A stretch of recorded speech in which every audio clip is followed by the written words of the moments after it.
Chapter 279, Quality over Quantity.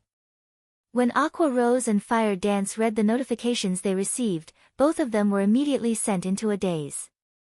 A legendary quest.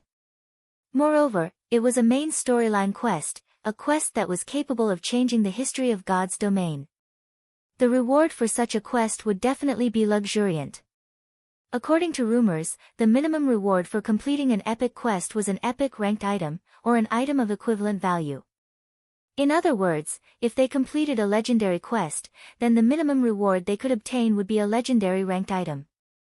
They had never even seen an epic ranked item before, much less a legendary ranked item. It could definitely become the symbol of the guild. However, when the two of them thought about how they were required to seal this endless abyss, they sank into deep despair. The return scrolls are usable now. Let's leave this place, then. Shifeng's memories of the new expansion pack, the Great Catastrophe, were still fresh in his mind. After the Great Catastrophe occurred, the monsters throughout God's domain started becoming restless. Towns, especially, would randomly come under attack from demonic beasts, resulting in chaos. According to Shifeng's memories, some of the weaker border towns had even been conquered by the demonic beasts, turning those into demonic beast towns. Among the biggest changes made to the game were to the knights in God's domain. After the new pack was implemented, the number of monsters that would appear during nighttime was much higher than before. Moreover, monsters corrupted by the endless abyss would also appear. These corrupted monsters would all be transformed into demonic beasts, and even the weakest of demonic beasts were Tier 1 monsters. Which was to say, if players had still not received their promotion into a Tier 1 class, it would be tremendously difficult for them to fight against these monsters. Instead of being the ones doing the killing, players would have a much higher chance of getting killed by these demonic beasts. Hence, after the new expansion pack, players would find it very difficult to grind and level up during nighttime. In contrast to the shock Aqua Rose and Fire Dance felt, the revelation of the new pack caused a sensation throughout the entire Starmoon Kingdom. Players could not help but feel excited after finding out about the Great Catastrophe expansion pack. The official developers of the game had already revealed information about this new expansion pack. In the future, demonic beasts would randomly launch assaults on towns, and in response to such attacks, towns would issue defense quests to players. As long as players managed to defend the town, they would receive bountiful rewards. Of these rewards, there would even be secret silver ranked items and many more valuable items. In addition, players would also receive city reputation from completing the defense quest. These defense quests would undeniably allow average players to quickly improve themselves, hence the excitement of many of the average players over the arrival of this new expansion pack. Meanwhile, the atmosphere in White River City had also suddenly cooled down, as many players had chosen to head out to the towns instead. They intended to grind for some levels while they awaited for a demonic beast assault to occur. If luck would have it, they might even happen upon a demonic beast assault, making a huge profit from completing the resultant defense quest. Guild leader, should we arrange for a few members to head towards various towns and keep an eye out for a demonic beast assault? Aqua Rose suggested, her brows wrinkled slightly when she looked at the deserted streets of White River City. The other guilds were currently busying themselves with raiding the 3 great dungeons. They definitely would not have the time to pay attention to these demonic beast assaults. The reason being, even the weakest demonic beast was a Tier 1 monster, they would all be level 30 or above. Shifeng had even once encountered a Tier 3 demonic beast during an assault. If they were to try and defend a town right now, it would simply be suicide. Naturally, Shifeng would not let the members of his guild die a pointless death. One could say that towns were extremely dangerous locations right now. If players were to truly meet with a demonic beast assault, then it was not luck but fate. Currently, the safest places in God's domain were cities, since there would be high-tier NPCs guarding them. Take White River City for example. There were 3 Tier 4 NPCs guarding it, so demonic beasts would not dare to casually approach the city itself. If we don't participate and make some achievements, many more of the remaining members might choose to withdraw from the guild. Aqua Rose could not understand what was going through Shifeng's mind. Before, they had given up on competing over the 3 great dungeons. Now, they were also going to give up such a good chance to earn precious equipment and reputation. Just what were they supposed to do? Let them leave, then. Our guild is only capable of handling 3,000 members right now, and we are still well above that number. It would be even better if they do leave. Shifeng smiled without care. What Shifeng was trying to pursue was quality, not quantity. God's domain was a game, and the resources available to players were limited. Meanwhile, the more members they had in the guild, the more resources the guild needed to spend. However, if the resources available in the guild only amounted to so much, having more members in the guild would mean that each member would receive less resources. As a result, their development speed would also fall. In the past, Shadow had conducted a mass recruitment of players, recruiting all kinds of players into the guild. In the end, the guild had bitten off more than it could chew, causing its development to slow to a crawl. In this life, Shifeng would not repeat the same mistakes Shadow made in the past. The members in the guild could just leave for all he cared. He definitely would not try to stop them from leaving. Talent was very important if one wished to become an expert in God's domain. However, truly talented people were limited. In the past, a majority of the experts in God's domain had participated in one battle after another, gradually learning and accumulating the experience needed to become an expert, instead of relying on talent. Instead of cultivating some two-faced talented guild members, Shifeng would rather invest his resources in nurturing normal, but loyal, guild members. In the past, a super guild called Black Tower had sent over 200,000 of their members to attack a second-rate guild called Solitary Rulers. Meanwhile, Solitary Rulers had less than 80,000 members in total. The guild was believed to have the fewest members among all second-rate guilds. Before the battle between the two guilds had even started, everyone had already expected Black Tower to easily obtain victory. However, the end result was far from what others had imagined it to be. Although both guilds clashed tens of times, Black Tower hadn't succeeded in destroying the city governed by Solitary Rulers. While more than 30,000 members of Solitary Rulers had died in that battle, Black Tower had lost more than 3 times that number, with over 100,000 members of Black Tower dying. Black Tower suffered a tremendous loss after that battle, greatly shocking the other guilds that were watching from the sidelines. In the end, Black Tower had no choice but to mobilize its 7 Tier 5 Saint rank players and one of its Tier 6 God rank players to destroy Solitary Rulers. However, every member of Solitary Rulers still fought to the bloody end, fighting tooth and nail against their eventual demise. By the time the battlefield moved to Solitary Rulers' final base of operations, Unparalleled City, amazingly, not a single member had chosen to withdraw from the guild. Even after dying tens of times, they still chose to charge head-on into the battlefield. Shifeng couldn't help but shiver every time he recalled the unyielding attitude of those iron-blooded souls. Clearly, the difference in strength between the two guilds was like heaven and earth. Yet, instead of giving up and accepting their fates, every single member of Solitary Rulers had chosen to brave the battlefield. It was also due to this reason that Black Tower had suffered such immense losses. If it were any other guild standing in Solitary Ruler's place, the members would have long since abandoned hope and quit the guild. They would not have chosen to fight at all. While Black Tower was in the midst of conquering Solitary Ruler's final city, however, another super guild had attempted to take advantage of the situation and laid siege to Black Tower's cities. As a result, Black Tower had no choice but to give up their plan of completely annihilating Solitary Rulers. Meanwhile, Solitary Rulers had instantly risen to fame after this conflict, becoming the role model of all second-rate and third-rate guilds. Aside from Solitary Rulers as an example of quality over quantity, there was also the adventurer team that was known throughout the entire God's domain, the Midnight Tea Party. Although its members numbered less than 30, not even super guilds dared to cross it. In God's domain, although quantity was important, quality was even more important. I understand. Looking at Shifeng's determined expression, Aqua Rose had no better choice but to concede to his decision.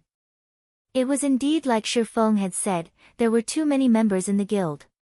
The current member count far exceeded their range of tolerance. By having those unfaithful members leave, they could also lay a good foundation for their guild's future. Another reason why Aqua Rose had agreed to Shi Feng's decision was mainly because of the guild residence. Once they revealed their guild residence to the public, there would be no shortage of players wanting to join their guild. If they did not possess the guild residence, Aqua Rose definitely would not have agreed to such a self-destructive course. After Aqua Rose went on her own way, Shi Feng headed to the Adventurers Guild. Now that the Great Catastrophe expansion pack had been activated, he needed to quickly handle the matters concerning the guild residence. Chapter 280, Zero Wing Residence. Currently, the interior of the Adventurers Association of White River City was filled with players coming and going. Most of these players were here to accept or hand in their daily quests. However, there were insufficient NPCs to cater to the large number of players. As a result, these players usually needed to wait in the lounge for a period of time before they could accept or turn in their quests. Having nothing better to do inside the lounge, some guild players started ordering alcohol and holding a discussion among themselves. Zero Wing is getting worse by the day. If I had known this would happen earlier, I would have definitely joined some other large guild to develop myself. Perhaps I might have already become the leader of a party by now. Brother Hui, as expected, you are still the smarter and wiser one. You joined Dark Star from the very start, and now, you've already become the vice leader of a 15-man team. Now that I have left Zero Wing, I will be relying on Brother Huey's guidance from now on. A shield warrior with tan skin flattered the robust-looking berserker sitting beside him. No problem. With me around, you will definitely have no problem joining the guild, the berserker assured him, clapping his chest. Meanwhile, sitting beside this berserker addressed as Brother Hui was a pretty female mage. Although her face looked average, she had an excellent figure. Coquettishly fluttering her eyelashes, the female mage looked at the person known as Brother Hui, sweetly saying, "Big Brother Hui, I've been wanting to go to the level 15 Wind Ridge. When will you take me there?" Wind Ridge was a level 15, 20-man team dungeon. Among level 15 team dungeons, Wind Ridge had a below-average difficulty. However, to average players at this stage of the game, even a level 15, 10-man team dungeon was a great challenge, not to mention a 20-man dungeon like Wind Ridge. Of course. Isn't it just Wind Ridge? You're already my woman now, how could you settle for only a meager Wind Ridge? Tomorrow, I'll call up my men and bring you to the demon's castle. The berserker wrapped his arm around the female mage's willowy waist, a nasty grin on his face. Many onlookers grew envious at this scene. They could not help but wish that they, too, could join Dark Star in getting a beauty for themselves as well. Brother Hui, I hear that the demon's castle has a very high difficulty. Don't tell me you've already managed to obtain the raid strategy from Zero Wing's main force, the tan shield warrior asked curiously. Indeed, we've managed to obtain the strategy already. However, even without it, with Dark Star's strength, we could still easily conquer the demon's castle. The main reason we haven't done so is simply because of the competition we're having with Ouroboros. Otherwise, Zero Wing would not have had the chance to take the limelight as they did before. Look, isn't Zero Wing in shambles now? They're simply a little faster in terms of leveling up. They haven't even cleared the normal mode of any of the 3 great dungeons yet. Dark Star, on the other hand, has already killed the second boss of hard mode and started trying to raid the third boss. We have already caught up with Ouroboros. It is only a matter of time before we surpass Ouroboros. I really don't know what qualifications Zero Wing possesses to be considered as one of the top 6 guilds in White River City. The berserker's loud voice was filled with disdain as he spoke of Zero Wing. Even though the guild clearly has no future, there is still more than half the original number of players remaining in it. It really makes you wonder just what is going through those people's minds. They're just fools. Brother Hui, you're right. I really regret listening to my friend's words about joining Zero Wing back then. However, Shi Feng made no comment on their mocking words. After all, everyone had the freedom to make their own decisions. As for the shield warrior's regret at joining Zero Wing, Shifeng simply revealed a calm smile. If this shield warrior knew that Zero Wing was about to establish their very own guild residence, just what sort of emotions would he have? At that time, even the words, earth-shattering, would not be enough to describe the amount of shock he would feel. However, Shifeng really could not be blamed for this. Soon after, Shifeng headed to the counter and dealt with all the necessary procedures. After he turned his private territory into a guild residence, he also spent 3,000 gold to build an advanced guild hall in place of the Purple Sun Mansion. The advanced guild hall could fit up to 3,000 people. As for the other facilities of the guild residence, those would only be obtainable from large-scale team dungeons that were level 25 or above. Some time was needed before the construction of the advanced guild hall could be completed. After Shifeng completed all the necessary procedures, his remaining task was to head to the War God's Temple and report the matter of the Endless Abyss. Just as Shifeng was about to leave the Adventurers Association, the system notification sounded. Moreover, this wasn't just any normal notification. Instead, it was a notification sent to the entire Star Moon Kingdom. Star Moon Kingdom System Announcement: Congratulations to Zero Wing for becoming the first guild in Star Moon Kingdom to establish a guild residence. Rewarding 10,000 guild reputation, 10,000 guild popularity and 10 gold coins to the guild. I spent 3,000 gold, yet only got 10 gold in return. The system sure is tight-fisted. Shifeng laughed. However, Shifeng did not concern himself with such an amount of gold. The reason being, in these past few days, the Starstreak trading firm was already making a daily profit of over 1,700 gold. It was all thanks to the popularity it gained from selling the Arclight shield, as well as the basic mana armor kits. During this period of time, the forging genius, Cream Cocoa, had also been continuously producing gemstone buckles, advanced whetstones, and many more forging products. Moreover, the number of forging players Melancholic Smile recruited was also rising. Not only did the combination of these new forgers and the various forging designs provided by Zero Wing increase the number of products sold by the Starstreak trading firm, it also expanded the company's product selection. As a result, the daily profits of the Starstreak trading firm continuously rose. Currently, the Starstreak trading firm already controlled over half of the market for forging products in White River City. Moreover, such a situation wasn't limited to just White River City, it extended to the 7 surrounding cities.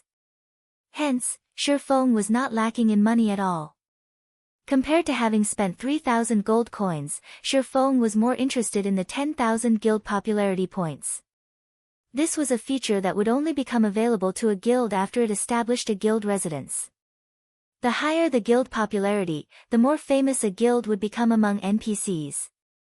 With 10,000 guild popularity, Zero Wing could be considered relatively famous among the NPC populace. Compared to starting from scratch, having this 10,000 guild popularity made things much simpler for him. It should be known that, when a guild member completed a quest commissioned by an NPC, the guild would normally receive only 1 to 3 guild popularity. Only quests with high difficulty would reward 5 to 10 points. In other words, a guild needed to complete thousands of guild quests in order to accumulate 10,000 guild popularity.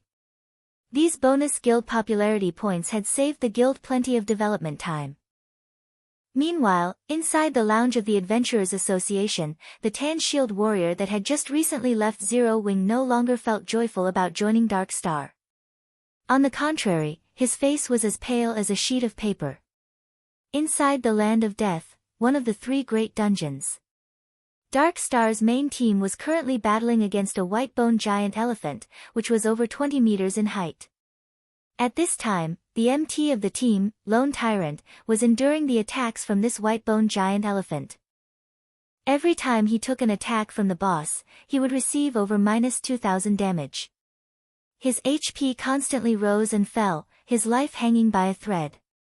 Just as the white-boned giant elephant in the distance was preparing to charge, Lone Tyrant suddenly received a system notification. Lone Tyrant was momentarily stunned by what he saw. How did Zero Wing obtain a guild residence so quickly? Lone Tyrant couldn't help but yell out when he saw the description of this system notification, his eyes nearly popping out of their sockets. He even forgot to use a skill to block the incoming attack from the white-boned giant elephant before him. As a result, he was turned into a pile of meat paste by the boss's foot, losing his life instantly. What followed was what would be expected, a team wipe. Chapter 281, A Guild's Most Powerful Weapon. Tens of players were currently lining up outside a large and peaceful tomb. Everyone in this team of players was level 17 or above, and all of their equipment were at least mysterious iron rank with a few pieces of secret silver equipment mixed in. Most of the equipment the leading MT of this team had were of secret silver rank, and the crescent-shaped shield he carried was even of fine gold rank. Meanwhile, all of these well-equipped players were looking reverently at the peerless beauty standing before them.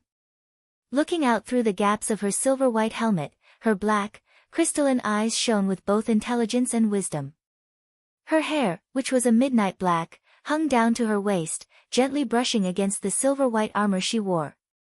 Resting her hand on the hilt of a dark blue greatsword glowing dark blue, she exuded the indomitable aura of a goddess of war as she silently stood there.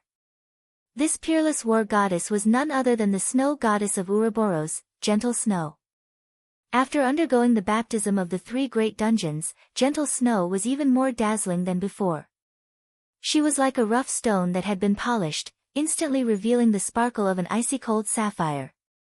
Currently, not only was Gentle Snow fully equipped with the Snowfall set equipment, a secret silver-ranked set equipment, the great sword she wielded, albeit of indiscernible quality, was also giving off a frightening amount of energy. The Snowfall set equipment could only be obtained from the hard mode of the 3 great dungeons. As for the blue sky greatsword Gentle Snow wielded, she had obtained it after killing a great lord that served as a protector of a ruined temple. If Shi Feng saw this two-handed greatsword, he would definitely be shocked. The reason being, this greatsword was similar to the abyssal blade, since it, too, was a magic weapon. Furthermore, it was also one of the 36 famed swords of God's domain, Blue Sky. Just as Gentle Snow's team was about to raid the 4th boss of the Land of Death, the Whitebone General Jera. Gentle Snow suddenly received a system notification, and a hint of astonishment flashed through her eyes when she read its contents. How can he be so fast? Gentle Snow knew exactly how difficult it was to obtain a guild residence. Even though she had a powerful guild like Ouroboros, the #1 guild in White River City, backing her, the reputation she had collected was still far from enough to allow her to become a baroness of White River City. Yet, Zero Wing was still a step ahead of her. Gentle Snow's lips suddenly curled into a faint smile as she muttered, "It seems I need to congratulate him." In White River City, Ouroboros and Zero Wing were actually allies, although this matter was not known to the public. If people did find out, however, they would definitely be greatly shocked. After all, who would ever imagine that White River City's #1 guild would actually be willing to form an alliance with Zero Wing, a guild that was declining by the day? However, Gentle Snow had indeed done such a thing. Although Ouroboros was the #1 guild in White River City, they were still far from being considered an unshakable existence. Just the fact that Dark Star was close to surpassing them showed how vulnerable Ouroboros was. Moreover, Dark Star also had some hidden connections with world dominators, which was also a first-rate guild like Ouroboros. If these 2 powerful guilds joined hands to wage war against Ouroboros, then Ouroboros would definitely suffer a huge loss. Hence, Ouroboros itself needed allies. Setting aside Dark Star and world dominators, there were still 3 others among the top 6 guilds in White River City. Of the 3, the most powerful would be Emperor's Light, a first-rate guild, while coming in second would be the Assassin's Alliance, a second-rate guild. Setting aside the mysterious, elusive, and heaven-defyingly powerful Yifeng, just the fact that Zero Wing had black flame in its midst had already solidified Gentle Snow's conviction. Not only was Black Flame the publicly acknowledged chief forger of Star Moon Kingdom, his personal combat strength was also frighteningly great. In addition, he had a mysterious organization supporting him from behind the scenes, not to mention a deep connection with the Starstreak trading firm. Black Flame's shocking financial power put even Gentle Snow herself to shame. Although she could not make head or tail of the connection between Yifeng and Black Flame, she knew for a fact that both of them possessed immeasurable strength. Yet, despite being so powerful, neither of them chose to reveal that strength to the public, and such an action greatly confused Gentle Snow. Just the thought of the two of them working together had sent chills down Gentle Snow's spine. As if to put icing on the cake, the person named Aqua Rose had also appeared in Zero Wing out of nowhere. Aqua Rose used to be an honorary elder of Twilight Echo. Although her fame was less than Gentle Snow's, that was only because Gentle Snow had appeared in many advertisements before, raising her profile in the public eye. Gentle Snow had never personally fought against Aqua Rose. However, based on the video recordings of Aqua Rose's battles, in terms of combat techniques, should they ever have a fight between themselves, Gentle Snow felt she only had a 50% chance of emerging victorious. In any case, just the presence of these three powerhouses in Zero Wing made it worthwhile for Gentle Snow to ally herself with them. Not to mention, Zero Wing still had many other experts within their ranks. Their true strength and potential were simply unfathomable. In the eyes of the public, Zero Wing would sooner or later vanish from existence. However, Gentle Snow knew very clearly. Zero Wing's current calm was merely the prelude to their next breakout. The situation right now would be the best example. Against all expectations, Zero Wing had suddenly become the first guild in Star Moon Kingdom to obtain its own guild residence, miles ahead of the other guilds. Within moments, Zero Wing had become the focal point of all players throughout Star Moon Kingdom.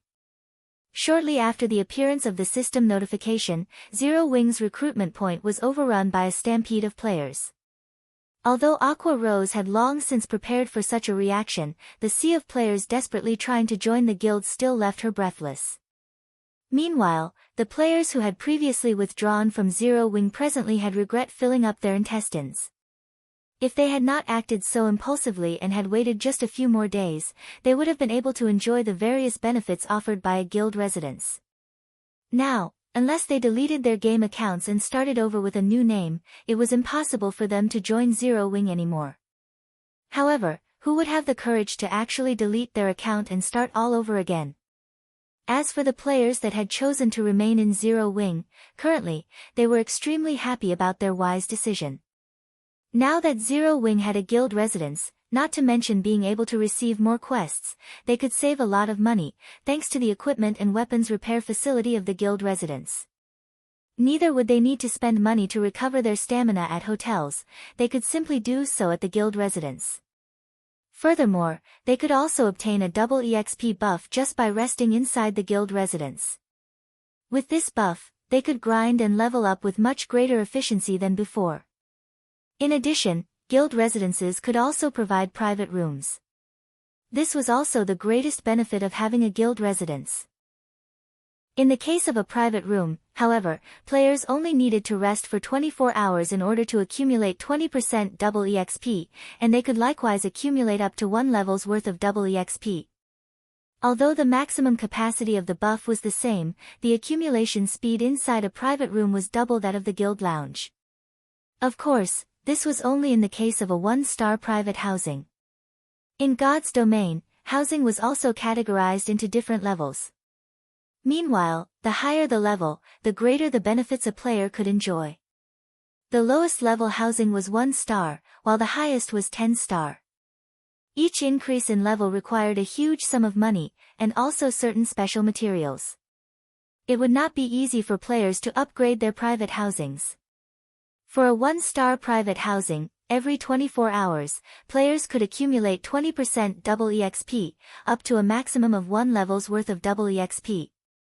For a 2-star private housing, every 24 hours, players could accumulate 25% double EXP, up to a maximum of 1 level's worth of double EXP. For a 7-star private housing, every 24 hours, players could accumulate 50% double EXP, up to a maximum of 1 level's worth of double EXP. In addition, players would also receive a Vigor increased buff, increasing all attributes by 5% for 2 hours. For a 8-star private housing, every 24 hours, players could accumulate 50% triple EXP, up to a maximum of 1.5 levels worth of triple EXP. In addition, players would also receive a Vigor increased buff, increasing all attributes by 5% for 3 hours. For a 9-star private housing, every 24 hours, players could accumulate 50% triple EXP, up to a maximum of 2 levels worth of triple EXP. In addition, players would also receive a vigor increased buff, increasing all attributes by 8% for 3 hours. For a 10-star private housing, every 24 hours, players could accumulate 50% triple EXP, up to a maximum of 3 levels worth of triple EXP. In addition, players would also receive a vigor increased buff, increasing all attributes by 10% for 4 hours.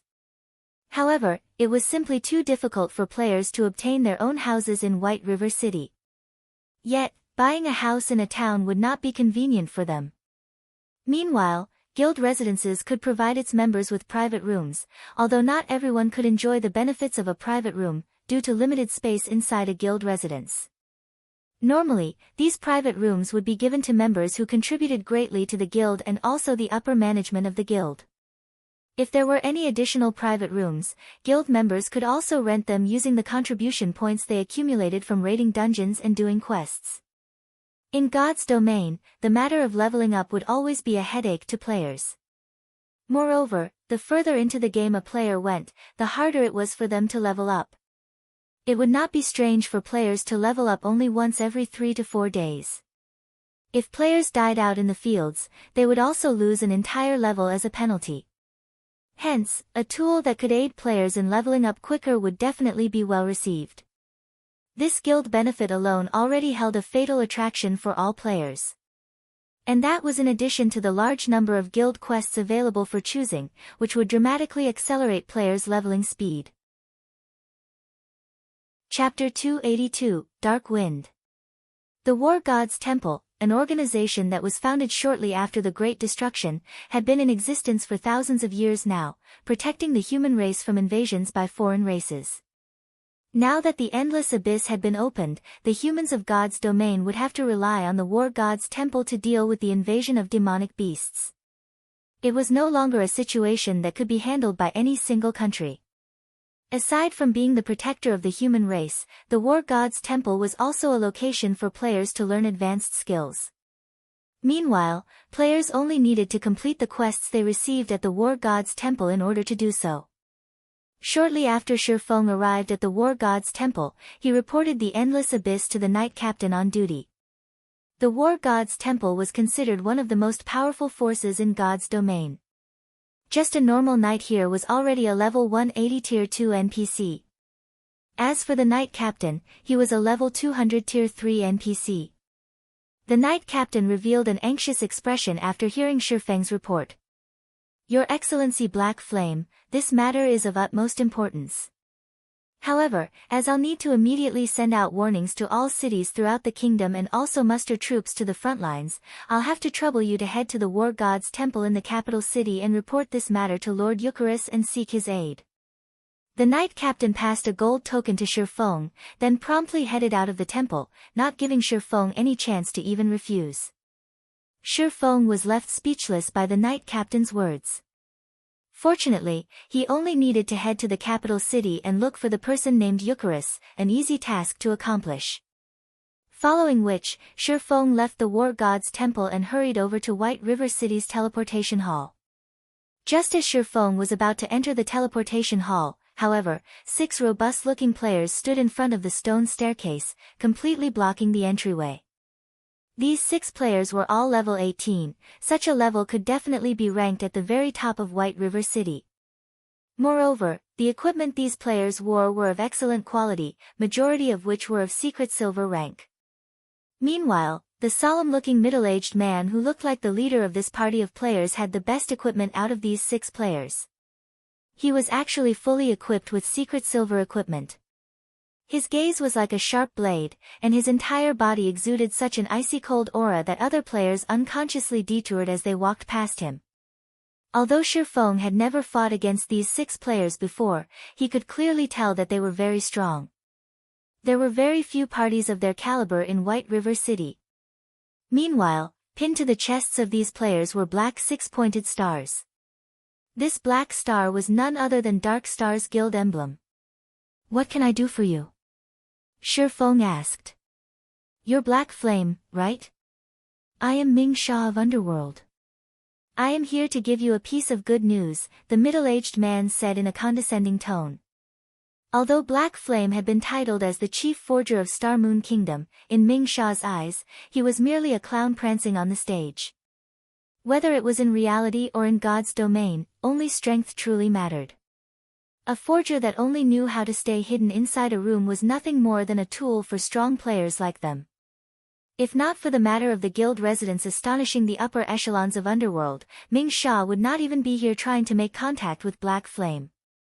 Instead of Black Flame, the person Ming Sha was interested in was Yi Feng, the player widely acclaimed a god-rank swordsman. Ming Sha really wished to meet him. Moreover, young Master Feng had also given orders to get rid of that Yi Feng and obtain the epic ranked item in Shifeng's hands. Unfortunately, Yi Feng proved simply too elusive. No matter how many men Ming Sha had sent out, they still could not find a trace of that Yi Feng. Ming Sha was very disappointed by such a result, as he never imagined that Yi Feng would be such a coward, not having the courage to even come out and fight. Good news? Then why do I feel that you guys are coming with bad intentions in hand? Shi Feng revealed an indifferent smile as he sent a glance at the other 5 menacing players. Master Black Flame, it is our fault for behaving too rashly. However, we truly do have great news for you. Only, I hope that you can take a trip with us. After all, this place isn't exactly suitable for discussions of such an important matter. At this moment, another person walked up from behind the 6 players. This person was similarly a middle-aged man. Currently, this man had a wide smile on his honest-looking face. When Shi Feng used observing eyes on this man, he discovered that this man was actually called South Wolf. Immediately, Shi Feng came to a realization. The road for enemies truly is narrow. Shi Feng inwardly chuckled. South Wolf was none other than the person that tried to threaten Shi Feng into surrendering his ice blue devil flame. After being rejected, South Wolf had even declared that he would take action against Shi Feng. Originally, Shi Feng had intended to take a look at just how powerful the organization known as Underworld was. Unfortunately, this matter had been quelled by gentle snow. Shi Feng never thought he would meet this fellow once again today. What if I don't want to go? Shi Feng asked. We have long since thought of this point, hence I asked Brother Ming Sha and his friends to come and personally invite Master Black Flame over, South Wolf said with a hypocritical smile, sending a glance at the 6 underworld guards beside him. Alright, then, since you guys are being so sincere. Shi Feng nodded. South Wolf had obviously already familiarized himself with the rules of White River City. Although the rules stated that battles were not allowed within the city limits, that was on the premise that actual damage was caused. There would be no problems if they simply dragged him away. Of course, Shi Feng's strength attribute was extremely high.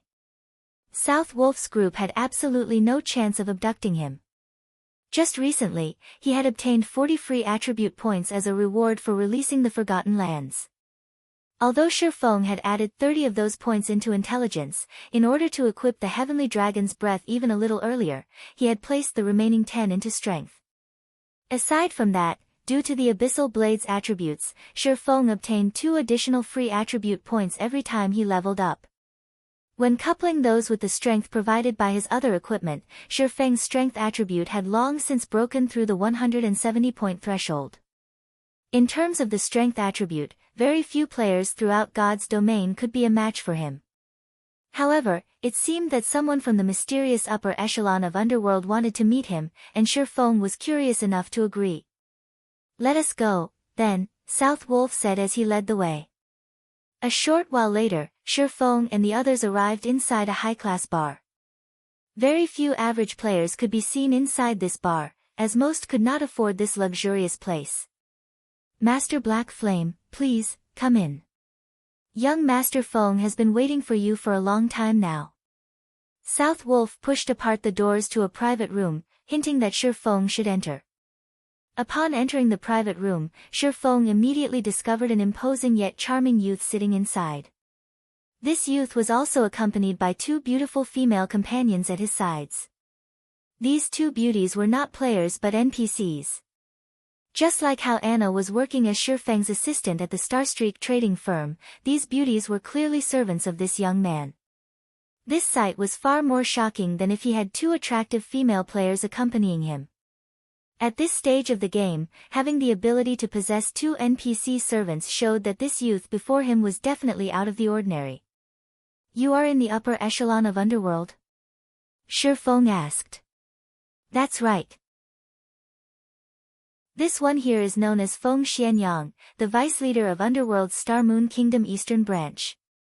Of course, you can also call me by my character name, Dark Wind."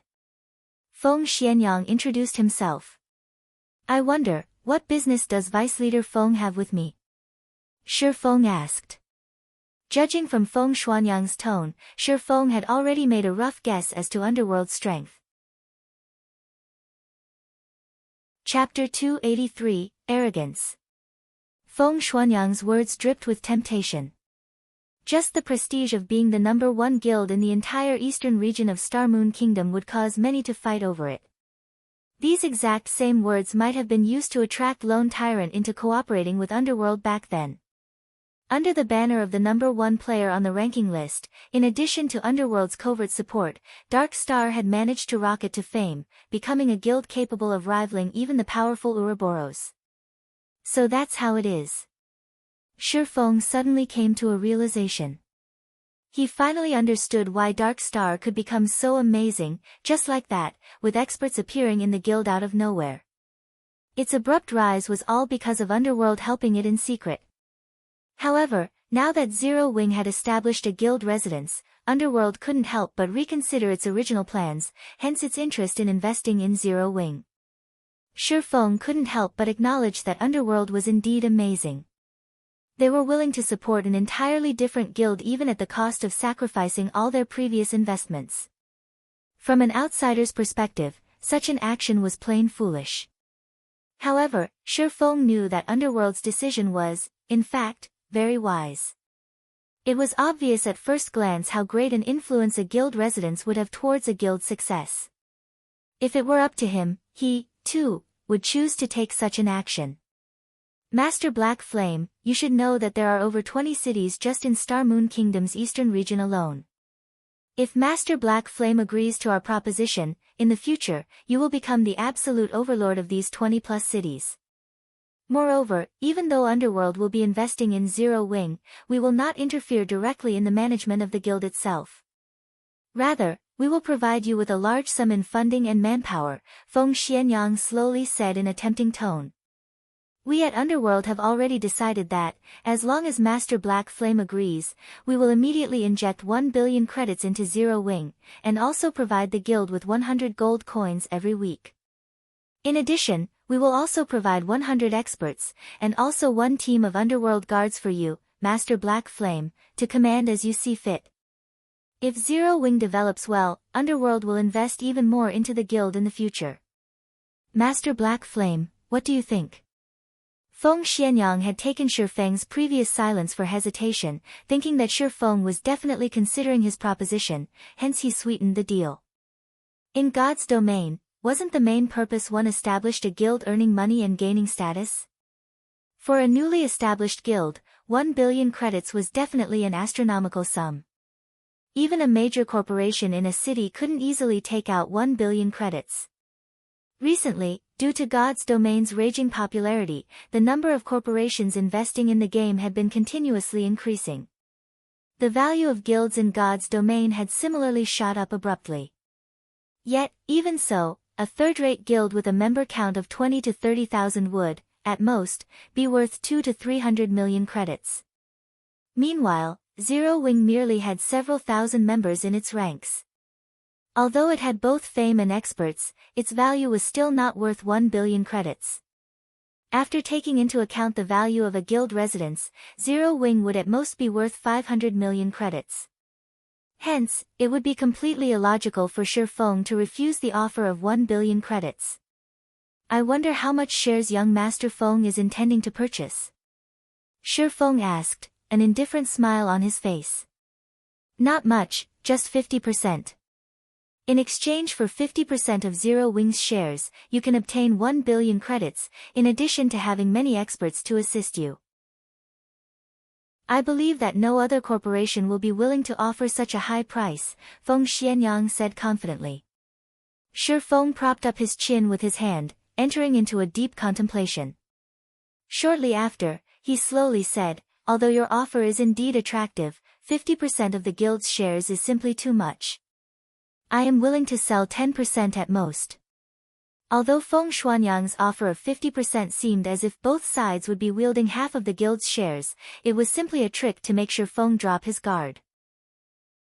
In reality, wielding 50% of Zero Wings shares was already tantamount to full control of the guild. After all, when Shi Feng established his guild, he hadn't claimed the full 100% shares of the guild, he had given a small portion to Aqua Rose. If Feng Xianyang purchased 1% of Zero Wings shares from Aqua Rose, then he would have 51% of the guild's shares. At that time, Feng Xuanyang's words would become law in Zero Wing, while Shi Feng would sooner or later end up in a situation like the one in his previous life. Shi Feng had sworn to never let something like that happen again in this life. 10%? Feng Xianyang did not dare believe his own ears. He was going to spend 1 billion credits on Zero Wing, yet, all he would get in return was 10% of its shares. Did Shi Feng really take Zero Wing for the #1 guild in Starmoon Kingdom? Vice Leader Feng, you must think that the amount I'm offering is too low, right? Shi Feng asked, his indifferent smile still on his face. It's only normal that you would think so. However, what I'm trying to say is that 1 billion credits really isn't a big sum of money. I'm already giving young Master Feng a lot of face by offering you 10% of Zero Wings shares. If it were anyone else here today, I would only offer them 1% at most. In fact, Shi Feng was not speaking conceited nonsense at all. Just the gold coins he had on hand right now already exceeded 10,000. If he converted them into credits, they would be worth at least 200 million credits. His daily income was also continuously rising day after day. Just the benefits he could obtain from the Starstreak trading firm had already far exceeded 1 billion credits. Not to mention, Zero Wings Guild residence was also built on a strategic location like the Purple Sun Mansion. The Purple Sun Mansion was the best location for players to establish a guild residence in White River City. It also occupied a broad tract of land, larger than even a football field, which could contain 50,000 people.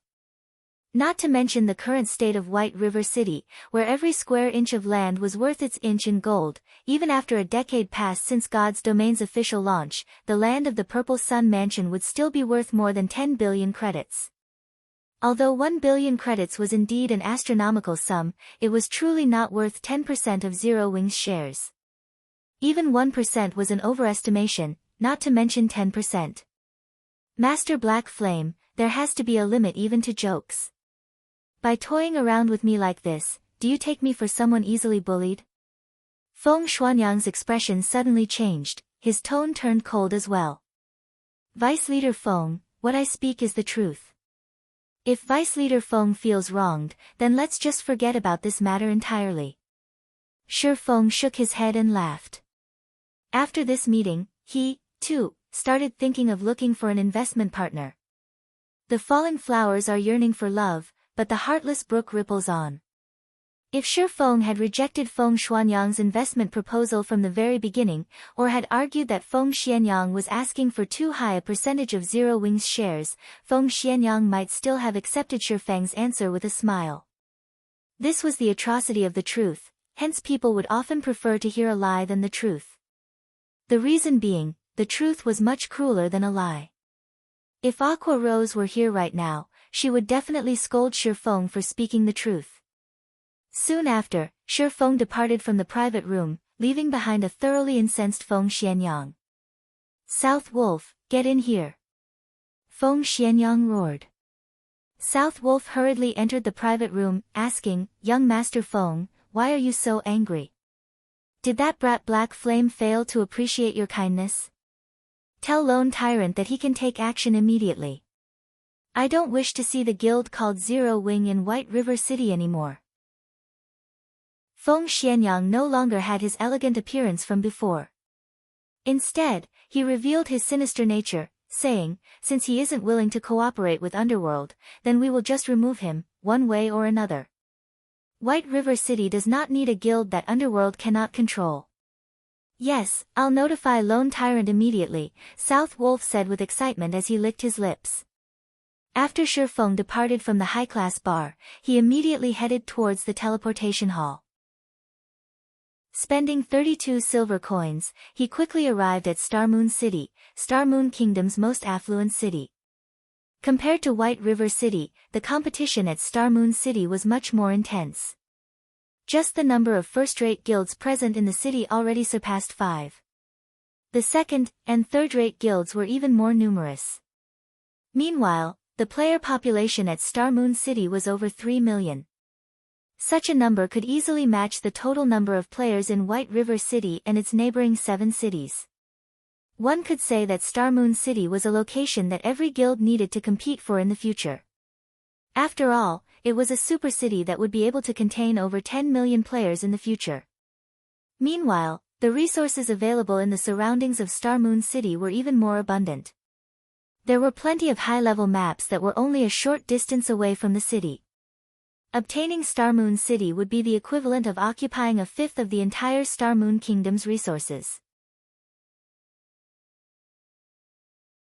Chapter 284, Ghost Raider. As the capital city of Star Moon Kingdom, beneath the flourishing appearance of Star Moon City were piles and piles of pearly white bones.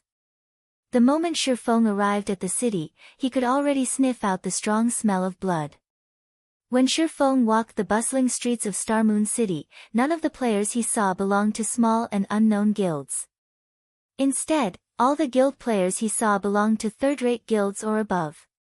As for the unrated guilds, Shi Feng could make a general guess as to where they had gone. They had definitely been completely annexed by these large guilds.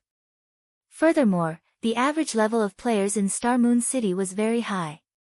In terms of equipment, the players of Star Moon City were also a notch higher than the players of White River City. Originally, it was a very rare sight to find average players possessing bronze equipment. At Star Moon City, however, it was not a rare sight at all. Shi Feng had even seen some independent players who possessed equipment of mysterious iron rank and above. As for the players who wore a guild emblem on them, majority of their equipment were of mysterious iron rank. Some elite members of guilds were even fully geared with mysterious iron equipment. The standards of Star Moon City were clearly a lot higher than White River Cities. However, if these players were to be compared to Shi Feng, they would still be miles and miles behind. When Shi Feng arrived in Star Moon City, he had removed his disguise of black flame. Instead, he had chosen to use his original appearance of Yifeng to move around the city. Hence, he did not choose to hide the equipment he had on him right now. Although Shi Feng had already turned off the innate glowing effect that dark gold equipment possessed, he was unable to do anything about the originally dashing appearance of the item itself. There was also the 2 weapons at his waist, the Abyssal Blade and the Demon Bane, whose quality could not be discerned through sight alone. Overall, Shi Feng's equipment had caused all the players who walked past him to cast sidelong glances at him. Shi Feng was just like a famous celebrity as he strolled along the streets of Star Moon City. It was impossible for him to keep a low profile even if he wanted to. However, Shi Feng paid no attention to the stares he was receiving, focusing only on the task at hand. After arriving at Star Moon City, a new city, Shi Feng first made a trip to the city's auction house by force of habit. He intended to gauge the market conditions of this entire city. As the capital city, Star Moon City was geographically located in the central region of Star Moon Kingdom. Hence, whether it was the northern, southern, western, or eastern region, all trade would pass through this place. In the past, during the peak of Star Moon Kingdom, Star Moon City controlled a full quarter of Star Moon Kingdom's trade volume. One could simply imagine how large the trade volume at Star Moon City was. If one could dominate Star Moon City, the daily profits one could rake in would be astronomical. In comparison, the Star Streak trading firm's daily profit of 1,600 to 1,700 gold coins was merely a trifling sum.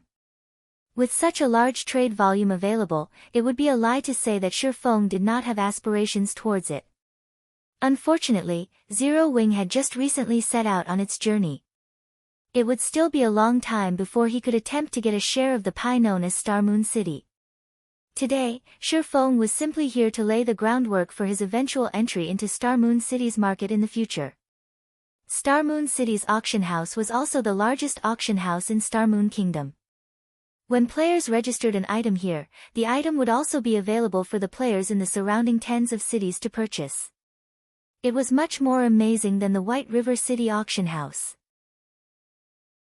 Moreover, when players from another country wished to visit Star Moon Kingdom, or when players from the kingdom itself wished to head to another country, they would be required to make a transit through Star Moon City, as it was the capital city of the kingdom. This situation also led to players from other countries selling their wares at the Star Moon auction house. Hence, there was a very large variety of items available at the Star Moon auction house, and no other auction house in Star Moon Kingdom could ever dream of being its equal. This was also one of the reasons why many players would willingly come here to purchase or sell their items. The inside of the auction house was filled with a sea of players. After entering the building, Shifeng quickly looked for a quiet corner and sat down. He then called out the auction house interface, quietly browsing through its contents. "Brother Blade, look at that person's amazing equipment. Although my eagle eye's skill allows me to identify any weapon or equipment that is fine gold rank or below, when I tried identifying that person's stuff, many of them returned as unidentifiable," a skinny ranger said excitedly as he drooled at Shifeng's equipment. "What? Unidentifiable? Don't tell me he's using dark gold equipment. Imperial Thunder, did something go wrong with your skill? Let alone a player from an unknown guild, even the guild leaders of Ouroboros and the Star Alliance wouldn't be able to possess so many dark gold equipment," the robust-looking berserker named Lifeless Blade argued, laughing. "Brother Blade, you should know that this identification skill of mine is an advanced skill that I obtained only after completing a unique quest." "When had it ever gone wrong before?" the ranger named Imperial Thunder replied earnestly. Lifeless Blade nodded, his expression turning serious. He then looked towards Shifeng, who currently sat on a stone chair, noticing that he was actually unfamiliar with this person. "Yifeng. He isn't an expert of Star Moon City. He should have come from some other city." After Lifeless Blade used an identification skill on Shifeng, he immediately knew that Shifeng was not a player belonging to Star Moon City. Lifeless Blade could be considered a somewhat famous person in Star Moon Kingdom. He had met many players before, and he had also met majority of the experts that could be found in the city. As for the experts he had yet to meet, he knew what they were called, at the very least. Even so, he had never heard of an expert called Yifeng before. And yet, I seem to recall hearing this name, Yifeng, from somewhere. Lifeless Blade drifted into deep thought. "I recall seeing this name on the official forums before. I wonder if I can still find it now." Thinking so, Lifeless Blade opened the official forums and started searching for information relating to a player called Yifeng. At this moment, Imperial Thunder used eagle eyes on the guild emblem hanging on Shifeng's chest. Instantly, a shocked expression surfaced on his face. Yet, immediately after, that shock turned into great excitement. "Imperial Thunder, what happened to you?" Lifeless Blade asked curiously. It was his first time seeing Imperial Thunder produce such an expression. In the past, Imperial Thunder did not react with such intensity even when he saw a Lord-ranked field boss. "Brother Blade, he's a member of Zero Wing," Imperial Thunder said excitedly. "Zero Wing? Why would they be here?" Lifeless Blade asked curiously. Nobody in Star Moon Kingdom had not heard of Zero Wing at this point. After all, it was the first guild in Star Moon Kingdom to possess its own guild residence. Moreover, there were plenty of experts in its midst. Even the top-ranking player in Star Moon Kingdom was a member of Zero Wing. Not only was this guild extremely mysterious, it also had Star Moon Kingdom's chief forger providing them with equipment. Countless players wished to join Zero Wing. Unfortunately, the guild was only recruiting members in White River City. Unless players from other cities migrated there, they would have no chance of joining it at all. At this moment, Lifeless Blade had also found some information relating to Yifeng on the forums. Aside from finding out that Yifeng was the author of the White River City Guidebook, Lifeless Blade had also found some video recordings of Yifeng's battles. Of them, the video showing Yifeng's one-man battle against hundreds of Martial Union members was still ranked within the top 30 most viewed videos. The video had even been titled God-Ranked Swordsman's Instructional Video. So he is that God-ranked expert, Yifeng. Lifeless Blade felt greatly surprised at this moment. He never imagined he would get the chance to meet such a great expert. While Lifeless Blade and Imperial Thunder were watching Shifeng, with his extraordinary 5 senses, had long since noticed his 2 observers. The interest these 2 players emitted was very strong. In addition, the fervor in their gazes made it hard for Shifeng not to notice them, even if he wasn't trying. And here I was, wondering who was spying on me. It turned out that it was Lifeless Blade and Imperial Thunder. Shifeng glanced at his 2 admirers, sending a faint smile at them. Shifeng had been looking forward to meeting these 2 famous players for a long time now. Before they had even started playing God's Domain, they were already a relatively famous independent party. In the gaming world, they had even been called the Sharp Arrow Party. After they entered God's Domain, they shone even more than before. In the past, the team they had formed managed to successfully raid plenty of team dungeons that even the main force of first-rate guilds were helpless against. Meanwhile, the team leader, Lifeless Blade, had also been nicknamed the Ghost Raider. Brother Blade, such a chance won't fall into our laps a second time. Why don't we go get acquainted with him? Who knows, we might even become friends, Imperial Thunder suggested to Lifeless Blade. Chapter 285, Market Research. Imperial Thunder's suggestion sent Lifeless Blade into a light contemplation. Soon after, Lifeless Blade replied with a nod.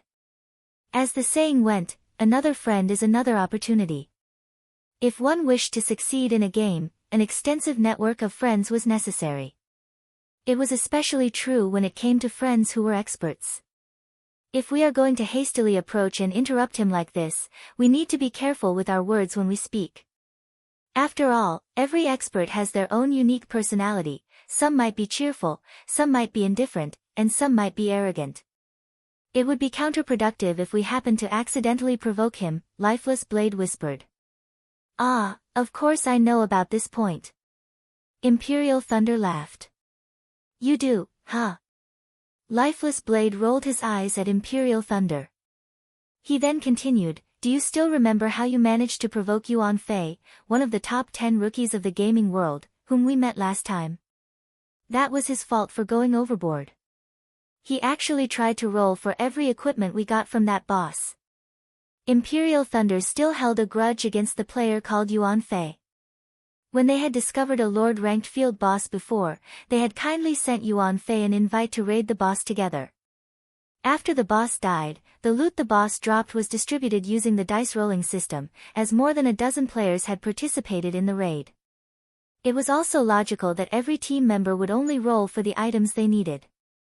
Yet, contrary to custom, Yuan Fei had rolled for every single item the boss dropped. Yuan Fei's actions clearly stated that, if he could not use it, then he could still sell it. You could have just spoken up about the matter. At worst, we could have just stopped contacting him, there was no need for us to become enemies. Yet, you chose to pick a fight with him without even trying to talk things out. That's not how you make friends, that's how you make enemies. Yuan Fei is still holding a grudge against us even until now. Lifeless Blade felt speechless when he recalled the incident back then. Yuan Fei was one of this year's top 10 rookies of the virtual gaming world, and the Star Alliance had even offered him an annual salary of 2 million credits in order to recruit him. Meanwhile, just because their team had provoked that petty-minded Yuan Fei, they had received plenty of oppression from the Star Alliance, making it hard for them to mingle in Star Moon City. If not for the fact that Lifeless Blade was acquainted with the guild leader of the Star Alliance, this matter would never have been settled, and their team would have been forced out of Star Moon City long ago. I understand. I won't repeat the same mistakes, Imperial Thunder said in a soft tone. In fact, he, too, recognized the mistake he made in the past. However, it was not easy for him to fix his short temper. As the two of them quietly conversed while they made their way towards Shifeng. Shifeng had already grasped the general market trend in Starmoon City. Overall, the items sold here were cheaper than White River City. In White River City, a stack of hard stones could be sold for 10 silver coins. At this place, however, each stack was being sold for only 9 silver coins. The same went for whetstones. In White River City, each stack of whetstones could be sold for 35 silver coins, while at this place, it was being sold for only 32 silver coins. Only advanced whetstones were sold at the same price in both cities, whereby each stack went for 1 gold coin. On the other hand, mysterious iron-ranked weapons and equipment sold here were at least 10% to 20% more expensive than the ones sold at White River City. As for secret silver-ranked weapons and equipment, those were sold at prices 30% to 40% higher. Sure enough, with more players around, the resources available is also greater in volume. Even though mysterious iron equipment is such a rare commodity in White River City, here in Starmoon City, these items seem to be available in abundance. There is someone actually selling secret silver equipment as well. As expected of the capital city, the number of experts here is much higher than other cities. Just by looking at the items being sold at the auction house, Shifeng could clearly feel the intensity of the competition at Starmoon City, with higher quality equipment in greater demand. It was also precisely this fierce competition that resulted in more experts being produced here. In order to survive in this city, one had to rack their brains and constantly think of ways to improve themselves, gradually climbing up the ranks of this prosperous city. Otherwise, what other explanation would there be for a precious secret silver equipment to appear at the auction house? It was simply impossible for guilds to sell any weapons or equipment that were of mysterious iron rank or better. After all, these items were strategic material for a guild. At most, they would sell the equipment produced by their own forgers. However, where would they find a forger who was capable of producing secret silver equipment? Even Shifeng, who possessed plenty of support items, could not easily produce them. It went without saying that other forgers should only be able to produce bronze equipment, or at best, mysterious iron equipment at this stage of the game. Hence, the secret silver-ranked weapons and equipment being sold at the auction house were definitely the offerings of independent teams. Meanwhile, their purpose in selling was simply to bolster their team's strength and obtain the funds necessary to cover their expenses. The number of independent teams that could obtain secret silver-ranked weapons and equipment at White River City could definitely be counted using one's fingers. As far as Shifeng knew, the only team capable of such a feat was the Holy Grail Knights that he had met by coincidence last time. On the other hand, there were a number of such independent teams in Starmoon City. One could just imagine the difference between the two cities. If I am going to try to enter Starmoon City's market, it seems that selling high-end equipment would be the most effective way to do so. At this moment, the fine gold-ranked dragon scale set equipment popped up in Shifeng's mind. He felt that it might not be a bad idea to rely on the dragon scale set equipment to break into Starmoon City's market. However, his current forging standards were still too low. Cream Coco was also only an advanced forging apprentice right now, she was still in the midst of striving to get promoted into a true forger. Moreover, another condition needed to be met if Shifeng wished to enter Starmoon City's market. Currently, Shifeng's guild was based only in White River City. If he were to establish a branch guild at Starmoon City at this period of time, that branch guild would immediately be annihilated by the many large guilds of Starmoon City.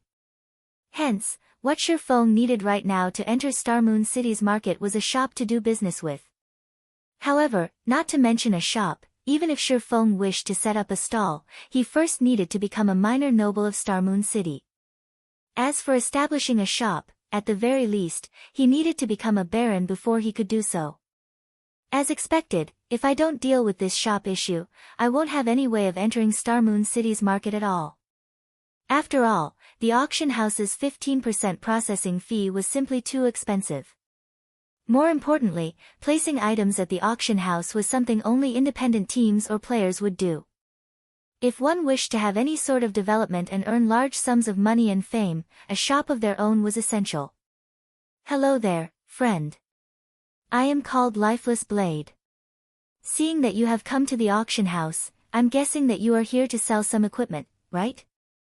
I am somewhat well known in Starmoon City, and I have plenty of sales channels. If you wish to sell your equipment at a good price and its attributes are good, I can lend you a hand with selling them, Lifeless Blade said as he walked over, a smile on his face. Selling equipment?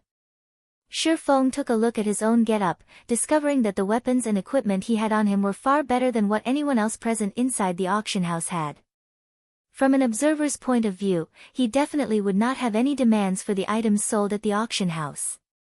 In which case, the possibility of him coming to the auction house to sell some of his unwanted equipment was very high.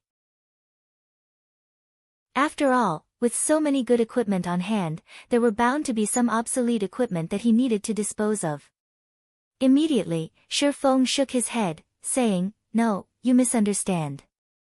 I'm just here to take a look." "Sorry, it's my fault for misunderstanding," Lifeless Blade quickly said in embarrassment when he realized that he had acted too rashly. "In truth, I'm not trying to earn some middleman's fees. I'm just trying to make your acquaintance. This here is a brother of mine, Imperial Thunder." Imperial Thunder nodded in reply, his mind still slightly dazed, completely mesmerized by the elegant appearance of the Abyssal Blade and the Demon Bane when seen at such a close distance. Dark gold weapons. Even the guild leader of the Star Alliance, a first-rate guild, did not possess such powerful weapons. Imperial Thunder wondered just what kind of attributes such weapons could possess. Just how much did they surpass the secret silver weapon he wielded? Seeing his companion constantly staring at the weapons hanging at Shifeng's waist, the drool in Imperial Thunder's mouth nearly overflowing, Lifeless Blade immediately clapped Imperial Thunder's back. He then let out an awkward laugh as he said to Shifeng, "Please excuse him. He doesn't normally act this way." Shifeng had been playing God's Domain for many years now, and his eye for people was still quite accurate. Naturally, he could tell that the two players before him did not harbor any evil intentions in their hearts, they were really just trying to get acquainted with him. Furthermore, from the stories he'd heard about Lifeless Blade and Imperial Thunder in the past, he had quite a good grasp on the two's personalities. They were definitely not sinister, villainous people. Lifeless Blade was the calm and silent type. As for Imperial Thunder, although he was brash, he was a man of integrity. "No problem. I can tell that Brother Imperial is a straightforward man." Shifeng waved his hand, laughing. "Since Brother Blade wishes to become friends, it would be my honor to oblige." Lifeless Blade's eyes immediately glowed. He hadn't expected Shifeng to be so easy to get along with, having such an easygoing attitude. Hence, the two quickly started a conversation between themselves. When they touched on the topic of combat techniques, Shifeng thoroughly shocked Lifeless Blade with his words. Meanwhile, Lifeless Blade finally understood why the public would acclaim Shifeng a god-ranked expert.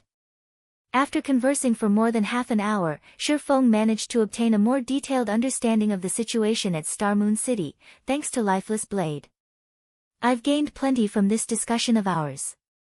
If not for Brother Yifeng, I'm afraid I wouldn't even know such a combat technique existed. This knowledge is simply priceless for dungeon raiding," Lifeless Blade said earnestly. He then retrieved a special tool from his back and presented it to Shifeng, saying, "This ring is the only item I can offer you as thanks. Brother Yifeng, please accept it. Otherwise, my conscience won't let me rest." Chapter 286, The Eternal Throne. Shifeng had not expected Lifeless Blade to be such a forthright person. Although Lifeless Blade had only taken out an ordinary-looking silver ring, Shifeng knew exactly how precious this item was. The reason being, not only had he seen this ring in the past, he had even owned one before. The ring was a space ring, it was a storage item. One could not judge it simply based on its mysterious iron rank. The space ring could store up to 200 slots of items. It was a very significant amount. It also did not impart any additional weight to the user, regardless of the number of items stored in it. However, this was still not the most important point about this ring. Instead, the space ring excelled the most when used during battle. Although it did not have many uses in a normal battle, when used in a fight between experts, a battlefield, or a boss battle, it could bring about game-changing effects. For example, if players wished to use magic scrolls or support items during a battle, they needed to first place their hands into their bags and search for their items before pulling those out. This entire process would waste much time. However, it was a different story if players possessed the space ring. With a simple thought, the item specified would instantly appear within the player's hands. The space ring was much more convenient than a bag. In reply to Lifeless Blade's offer, however, Shifeng shook his head and said, "This item is too valuable. I cannot accept it. Brother Yifeng, I am a man who never takes advantage of his friends. I'll feel extremely guilty if you don't accept it. Moreover, this ring is merely a storage item. It's not particularly valuable, so please accept it," Lifeless Blade said. "Well, how about this? I have a favor to ask of Brother Blade. I wonder, how many reputation points does Brother Blade have at Starmoon City right now?" Shifeng whispered, sighing. Lifeless Blade grew confused at Shifeng's question, failing to understand why Shifeng would ask him such a thing. However, he still chose to answer honestly. "I'm only 30 points away from becoming a minor noble of Starmoon City. As the capital city of Starmoon Kingdom, the reputation points of Starmoon City was the most difficult to earn out of all the cities in the kingdom. Even if Lifeless Blade and his team were amazing, they were still a distance away from becoming nobles of the city. 30 points. Shifeng sank into deep contemplation. He thought to himself, that's not a lot, I guess. If he completes those several quests, he should be able to get those points. Must your favor require a noble to accomplish, Brother Yifeng? Lifeless Blade asked. Yeah. Shifeng nodded. Only by becoming a noble could one purchase a stall in Starmoon City. Also, exchanging of stalls could only be conducted between nobles of Starmoon City, in order to prevent players from taking advantage of any loopholes. However, Shifeng was a demon hunter. No matter where he went, he would still be treated like a noble. Hence, after Lifeless Blade purchased the stall, there would be no problems if he simply transferred ownership of the stall to Shifeng. In this way, Shifeng would have a stall in Starmoon City to officially sell his items. Originally, Shifeng had thought to complete a few quests in Starmoon City to increase his reputation here. However, it would not be easy to obtain 100 Starmoon City reputation points. He needed to invest plenty of time to do so. Meanwhile, Lifeless Blade had a trustworthy character, and it would be much faster to earn just 30 reputation points than to earn 100 reputation points. At first, Lifeless Blade felt ashamed for being unable to be of any help to Shifeng. However, Shifeng's next remark immediately sent him into a daze. I know a few high-level quests that can increase reputation points. After Brother Blade completes them, you should be able to become a noble of Starmoon City. After saying so, Shifeng proceeded to list out the few quests he had in mind to Lifeless Blade, withholding nothing at all. This shouldn't be a good idea, right? Lifeless Blade was nearly left speechless. Originally, he had fully intended to help Shifeng. In the end, however, he had been the one to receive help from Shifeng instead. Currently, the many guilds in Starmoon City were desperately searching for quests that could increase one's reputation, holding back nothing to do so. However, even when they offered a huge reward for any related information, they still had no luck in finding any. Yet, Shifeng had just casually revealed to him 4 high-level quests that rewarded reputation points, his casual remarks making it seem as if these quests were plain cabbages that could be found anywhere. Is the difficulty of these quests too hard for you to manage? Shifeng suddenly came to a realization when he saw Lifeless Blade's troubled expression. I still know a few quests that reward reputation. However, as their difficulty is much lower, the reputation points rewarded is similarly low. You'll have to complete at least 7 or 8 of them in order to accumulate 30 points. Lifeless Blade's mind was an utter mess now. He even started to suspect Shifeng was a GM, to actually know of so many reputation quests in Starmoon City. However, Lifeless Blade quickly dispelled this notion from his mind. After all, God's domain was controlled by the main God system, nobody else was allowed to interfere with the game. Hence, the quests in the game were auto-generated by the system, and nobody should know about them in advance. Of course, if there was an exception to this point, then that would be the extremely mysterious beta testers. However, after God's domain was officially released, many settings and quests in the game were changed. In theory, the quests that were originally present during the beta test should no longer exist. Thinking up to this point, Lifeless Blade was thoroughly confused by Shifeng's identity. Just how was he able to know so many things? Are you wondering why I know so much? Naturally, Shifeng could discern Lifeless Blade's doubts. Ah. Lifeless Blade silently nodded his head, making no attempt to hide his thoughts. It's because I am a reincarnated person. I returned to this time from 10 years into the future, hence I know about all these quests, Shifeng said in full honesty. Brother Yifeng sure knows how to joke. Lifeless Blade abruptly burst into laughter. I'll complete these quests as quickly as possible. After I've managed to become a noble, I'll immediately notify Brother Yifeng. Lifeless Blade knew full well that everyone had their own secrets. Meanwhile, information on reputation quests would definitely be categorized as a top secret by guilds. Shifeng's willingness to reveal such precious information to him showed how much trust Shifeng placed in him. If Lifeless Blade still tried to probe deeper into the matter, then he would simply be too insensible. I'm telling the truth, Shifeng laughed bitterly. Ah, I know. Lifeless Blade nodded his head repeatedly, the smile on his face seemingly saying, I understand. Shifeng was left completely speechless. Although he had long since grown familiar with such a behavior, he still could not help but feel helpless every time he was faced with it. Why wouldn't anybody believe him even though he was telling the truth?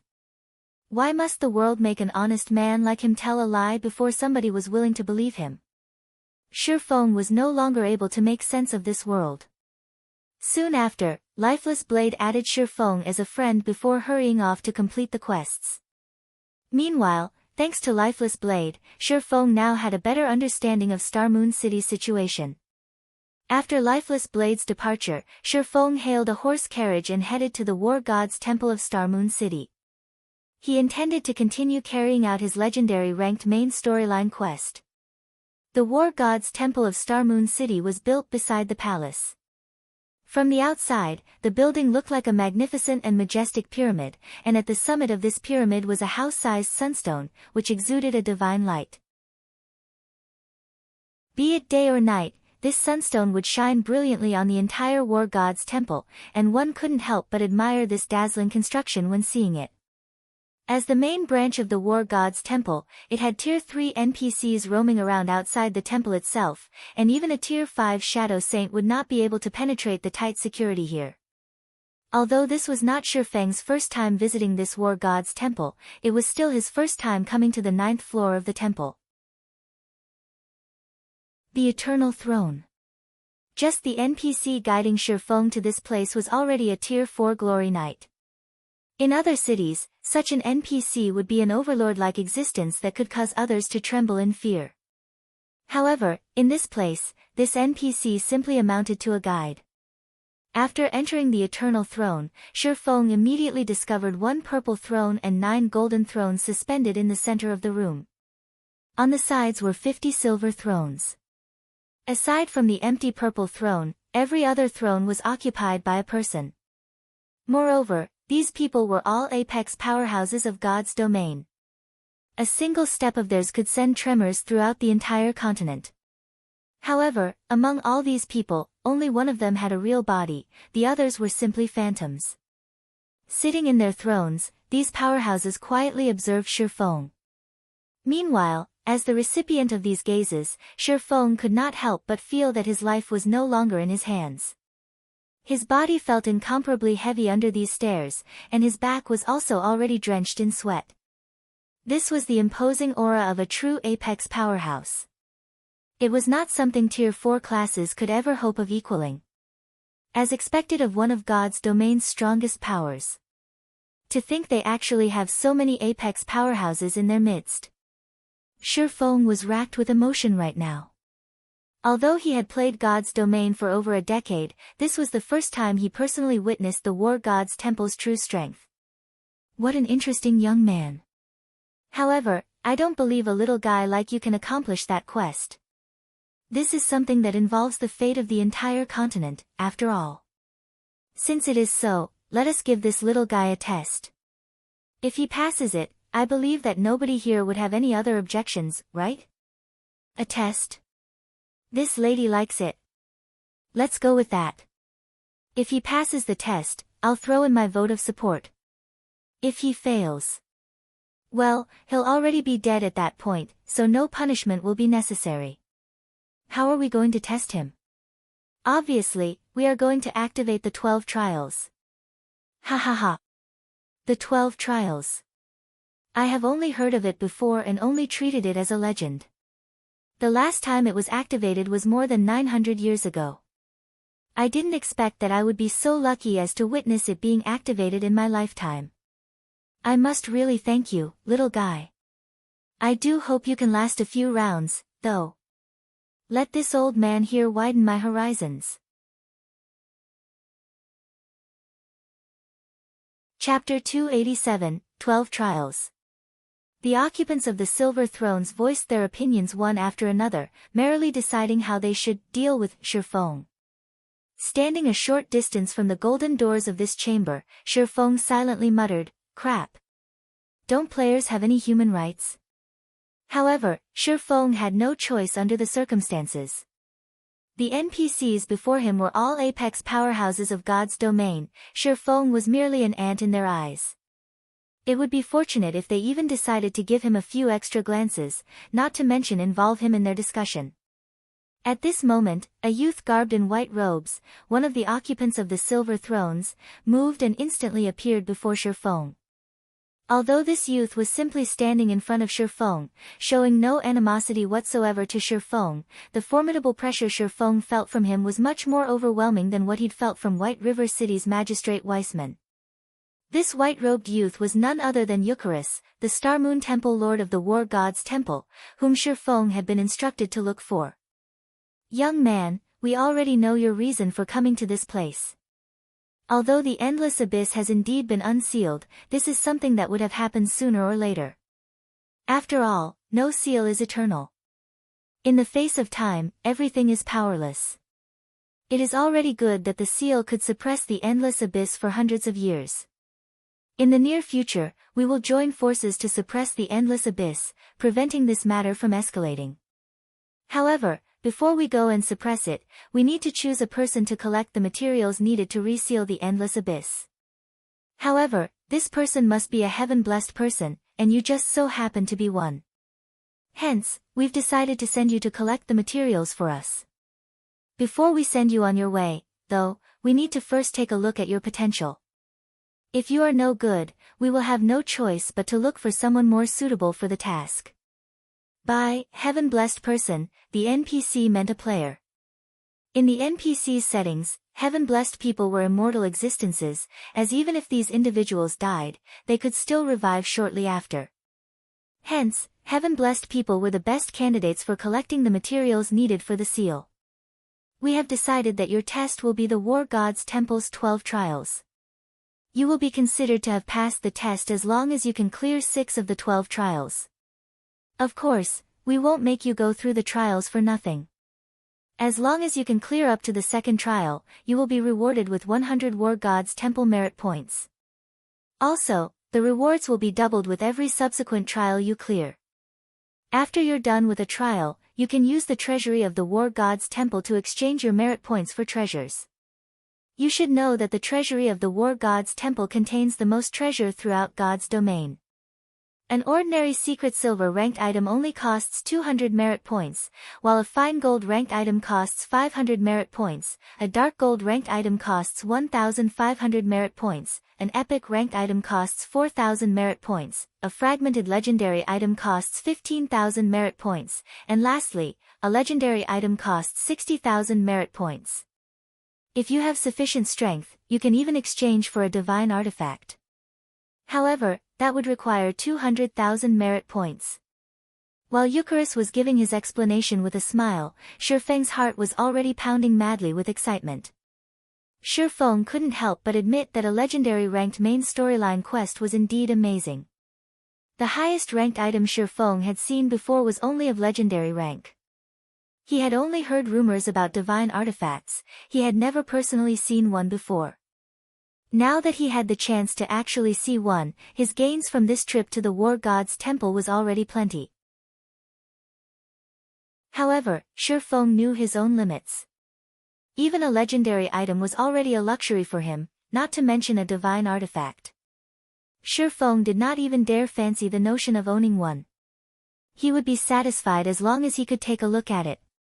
Just as Shifeng was imagining what a divine artifact looked like, Eucharis started chanting some incantations, while drawing complex divine runes with his fingers.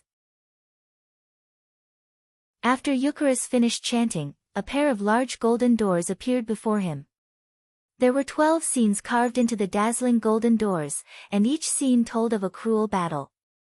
When the doors parted, a very ancient and violent aura gushed forth from within, as if there was a ferocious primordial beast housed beyond those doors.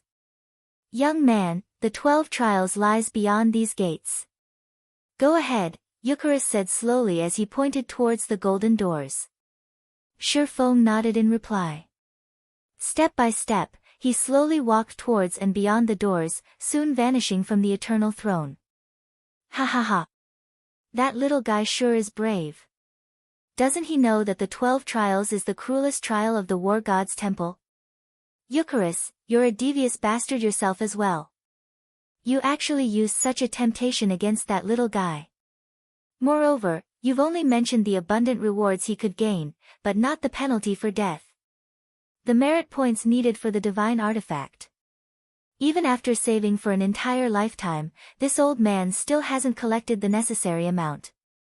If he wishes to obtain the divine artifact, at the very least, he needs to clear the 11th trial. Ever since the war god's temple was established, from ancient times until now, only one person has ever managed to do so. However, that great personage was a mighty god who had saved the entire continent in the past. This lady has read plenty of ancient texts relating to the 12 trials. According to the information in those ancient texts, the majority of the people that had entered the trial only managed to clear up to the 3rd or 4th trial. Meanwhile, the ones that were capable of clearing up to the 6th trial were as rare as a phoenix's feather and a chelan's horn. Eucharis, your requirement for him sure is high. Collecting the 7 treasures is a matter of great importance. Without sufficient strength, how can he expect to gather all of them? Besides, we can't afford to waste any energy on a weak little ant. Just as the occupants of the silver thrones were having another round of discussions among themselves, one of the occupants of the golden thrones, who had remained silent throughout the prior discussion, finally spoke. This matter is decided. Just as Eucharis has said, the old monsters sealed within the endless abyss are becoming restless. We can't afford to waste too much energy on a single weakling. If he can pass the 6th trial, I will lend him a hand as well. As you command, my lord. The occupants of the silver thrones could not help but feel astonished when they heard one of the lords of the golden thrones speak. They never expected that this great personage would take action as well. This was a fortune that could not be obtained even if one begged for it. Soon after, Eucharis waved his hand, summoning a water screen into the eternal throne. The water screen that was suspended in mid-air showed the image of Shifeng, who was currently facing the 1st trial. Shifeng's current location was at the summit of a precipice. Aside from the 100-yard or so plateau available to him, he was surrounded on all sides by deep cliffs. In addition, the winds here were extremely violent, and a single misstep could send him plunging into the endless abyss. Shifeng quietly sat on a platform paved with stone slabs. Immediately, he discovered that, aside from the weapons and equipment he had on him, everything else he possessed was unusable. The powerful frost grenades could only lie quietly inside his bag. Even the magic scrolls Shifeng had prepared beforehand were completely useless, and the same went for recovery potions. Instantly, Shifeng's combat strength had been reduced sharply. It seems that these trials are meant to purely test my combat power. I wonder who my opponent will be. Shifeng took a look at his surroundings and failed to discover any monsters. He then thought to himself in bewilderment, don't tell me the monster is invisible. Having thought up to this point, Shifeng immediately extended his 5 senses to their limits. Invisible monsters were not unusual in God's domain. In fact, some of the truly powerful monsters were even capable of serial teleportation. Meanwhile, inside the Eternal Throne, the big shots of God's domain were excitedly observing Shifeng's trial. After all, it had been close to a millennium since the 12 trials had last been activated. None of the occupants of the silver thrones were that old yet, so they were naturally very curious about the 12 trials. I wonder who will be his first opponent. Though there are no records about it in the ancient texts, I did hear that the creatures inside the 12 trials are all primordial beasts that are extremely ferocious. However, this is only the first trial. That little guy isn't even a Tier 1 swordsman yet, so the monster's strength should be barely within the Tier 1 realm. Look, something's flying over.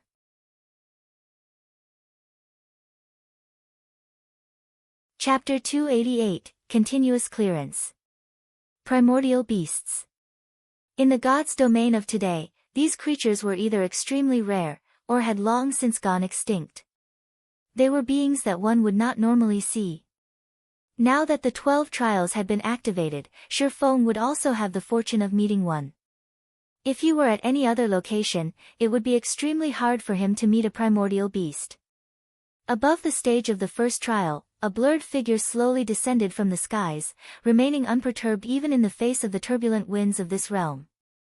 This gigantic figure landed at the center of the stage, towering over the tiny Shifeng. With the upper body of an eagle and the lower body of a lion, this monster was none other than the king of the skies, a griffin. Griffin, elite rank. Level 20. HP 30,000/30,000. I didn't expect a griffin would be so big.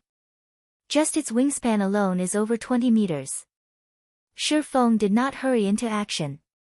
Instead, he took his time carefully observing the griffin. He was currently within a trial. The monsters in here were completely different from their counterparts in the outside world. Not only would the monsters inside a trial possess a large variety of skills, their basic attributes would also be much higher.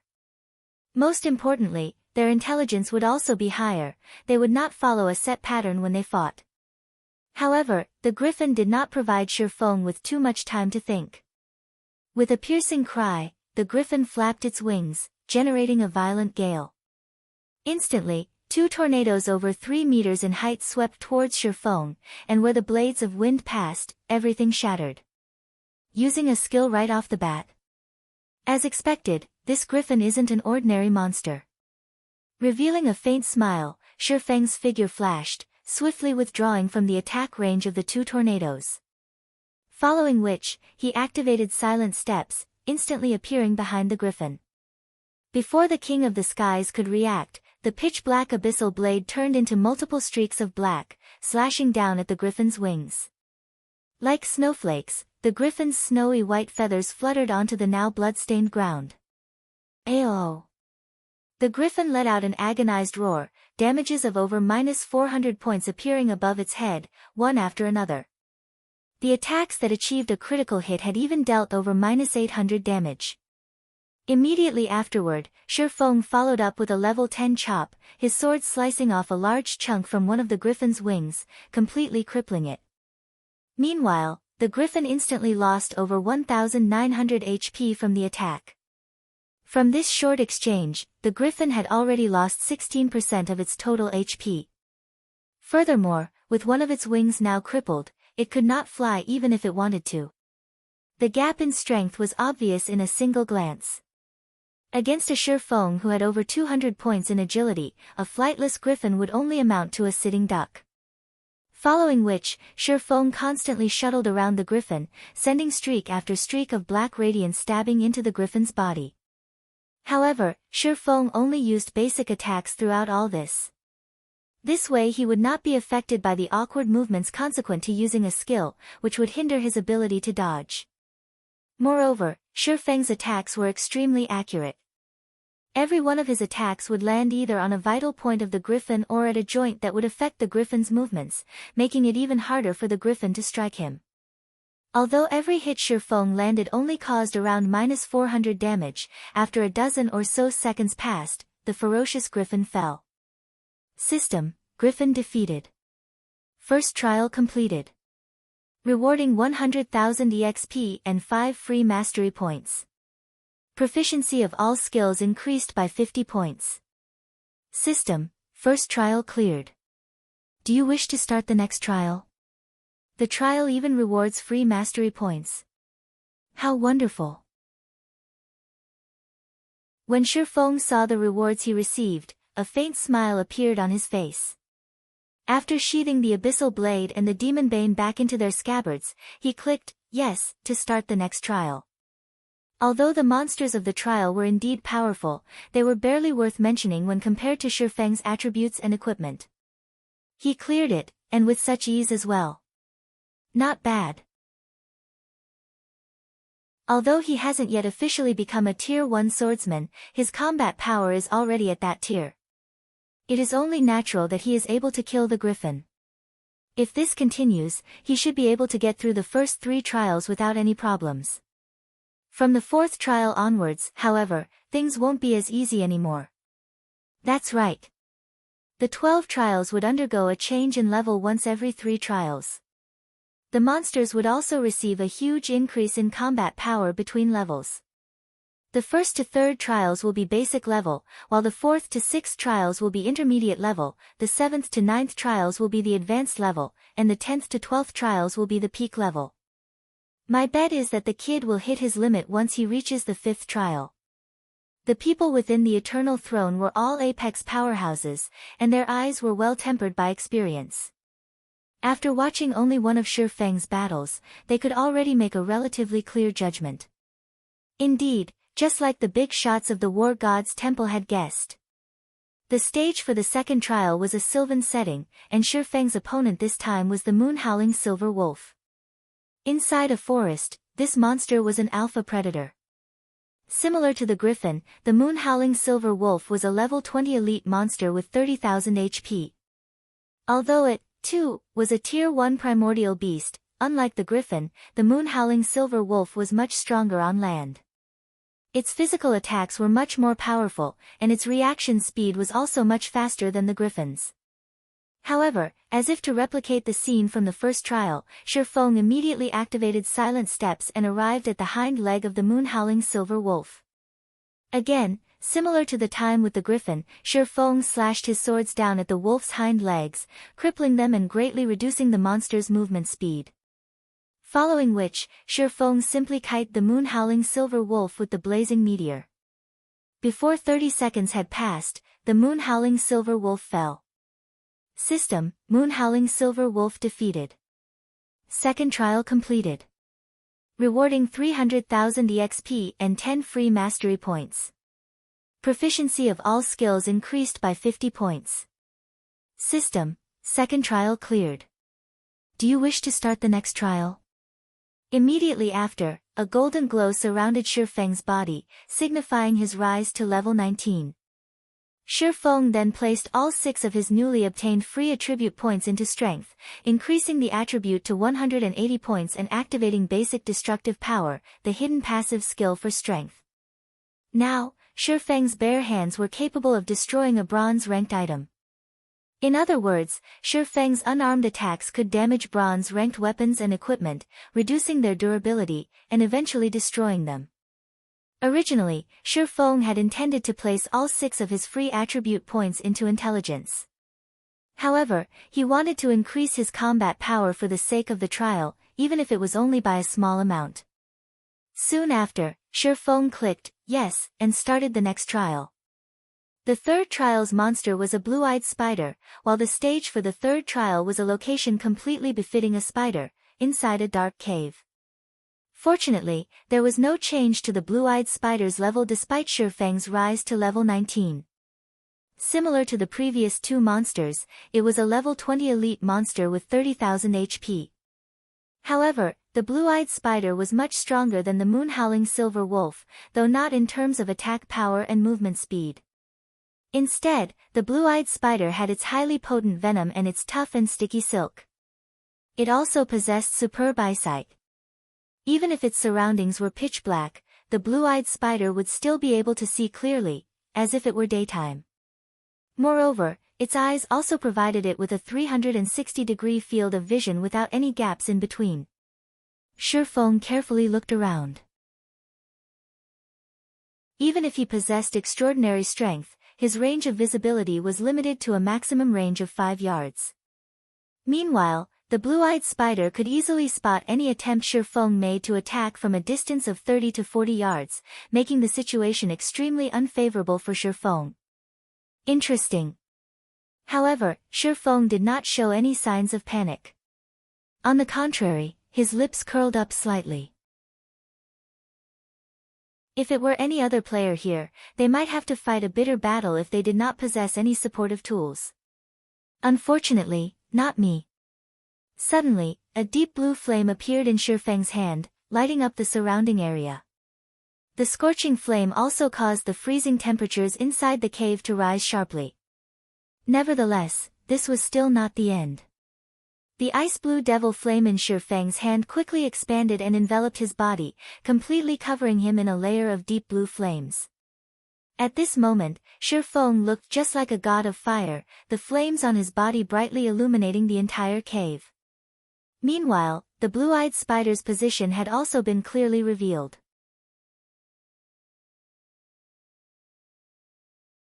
Chapter 289, Silver-Eyed Lion King. The blue-eyed spider lived in darkness all year round.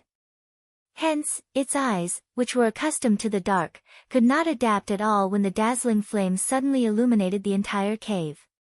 The blue-eyed spider was just like a frightened little rabbit. Suddenly, the blue-eyed spider, which had previously had the upper hand, was placed in an unfavorable situation. On the other hand, Shifeng, who had summoned the ice blue devil flame, could now deal 20% more damage, and his fire and ice-type attacks would also have an additional 40% damage, instantly breaking out of his disadvantageous position. While the blue-eyed spider was still incapacitated, Shifeng used silent steps and arrived over 20 yards behind the 8-legged monster. With the power of thunder and flames coating its length, the abyssal blade smashed into the blue-eyed spider's body. -1836. A frightening amount of damage appeared above the blue-eyed spider's charred head. The attack had also placed it in a fainted state for 4 seconds. Shifeng then followed up the attack with a thundering flash and a normal attack. -634, -1751, -1087, -169. After suffering this series of attacks, the blue-eyed spider finally broke out of its stupor. However, it only had 72% of its HP remaining now. The blue-eyed spider was furious. Rotating its body, it spat a stream of dark green venom at Shifeng. Having long since anticipated such an attack, Shifeng swiftly dodged to the side, avoiding the attack completely.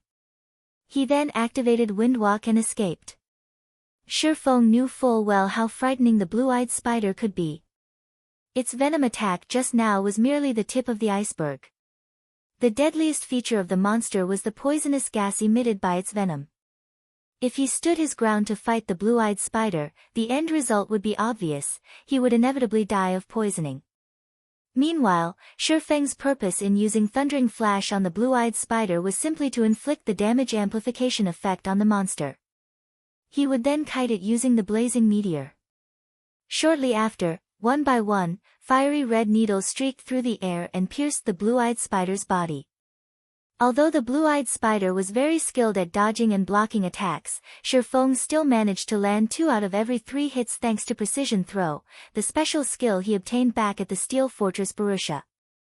Moreover, his attacks would occasionally trigger the quadruple phantom effect of the blazing meteor, instantly causing 4-600 damages to appear above the blue-eyed spider. When his luck was good, he would also trigger the burning flames effect. When the effect stacked up to 5 times, combined with the amplification effects of the ice blue devil flame, the debuff caused -1600 damage every second to the blue-eyed spider. The damage of this debuff was even higher than Shifeng's melee damage. However, such an occurrence was only natural. Although magic weapons were amazing, before they were fully released, they would still be far from comparable to a pseudo-extraordinary item. Meanwhile, aside from Venom attack, the only other ranged attack the blue-eyed spider possessed was Silk Bind. However, these 2 skills were simply superfluous when used against Shifeng. Shifeng simply made an effortless sidestep to dodge these attacks, and with a flick of his wrist, he would send yet another needle into the blue-eyed spider. Following which, the blue-eyed spider's HP bar constantly decreased. 62%. 45%. 33%. 20%. Within a few moments, the blue-eyed spider died at Shifeng's hands as well. System: Blue-eyed spider defeated. 3rd trial completed. Rewarding 1 million EXP and 10 free mastery points. Proficiency of all skills increased by 100 points. System: 3rd trial cleared. Do you wish to start the next trial? 1 million EXP just for clearing the 3rd trial. The system sure is generous. The difficulty for the first 3 trials isn't that high, though. It seems that the truly difficult part would start from the 4th trial onwards. I should take a rest and get my mental state back to peak condition for now. Despite having effortlessly cleared the first 3 trials, Shifeng did not believe, even for a second, that a legendary ranked main storyline quest could be so easily completed. Although Shifeng did not possess a good understanding of the 12 trials, it was still established as one part of a legendary quest. Its difficulty would definitely be high. The passing requirement was for Shifeng to clear up to the 6th trial. Yet, the difficulty of the first 3 trials was not particularly high. According to combat power, the monsters Shifeng had faced were only at the basic level of a Tier 1 monster. Hence, the truly difficult part was definitely the 4th to 6th trials. Shifeng had always been a careful person. Hence, he intended to make ample preparations. Inside the Eternal Throne, the many Apex powerhouses there had been slightly surprised by Shifeng's battle. That was a Tier 2 mysterious flame, the Ice Blue Devil Flame. It seems that the kid is still hiding his strength. It seems he really does have a chance at clearing the 6th trial. Based on his current strength, from the 4th trial onwards, he should be facing intermediate level Tier 1 primordial beasts. In terms of combat power, the kid is already at the intermediate level of Tier 1. Since the primordial beast that would appear in the 6th trial will be at the peak of intermediate Tier 1, he should have a 30% chance of defeating it with his current combat power. The big shots sitting in the Silver Thrones unanimously acknowledged Shifeng's potential. After resting for more than 10 minutes, Shifeng discovered an interesting matter. Although he could not use any potions or magic scrolls, he could still eat food made from cooking to boost his attributes. It was a good choice to let Violet Cloud continue pursuing the chef subclass. Shifeng smiled. After Zero Wings Workshop was established, Shifeng had given Violet Cloud a very high salary. The salary was much higher than what Violet Cloud earned from selling her cooking products. There was no need for her to continue on the path of a chef. However, Violet Cloud had chosen to continue cooking, giving the reason that it had already become a habit of sorts. Moreover, Violet Cloud herself loved cooking, and currently, she was already an advanced chef. She was not far away from being promoted to a master chef. Now, not only could the delicious steak she cooked increase the consumer's HP regeneration rate while in a non-combat state, it could also provide an additional buff that increased the consumer's strength by 10% for 10 minutes. To others, a 10% increase in the strength attribute might not amount to much. However, to Shi Feng, who currently had 180 points in strength, that would mean an additional 18 points in strength, which was also equivalent to an additional 36 points in attack power. Overall, the effect of the delicious steak provided Shi Feng with a significant increase in combat power. After Shi Feng was rested, he clicked yes to start the fourth trial. Soon after, Shi Feng was teleported to a grassy plain. Taking a look at his surroundings, Shi Feng quickly discovered a lion with a golden mane lazily sprawled across a large boulder, its stout tail swishing around in a leisurely manner. However, Shi Feng's arrival had obviously alerted it. When this golden-maned lion stood up, its height exceeded 5 meters. A chill flashed in the lion's silver eyes as it raised its eyelids. In the next moment, the lush, green grass beneath its paws was frozen solid. The grassy plains had also been instantly transformed into an icy hell, the green landscape turning snow-white. Silver-Eyed Lion King, Special Elite. Level 20. HP 100, 000/100, 000. The difficulty of the fourth trial was clearly much greater than the third trial. Amazing. As expected of the primordial beast of the fourth trial. It is actually capable of affecting its surroundings, transforming its environment into the ideal territory for it to fight in. Shi Feng couldn't help but be shocked. Even with his 10 years of experience playing God's domain, Shi Feng had very rarely encountered such a monster. However, the icy hell had minimal effect on Shi Feng. After activating the ice blue devil flame, the icy hell instantly returned to its original state. Just like that, the silver-eyed lion's environmental advantage was easily vanquished by Shi Feng. Although the silver-eyed lion had lost its advantage, its innate strength and destructive power was still high. With a swipe of its paws, a large pit was formed in the grassland and gravel flew all over the place. Before Shi Feng could get a good grasp of the situation, he was hit by the shockwave ensuing from the impact of its claws and instantly lost 621 HP. What terrifying strength! Just the shockwave of its attack could already deal over -600 damage to me. If I received a direct hit from its claws, the damage will definitely be in the thousands. Although Shi Feng had been caught off guard by the silver-eyed lion, he did not freeze in place. Immediately, he activated Windwalk and escaped. If he fought a direct battle against the silver-eyed lion, there was no question that he would die. Although Shi Feng could avoid the silver-eyed lion's claws in a head-on confrontation, if its claws battered the ground just like before, the resulting shockwave would propagate over at least an 8-yard radius. Shi Feng would have no way of dodging the shockwave at all. Also, Shi Feng only had a little more than 2,400 HP in total, he would last only a few hits at best.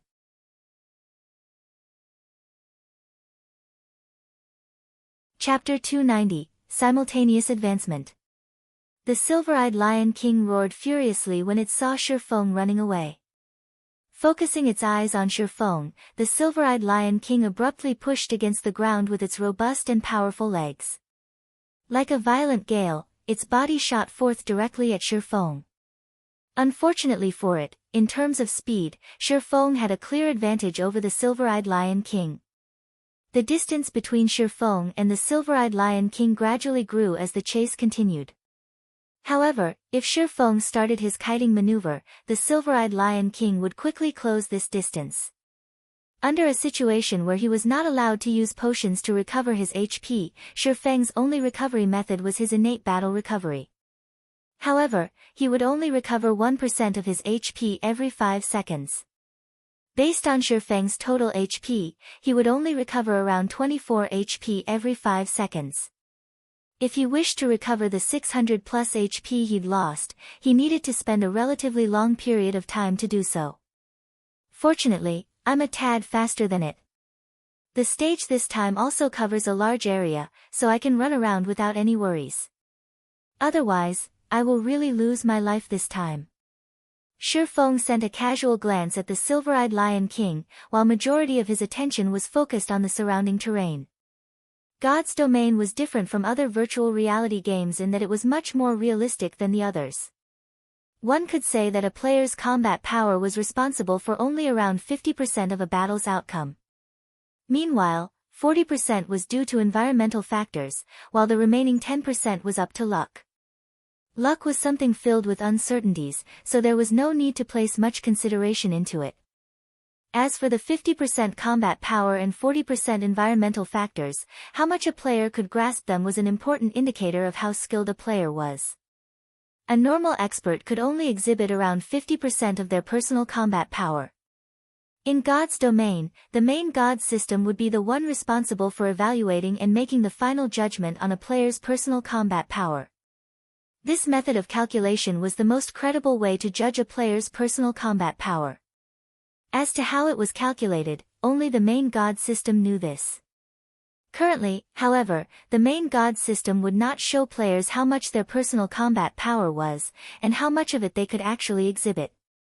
Once the first 100-man team dungeon was successfully raided, the second evolution of God's Domain would be activated. After the second evolution, a teleportation gate to the Divine Colosseum would appear in every city. When players entered the Divine Colosseum, they could compete and battle against other players there. Not only could they obtain equipment there, they could also upgrade and improve their combat techniques. It was also due to this reason that the fights in God's Domain became extremely popular.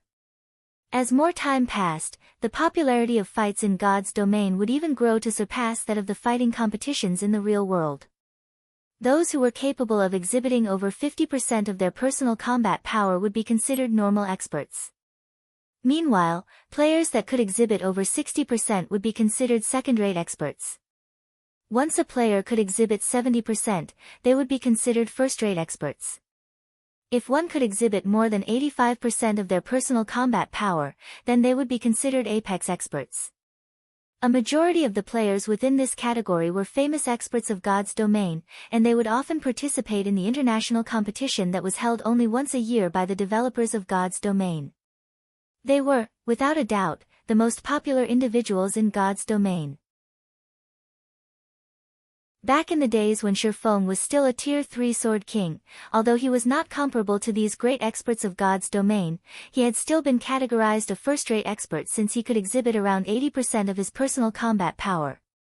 However, compared to exhibiting his personal combat power, Shifeng was much stronger in terms of observing and utilizing his surroundings. Currently, in terms of combat power, Shifeng was about equal to the Silver-Eyed Lion King. However, the Silver-Eyed Lion King's HP was many times greater than Shifeng's. Without taking into consideration the environmental factors, Shifeng would definitely die if he chose to clash head-on with the Silver-Eyed Lion King. If Shifeng had met the Silver-Eyed Lion King under normal circumstances, he would simply accept his death. At worst, he would just lose a single level. However, the current situation he was in did not allow him to do so. This was a trial given by his quest, there was no second chance for him, and his death would also signify the end of the quest. Hence, he absolutely could not die right now. After running for over a dozen minutes, Shifeng arrived at a hill. As for the Silver-Eyed Lion King, it was still far from catching up to Shifeng. Shifeng wandered around this hill for a while and eventually discovered a cliff. Immediately, Shifeng's eyes glowed and his lips curled up in a smile. At last, I've found the key to victory. Shifeng chuckled lightly. He then activated Windwalk, dashing towards the edge of the cliff. Originally, Shifeng could have used this period of time to increase the gap between him and the Silver-Eyed Lion King even further. However, Shifeng chose not to do so because he wanted to find a favorable terrain to deal with the Silver-Eyed Lion King. A minute later, Shifeng stood at the edge of the cliff. Below him was a large gorge. This height should be sufficient. Shifeng made some mental calculations and felt that his plan was feasible. After several more seconds passed, the Silver-Eyed Lion King finally caught up. Just as the Silver-Eyed Lion King leapt into the air, its razor-sharp claws about to slash Shifeng's head, Shifeng jumped, dodging the attack completely. In the next moment, the Silver-Eyed Lion King's paws smashed into the cliff. Boom! The ground beneath Shi Feng and the silver-eyed Lion King was destroyed, both man and beast plunging towards the very bottom of the cliff. Just as Shi Feng's body was about to hit the ground, he activated gravity liberation, his body instantly becoming as light as a feather. Immediately, Shi Feng's rate of descent dropped sharply. The silver-eyed Lion King, on the other hand, was not as fortunate. When its body hit the ground, a large crater was formed from the impact. Still not dead? You're quite durable, aren't you? Shi Feng commented as he looked at the silver-eyed Lion King that was embedded into the ground. Right now, the silver-eyed Lion King only had a thread of its HP left. You've already dug your own grave, so you might as well stay in it. Shi Feng unceremoniously sent a thundering flash at the monster. 3 arcs of lightning streaked into the silver-eyed Lion King, taking away its remaining 1,000 or so HP. Before, if Shi Feng had chosen to jump down the cliff first, the silver-eyed Lion King definitely wouldn't have followed suit. Its intelligence was not that low, after all. Instead, it would simply have taken a detour down the cliff. Hence, Shi Feng had chosen to borrow the silver-eyed Lion King's immense destructive power to destroy the edge of the cliff. That way, there was no doubt the silver-eyed Lion King would be caught unawares. System: Silver-eyed Lion King defeated. 4th trial completed. Rewarding 3 million EXP, 20 free mastery points, and 10 gold coins. Proficiency of all skills increased by 300 points. System: 4th trial cleared. Do you wish to start the next trial? 3 million EXP. Isn't this reward a little too lavish? Shi Feng was immediately shocked by the system's reward. He had only recently risen to level 19. Yet, now, he was already close to welcoming level 20. Moreover, after the 4th trial, Shi Feng's War God's Temple merit points were already at 700 points. He could now afford to exchange for 1 fine gold ranked item and 1 secret silver ranked item. And as long as he cleared the 5th trial, he could obtain another 800 merit points. The points in that round alone trumped those from all the previous rounds combined. He would then be able to afford to exchange for either 1 dark gold ranked item or 3 fine gold ranked items. After a short rest, Shi Feng clicked yes again and started the 5th trial. The stage of the 5th trial was set in a desert. Meanwhile, the primordial beast that would serve as his opponent in this trial was a monstrosity that had the head of a lion, the body of a goat, and a snake as its tail. The moment this monster noticed Shi Feng's entry into its territory, its crimson-red eyes immediately squinted, a hint of excitement leaking out from them. Chimera! Shi Feng was surprised. Without even needing to use observing eyes on the monster before him, Shi Feng already knew what it was. After all, he had fought this monster countless times in the past. A chimera was the final boss of a 100-man team dungeon. In the past, Shi Feng and the team he led had suffered defeat after defeat under the hands of the chimera. Only after experiencing innumerable team wipes did they manage to finally kill it. Hence, Shi Feng had a very deep impression of chimeras. Chimera, Special Elite. Level 20. HP 120,000/120,000. The chimera was a monster Shi Feng was extremely familiar with. Shi Feng knew both the strengths and weaknesses of a chimera like the back of his hand. A chimera could spit fire from its mouth, and its strength was comparable to the silver-eyed Lion King. Meanwhile, the snake that acted as the chimera's tail was equivalent to another monster entirely. The snake boasted powerful venom attacks. If players were struck by the chimera's flames after being poisoned by its tail, they would die with 100% certainty. However, the chimera also possessed a fatal weakness, poison. Shi Feng immediately activated Windwalk. Faced with the chimera's sharp claws and venom attacks, Shi Feng chose only to dodge and not retaliate. After the venom spat out by the chimera's tail started spreading and emitting a poisonous gas into the surroundings, Shi Feng finally took action. Without hesitation, Shi Feng charged into the poisonous fog, with the chimera following closely behind him. The moment Shifeng stepped into the poisonous fog, he was inflicted with a poison debuff, losing 200 HP every second. However, Shifeng paid no mind to the debuff. After he ran out of the poisonous fog, he spun his body around and threw the blazing meteor. When the blazing needle entered the poisonous fog, the vivid green fog instantly turned into a dark green. Immediately after, an explosion occurred. The explosion promptly sent the chimera, which was still standing inside the poisonous fog, flying. The monster lost over 10,000 HP from the explosion, and it was placed in a momentary crippled state. Taking advantage of this change, Shifeng launched a barrage of attacks at the chimera. By the time the chimera had recovered from its crippled state, Shifeng had already taken an additional 6,000 or so HP away from it. Furious, the chimera charged at Shifeng, while the latter started evading the chimera's attacks once more, biding his time while he waited for the next poisonous fog to form. After repeating this process several times, the battle finally came to an end. Although Shifeng had only around 400 HP remaining, the chimera had already fallen at his feet. System: Chimera defeated. 5th trial completed. Rewarding 6 million EXP, 20 free mastery points, and 10 gold coins. Proficiency of all skills increased by 300 points. System: 5th trial cleared. Do you wish to start the next trial? Immediately, Shifeng's experience bar rose to 62% of level 20. He was not far away from reaching level 21. Although Shifeng was slightly stronger now after allocating his free attribute points, he still felt that the next trial would be extremely dangerous. If not for the fact that Shifeng was familiar with the chimera's habits, he would have definitely died in the 5th trial. Meanwhile, the monster in the 6th trial would definitely be much stronger than the chimera.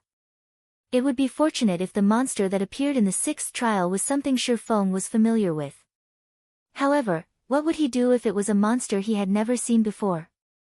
Most likely, death would be his only ending. Shifeng would not rely on luck to decide such an important matter for him. Hence, Shifeng did not immediately start the 6th trial after he was rested this time. Instead, he called out his attribute panel, choosing to use the free mastery points he had reserved all this time. One-handed sword mastery. Intermediate apprentice swordsman. Mastery points required, 50. Damage when using a one-handed weapon increased by 15%. Advanced apprentice swordsman. Mastery points required, 100. Damage when using a one-handed weapon increased by 20%. Basic swordsman. Mastery points required, 150. Damage when using a one-handed weapon increased by 30%. There is a 5% chance for a qualitative change to occur. Intermediate swordsman. Mastery points required, 200. Damage when using a one-handed weapon increased by 40%. There is a 10% chance for a qualitative change to occur. Normally, even after players were promoted into a Tier 1 swordsman, their one-handed sword or two-handed sword mastery would only be at the intermediate apprentice swordsman rank. Meanwhile, Shifeng had received a total of 65 free mastery points from clearing the first 5 trials. In addition to the points he had received from completing quests and the points that were rewarded once every 5 levels, he now had a total of 168 in used free mastery points. After Shifeng used up all his free mastery points, his one-handed sword mastery had reached the rank of a basic swordsman. However, Shifeng was still not satisfied with this result. Following which, he retrieved the level 20 Dark Gold ranked Purgatory's Shadow, which he had previously bought at the Blackwing auction house, from his bag and swapped out the level 15 Demon Bane. Let's start the devouring process, then. Shifeng looked at the pitch-black abyssal blade in his hand. He then offered the 10 level 15 mysterious iron weapons, which he had prepared at an earlier date, and the level 15 Demon Bane as sacrifices to upgrade the abyssal blade. Although it was unfortunate that he did not possess 10 level 15 secret silver weapons to use as a sacrifice, the legendary quest was of utmost importance. He could not afford even the slightest misstep, and it was necessary for him to utilize all available avenues.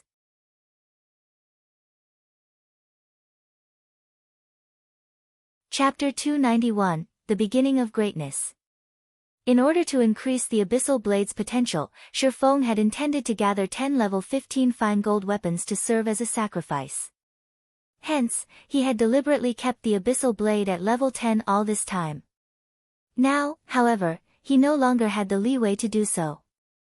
The Abyssal Blade started exuding a dark fog, which immediately charged at the sacrificial weapons Shifeng had prepared. Within 3 seconds, even the incomparably hard Demon Bane, a dark gold-ranked one-handed sword, had been turned into dark fog and was absorbed by the Abyssal Blade. After the Abyssal Blade had finished devouring the sacrificial weapons, the weapon was no longer completely pitch-black in appearance. Golden divine runes appeared on the blade of the sword, giving off a faint golden glow. Meanwhile, the entire blade itself had also become silvery gray. When Shifeng casually brandished the Abyssal Blade, slashing it through the air, the feeling he got was like he was cutting a transparent sheet of paper. Sharp. Shifeng looked at the Abyssal Blade in his hand, astonishment filling his eyes. If he combined such sharpness with the basic destructive power passive skill, even without the ice blue devil flame, he could still easily destroy mysterious iron-ranked weapons and equipment. Secret silver-ranked items would also last only a while longer. Abyssal Blade, one-handed sword, magic weapon. Attack power plus 211. All attributes plus 25. Attack speed plus 8. Ignore levels plus 8. Attacks have 35% chance to cause 200% damage. 10% chance to cause 300% damage. 20% chance to induce Doom Curse, reducing all attributes by 40% for 30 seconds. If wielder belongs to any swordsman-related class, all skill levels plus 3. Increase free ability points received for every increase in level by 2 points. Equipment level 15. Can be upgraded. Devour 10 level 20 mysterious iron weapons and 1 level 20 secret silver weapon to upgrade to level 20. Can be evolved, unknown. Additional skill 1, Phantom Kill. Instantly creates a doppelganger. You can control this doppelganger. Doppelganger will have 55% of original body's attributes and all skills. At the same time, doppelganger and the original body can be swapped. Duration, 40 seconds. Cooldown, 5 minutes. Additional skill 2, Abyssal Bind. Binds enemies and prevents movement, reducing defense by 100%. Duration, 3 seconds. Cooldown, 1 minute. Additional skill 3, 9 Dragon's Slash. Instantly creates 9 phantoms of the Abyssal Blade for wielder to use. Each phantom sword is capable of dealing up to 30% damage. Duration, 30 seconds. Cooldown, 5 minutes. Additional skill 4, Dark Violent Dance. 45% of the total damage dealt to the target spreads in a cone-shaped area towards targets within a distance of 12 yards. Duration, 30 seconds. Cooldown, 1 minute. The Abyssal Blade was personally created by Master Smith Alices using the Black Dragon King's fangs as material. It is one of 36 famed swords, and it is ranked 31st. However, this sword has been cursed by the Black Dragon King. Aside from providing the wielder with immense strength, there will be a backlash every period of time.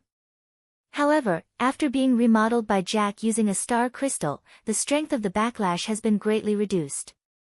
If the wielder is unable to suppress the backlash, the wielder will receive the curse of the Black Dragon King, permanently reducing all attributes by 50%. Unable to be dropped. Unable to be traded. As expected of a magic weapon. Even though only 10 mysterious iron weapons and 1 dark gold weapon were used as its sacrifice, its new attack power is even higher than a dark gold weapon of the same level. This attack power could already rival a dark gold ranked two-handed sword. Shifeng smiled in satisfaction. The level 15 dark gold ranked Demon Bane only had 183 attack power. Meanwhile, the Abyssal Blade had 211 attack power. It was far stronger than the Demon Bane. Not to mention, the other attributes and skills of the Abyssal Blade had also received a significant improvement from the upgrade this time around. Unfortunately, the Abyssal Blade was still far from being a match for the Purgatory's Shadow, a level 20 dark gold ranked one-handed sword. Purgatory's Shadow, one-handed sword, dark gold rank. Level 20, can be upgraded twice. Attack power plus 273.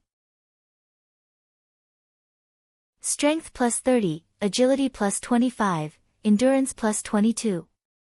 Attack speed plus 2. Attacks have 20% chance to cause 300% damage. 10% chance to reduce damage dealt by target by 20%. Effect not stackable. Additional skill dash. Purgatory power, when activated, increases attack speed by 100% and damage dealt by 30% for 15 seconds. Cooldown, 2 minutes. However, this could not be helped. Level 20 weapons and equipment were essentially more powerful than level 15 ones. At level 20, players could take the promotion to become a Tier 1 class. Hence, level 20 weapons and equipment would all be significantly stronger. Although the attack power has improved greatly, it won't be enough to get me through the 6th trial. Shifeng knew that a player's combat power could not simply be measured through their attack power alone. An increase in attack power only meant that the damage players dealt would be higher than before. Meanwhile, combat power was the synthesis of various other factors such as strength, agility, endurance, and other basic attributes. Skill level was also a factor to consider. Even if Shifeng multiplied his current attack power by 3 to 4 times, his HP would still be tens of times lower than the monster in the 6th trial. If he could not dodge the monster's attacks, he would still lose his life after taking a few hits. So, an increase in attack power would not bring too great an increase to his overall combat power. A player was just like a wooden bucket that was used to collect water. How strong they were depended not on their strengths but their weaknesses. Shifeng called out the system interface. As Eucharis had already opened up the exchange system of the War God's Temple's treasury for Shifeng, he could now directly exchange his merit points through the system. Shifeng immediately used 1,500 merit points to exchange for a level 20 dark gold weapon. He then took out another 10 level 20 mysterious iron weapons from his bag. There were plenty of mysterious iron weapons stored inside the guild warehouse.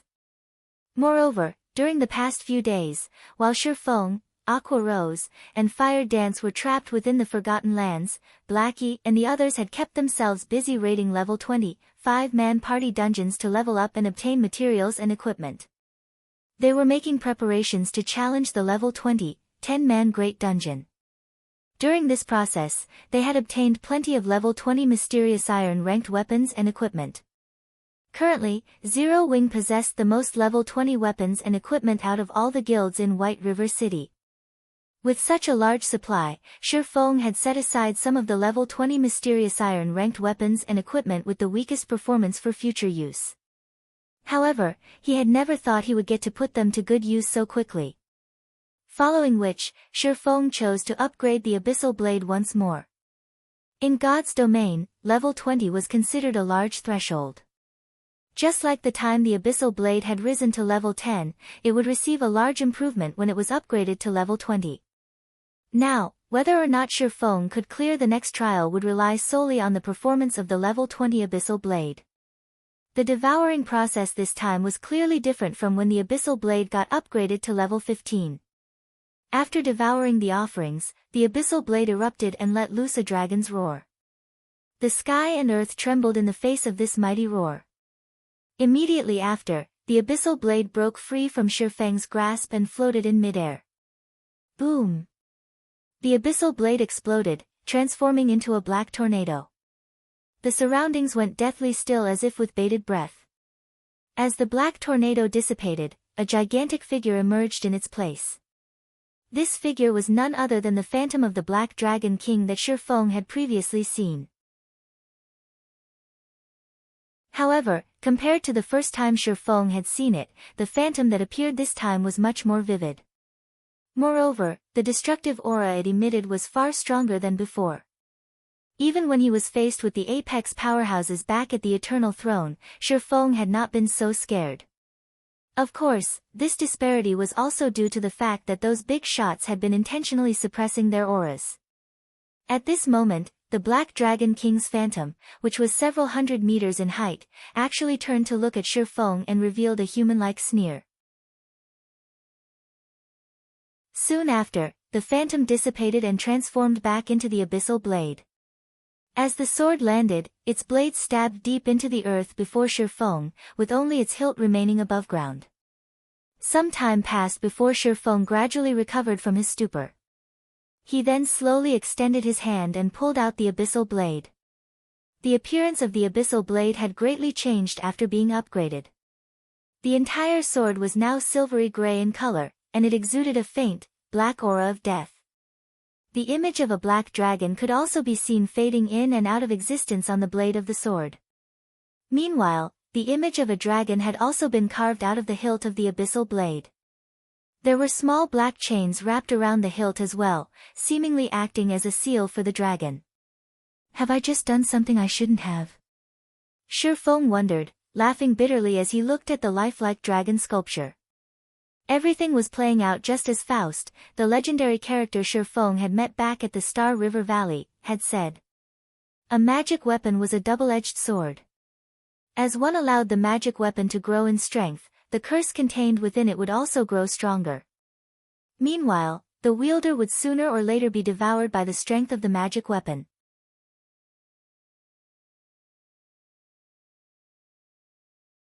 Chapter 292, Black Emperor.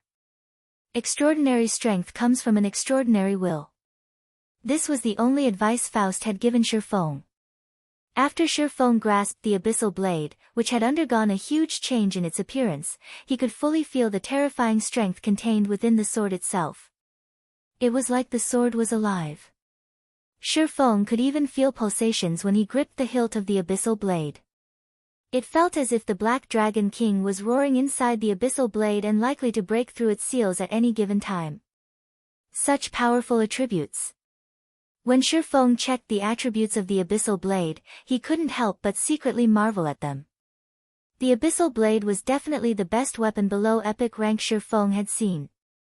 Even the blazing meteor, which had been crafted by the forging genius Celiora, was not its match. Currently, based on the abyssal blade's attributes, it would not be an exaggeration to label the sword a pseudo-extraordinary item. Provided that he could continue upgrading it, it would reach the epic rank standard before long. Abyssal blade, one-handed sword, magic weapon. Attack power plus 302. All attributes plus 30. Attack speed plus 10. Ignore levels plus 10. Attacks have 40% chance to cause 200% damage. 15% chance to cause 300% damage. 20% chance to induce Doom Curse, reducing all attributes by 40% for 30 seconds. If wielder belongs to any swordsman-related class, all skill levels plus 3.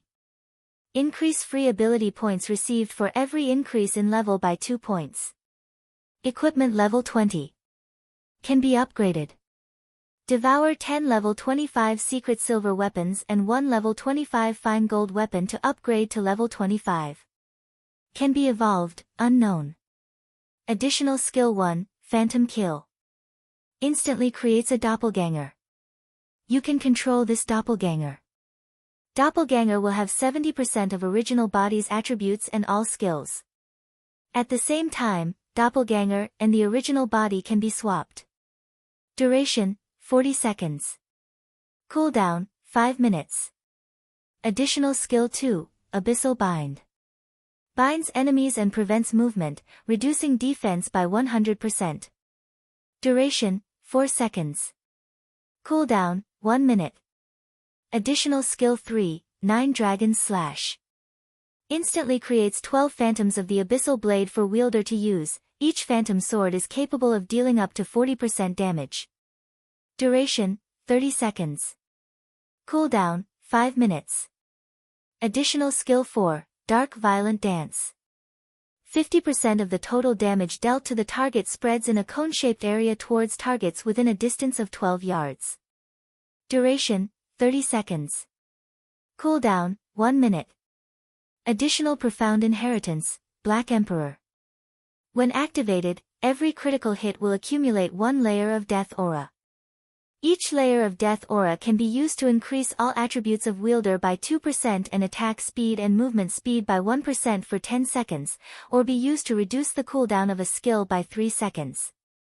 Maximum of 30 layers of death aura. Duration, 10 minutes. Cooldown, 18 hours. The Abyssal Blade was personally created by Master Smith Alices using the Black Dragon King's fangs as material. It is one of 36 famed swords, and it is ranked 31st. However, this sword has been cursed by the Black Dragon King. Aside from providing the wielder with immense strength, there will be a backlash every period of time. However, after being remodeled by Jack using a star crystal, the strength of the backlash has been greatly reduced. If the wielder is unable to suppress the backlash, the wielder will receive the curse of the Black Dragon King, permanently reducing all attributes by 50%. Unable to be dropped. Unable to be traded. As expected of a magic weapon. It really doesn't disappoint. Even epic weapons rarely have profound inheritances attached to them. Now, before even reaching the standard of an epic weapon, it already possesses a profound inheritance. Shifeng breathed a sigh of relief after carefully reading through the introduction of the Black Emperor. With it, he should not have any problems facing the 6th trial. Profound inheritances were rarely seen during the early stages of God's domain. They only started becoming widely known during the middle stages of the game. Inheritances and skills were different. In God's domain, the skills provided to each class were made to accommodate the masses of players, so there was no sense of individuality to them. To put it another way, instead of skills being made to cater to the individual player, players were required to adapt themselves to pre-made skills, regardless of the suitability of said skills. Meanwhile, inheritances could be used by players to create their own unique method of attacking, allowing more freedom in their fighting styles. It could also further increase a player's combat power. The most basic of inheritances in God's domain would enhance a player's skills, such as increasing the skill's damage or altering the effects of said skill to allow a more flexible fighting style. As for the more advanced inheritances, not only would they alter a player's skills, they could also increase a player's attributes. Meanwhile, the Black Emperor inheritance clearly belonged to this category. If others were to see the attributes on the Abyssal Blade, their jaws would definitely fall to the ground in shock. Some would even harbor thoughts of owning it for themselves. An organization like Underworld, which had been continuously gathering all kinds of powerful items, would definitely not hesitate to use unscrupulous means to take possession of the Abyssal Blade. In today's society, virtual gaming had already become one of the world's main forms of entertainment. The emergence of God's domain had further solidified the position of virtual reality games in people's lives. Currently, the average person would spend close to half of their day living inside God's domain. It was also due to this reason that players all wished to live a better and more respectable life in God's domain. After all, life in God's domain was just like another part of their own lives. However, unlike their lives in the real world, their lives in the virtual world were much purer and simpler. Generally, they only needed good weapons, equipment, and influence in the game. At this current age, players' pursuit of virtual items was no less than women's pursuit of luxury goods. After all, in the eyes of average players, weapons and equipment were the representation of strength. Gorgeous-looking weapons and equipment that allowed one to have amazing damage output were all the envy of average players. High-level weapons and equipment were symbols of strength in God's domain, and countless players pursued them. It was also the reason why many players were willing to spend hundreds and thousands, and sometimes even tens of thousands of credits to purchase these powerful items. Some wealthy youths that were born with a golden spoon would even spend several millions without blinking just to obtain a powerful item. These people were willing to go to such lengths because, with powerful weapons and equipment, they could experience the pleasure of being superior to others.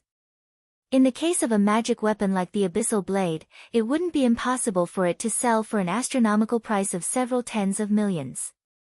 Shifeng recalled that 1 year after God's Domain's official launch in the past, a legendary item had appeared in the world auction, which was held in the real world. At that time, the legendary item had been sold off for 60 million credits. The price had thoroughly shocked the entire world. Shortly after the auction, however, the person who sold the legendary item immediately regretted that decision. There was only a limited number of legendary items throughout the entire God's Domain, and every single one of them was considered a strategic weapon by guilds. Just by owning one, a player could easily get through their Tier 4 or even Tier 5 class promotions. Meanwhile, the value of a Tier 5 powerhouse could reach up to tens of billions of credits. The reason being, when a guild gave birth to a Tier 5 powerhouse, the guild would have the ability to conquer 2 or 3 additional cities that could each hold a population of several million people. Of course, the Abyssal Blade was still incapable of rivaling a legendary weapon at present. It wasn't even at the level of an epic weapon yet. However, it was what Shifeng currently needed the most.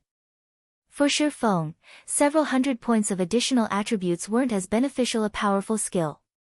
And the Black Emperor inheritance just happened to fit the bill. Shifeng had learned many powerful skills. However, all of them possessed the same fatal weakness, all of them possessed explosive power, but none of them possessed any staying power.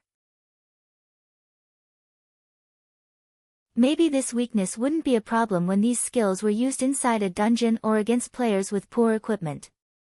After all, when going against players with poor equipment, Shifeng did not even need to use up all the skills in his arsenal to finish them off. He could simply overwhelm them with superior attributes, and not even techniques would be required. Meanwhile, when inside dungeons, he would have MTs to tank the monsters at the front lines, healers to heal him from behind, and many other players to support him. He only needed to survive and wait for the cooldown of his skills to end before starting the next volley of attacks. But when fighting against monsters or players that were equal in strength with him, just a short burst of damage would not carry him to victory. Without sustainability, he would be trampled by his opponent after his short burst. Just take Absolute Heaven for example.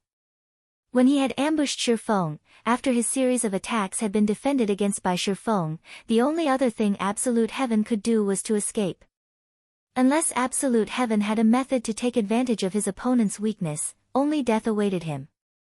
Following the upgrade of the Abyssal Blade, Shifeng sank into deep contemplation for more than 2 hours, thinking of ways to incorporate the Black Emperor inheritance into his fighting style. Now, he felt much more confident about clearing the 6th trial. Let's see what kind of monster is awaiting me in the 6th trial, then. Shifeng revealed a faint smile. Stretching his finger, he tapped yes on the system interface and started the next trial.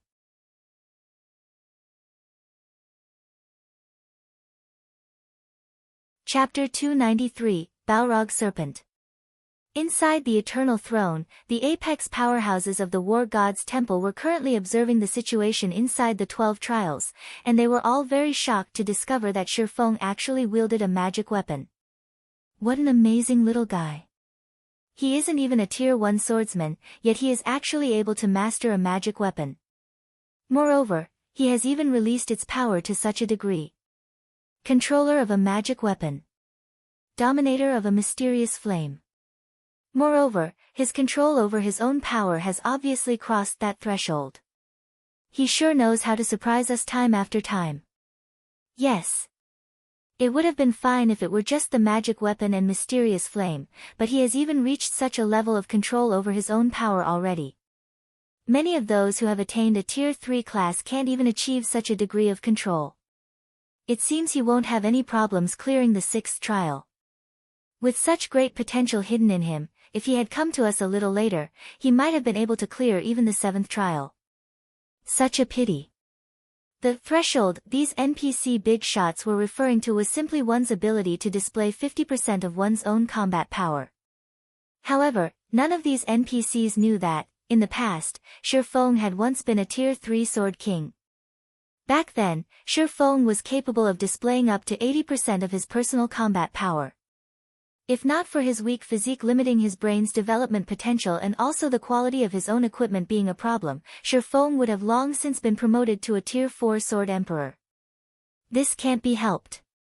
Who would have known the endless abyss would break the seal so quickly? There is no point feeling pity over the matter. We old folks should make some preparations for when the trial ends as well. Otherwise, we'll break our backs from overwork later. The Lords of the Silver Thrones unanimously acknowledged Shi Feng's potential. However, in regard to Shi Feng's managing to clear the 7th trial, they held no hope towards it at all. The reason being, it had been over a millennium since the 7th trial had been cleared. Inside the 12 trials, the stage for the 6th trial was a cave of lava similar to the Flame God's cave. However, the fire-type mana here was far purer than in the Flame God's cave. Shi Feng currently stood inside this cave, and the molten hot lava around him was making bubbling sounds as it flowed through the cave. If Shi Feng did not possess 20 points in fire resistance, allowing him a certain degree of immunity to heat, he would have long since been cooked by the scalding hot temperatures. Any average player that came here might already be half dead before they even started battling. Before Shi Feng could fully observe the terrain inside the cave, a gigantic flame-covered snake over 20 meters long emerged from the molten lava. Balrog Serpent, Special Elite. Level 20. HP 150,000/150,000. Even if Shi Feng did not know exactly how powerful this Balrog Serpent was, he had no doubt whatsoever that this serpent had a very high resistance towards fire-type attacks. Let's use you as a test for my new weapons. Shi Feng revealed a faint smile as he unsheathed the Abyssal Blade and the Purgatory's Shadow. However, he did not directly charge at the Balrog Serpent, as that was something only an idiot would do. Before charging into battle, experts would first try to understand as much as they could about their opponent. Hence, Shi Feng simply stood still and calmly observed the Balrog Serpent's every action, familiarizing himself with the giant serpent's movement patterns. The Balrog Serpent was also no idiot itself. It obviously knew that it was much stronger than Shi Feng and that its HP was tens of times higher than Shi Feng's as well.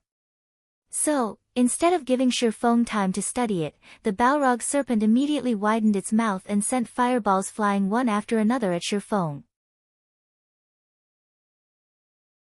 Shi Feng's feet moved, his body instantly reacting and leaving behind an afterimage as he effortlessly dodged these incoming fireballs. Not giving up, the Balrog Serpent continued bombarding Shi Feng with a stream of fireballs. If 3 were not enough, then 5. If 5 were not enough, then 10. Soon, the space within the cave was packed with fireballs. By attacking in such a way, not only could the Balrog Serpent damage its enemies, it could also prevent them from closing in on it. Faced with such a method of attack that combined both offense and defense, average players would definitely grow helpless and suffer the bombardment of these dozens of fireballs. Shi Feng, however, was no average player. In the face of all these fireballs, instead of retreating, he chose to advance without the slightest shred of hesitation. Yet, contrary to expectations, Shi Feng did not end up suffering a tragic end at the hands of the fireballs. Instead, he looked as if he was dancing as he weaved through the rain of fire, his actions seemingly easy and enjoyable. However, when the distance between him and the Balrog Serpent shortened to 20 yards, he could no longer rely solely on evading the fireballs to move forward. I've mostly grasped its attack timing. Now, it's time to have a look at how amazing my new weapons are. Shi Feng inwardly smiled as he looked at the Balrog Serpent that was constantly spitting out fireballs.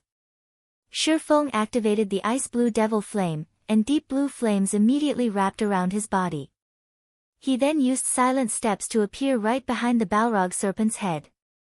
The first thing he did when he arrived was to send a vertical slash down on the Balrog Serpent's head, causing -372 damage to the monster. Such strong defense.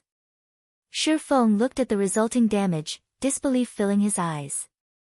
The Abyssal Blade itself already possessed 302 attack power. If Shi Feng's strength were taken into account, his total attack power should be well over 700 points. Moreover, the ice blue devil flame had also increased the damage he dealt by 20%. Yet, he had managed to cause only -372 damage to the monster. The Balrog Serpent's defense could already rival a Lord-ranked monster of the same level. If Shurfeng had not upgraded the Abyssal Blade to level 20 nor equipped the Dark Gold-ranked Purgatory's Shadow, Shurfeng might not even be able to deal -150 damage to the Balrog Serpent right now. At this moment, Shurfeng felt fortunate that he had not rushed before to start the 6th trial. Otherwise, his chances of victory would have been lower than 20%. However, although Shurfeng had allowed this thought to linger in his mind for a moment, his attacks on the Balrog Serpent never stopped. Immediately after his first sword strike, Shurfeng followed up by using Thundering Flash. 3 electric arcs dove into the flaming Balrog Serpent, piercing its gigantic body and causing damages of -554, -1,528, and -1,125. The damage he dealt was much higher than before. Simultaneously, he had also inflicted a damage amplification debuff that lasted 20 seconds on the Balrog Serpent. Following which, Shurfeng continued with a chop, the attack achieving a critical hit and dealing close to -2,000 damage. When Shurfeng landed on the ground, he immediately followed up with a flurry of sword slashes. The Abyssal Blade now had a 40% chance to deal a critical hit, so Shurfeng could deal a critical hit with almost every other attack. From this series of attacks, the Balrog Serpent had lost over 7,000 HP. However, the giant serpent had 150,000 HP, Shurfeng would need to repeat such a burst of attacks at least 20 more times in order to completely kill it. Originally, Shurfeng felt quite happy with the damage he was dealing. At this rate, even if he did not activate Black Emperor, he still possessed a very high chance of killing the Balrog Serpent. Unfortunately, that happiness was short-lived. The reason being, Shurfeng soon discovered that the Balrog Serpent's HP was rapidly returning to full, it was actually recovering 500 HP every second. That amount was even higher than a single one of Shurfeng's normal attacks. If Shurfeng remained idle, the Balrog Serpent would fully recover in less than 20 seconds. Meanwhile, the Balrog Serpent immediately sent its tail swiping at Shurfeng, finally reacting to Shurfeng's attacks. Shurfeng hurriedly used parry to block the attack. Although he suffered no damage from the Balrog Serpent's tail strike, he was forced to retreat 3 steps, with his hands growing numb from the force of the impact as well. In terms of destructive power, the Balrog Serpent was definitely superior to the Chimera. The Balrog Serpent was also much faster. Shurfeng had actually been forced to use parry because he could not dodge in time. Currently, Shurfeng's parry was at level 7, so it had a cooldown of 21 seconds. Aside from parry, Shurfeng also had Defensive Blade, a skill that had both offensive and defensive capabilities. Currently, Defensive Blade was at level 6, and it had a cooldown of 2 minutes. Although its cooldown was much longer than parry, it allowed Shurfeng to completely block 4 melee attacks and 8 ranged attacks. He would also be immune to charge attacks. Just as the dozens of fireballs were about to hit him, Shurfeng jumped into the air, dodging them completely. Right after that, the Balrog Serpent swiped its tail at Shurfeng again, the sound of wind whistling could be heard as its tail streaked through the air. In the face of this powerful attack, Shurfeng showed no signs of weaknesses. Immediately, he countered the attack with the level 7 Thunder Flame Explosion. When sword and tail collided, sparks of flame scattered in all directions. The Balrog Serpent's tail was knocked back, the monster itself receiving over -400 damage from the brief clash. On the other hand, Shurfeng landed heavily onto the ground, his feet sinking partly into the molten lava. A damage of over -700 points also appeared above his head. As expected, in a direct confrontation, Shurfeng was definitely a lot weaker than the Balrog Serpent. However, Shurfeng was probably the only player in God's domain right now who dared to actually fight a special elite monster in such a way.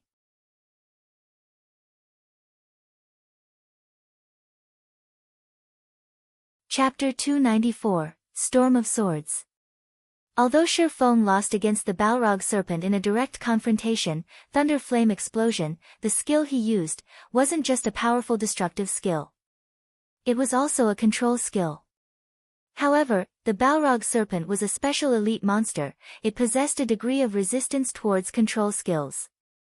Hence, the level 7 thunder flame explosion, which would originally place enemies hit by it in a fainted state for 5 seconds, only managed to incapacitate the Balrog serpent for 5 seconds. For average players, 5 seconds might not seem like a long time. For Shi Feng, however, it was plenty of time. Wind Blade. Shi Feng instantly arrived before the Balrog serpent. Simultaneously, his attack speed received a 30% increase. However, Shi Feng was still not satisfied with this. He then proceeded to activate the additional skill of the Purgatory's shadow, Purgatory Power. Purgatory Power, when activated, increases attack speed by 100% and damage dealt by 30% for 15 seconds. Cooldown, 2 minutes. Shi Feng then activated 9 Dragon's Slash. 12 phantoms of the abyssal blades suddenly appeared, floating around Shi Feng. Each phantom was capable of dealing 40% damage for 30 seconds. However, it had a long cooldown of 5 minutes. Shi Feng brandished his 2 swords using his full strength. In addition to the 12 abyssal blade phantoms he was controlling, a total of 14 swords surrounded and madly attacked the Balrog serpent. Within moments, the cave was filled with sword images dancing around. 14. 28. 56. 112. Countless sword images flashed in the air, forming a storm of swords that devoured the Balrog serpent whole. Shi Feng's swords slashed at the Balrog serpent's body one after another, each strike causing close to -500 damage. Moreover, close to half of this barrage of attacks achieved a critical hit, each dealing close to -1000 damage to the monster. Meanwhile, each of the phantoms of the abyssal blade had also managed to deal over -200 damage to the Balrog serpent. The total damage of the 12 phantoms was even more frightening than that of Shi Feng himself. As if the floodgates to the Balrog serpent's 150,000 HP had been opened, the Balrog serpent lost HP incessantly. Within a short 5 seconds, the Balrog serpent's HP had already fallen to 61%. When the Balrog serpent regained consciousness, it immediately released an enraged roar. At this moment, however, Shi Feng pointed the abyssal blade at the Balrog serpent. Now is still not the time for you to wake up. Shi Feng cast Abyssal Bind on the Balrog serpent right away. If he were to allow the Balrog serpent to start retaliating, his previous efforts would all go to waste. In the blink of an eye, 9 pitch-black chains emerged from the ground, quickly wrapping around and binding the Balrog serpent. Meanwhile, the Balrog serpent could do nothing but roar in anger as it helplessly watched sword after sword piercing its own body, continuously reaping its HP. The Abyssal Bind had a duration of 4 seconds. Moreover, the Balrog serpent's resistance towards control skills was completely ineffective against it. The Abyssal Bind's effective duration was not reduced in the slightest. In addition, the Abyssal Bind reduced the Balrog serpent's defense by 100%, rendering the Balrog serpent's innately powerful defense utterly useless. Now, each of Shi Feng's sword strikes dealt over -800 damage, with the occasional triple critical hit dealing over -2500 damage. A series of splendid numbers appeared above the Balrog serpent's head. Before the eye-catching number of -2500 disappeared, a damage of over -1700 points appeared on top of it. Practically 1 out of every 2 strikes would achieve a critical hit. Meanwhile, each of the 12 abyssal blade phantoms were now dealing over -350 damage to the Balrog serpent. For the Balrog serpent, these 4 seconds were a complete hell. By the time the Balrog serpent escaped from the chains binding it, it had only 19% HP remaining. However, Shi Feng had long since been prepared for this moment. Disappear. Shi Feng raised the silvery gray abyssal blade. The dense fire-type mana in the surroundings started gathering around the abyssal blade, causing the sword to release a blinding glow.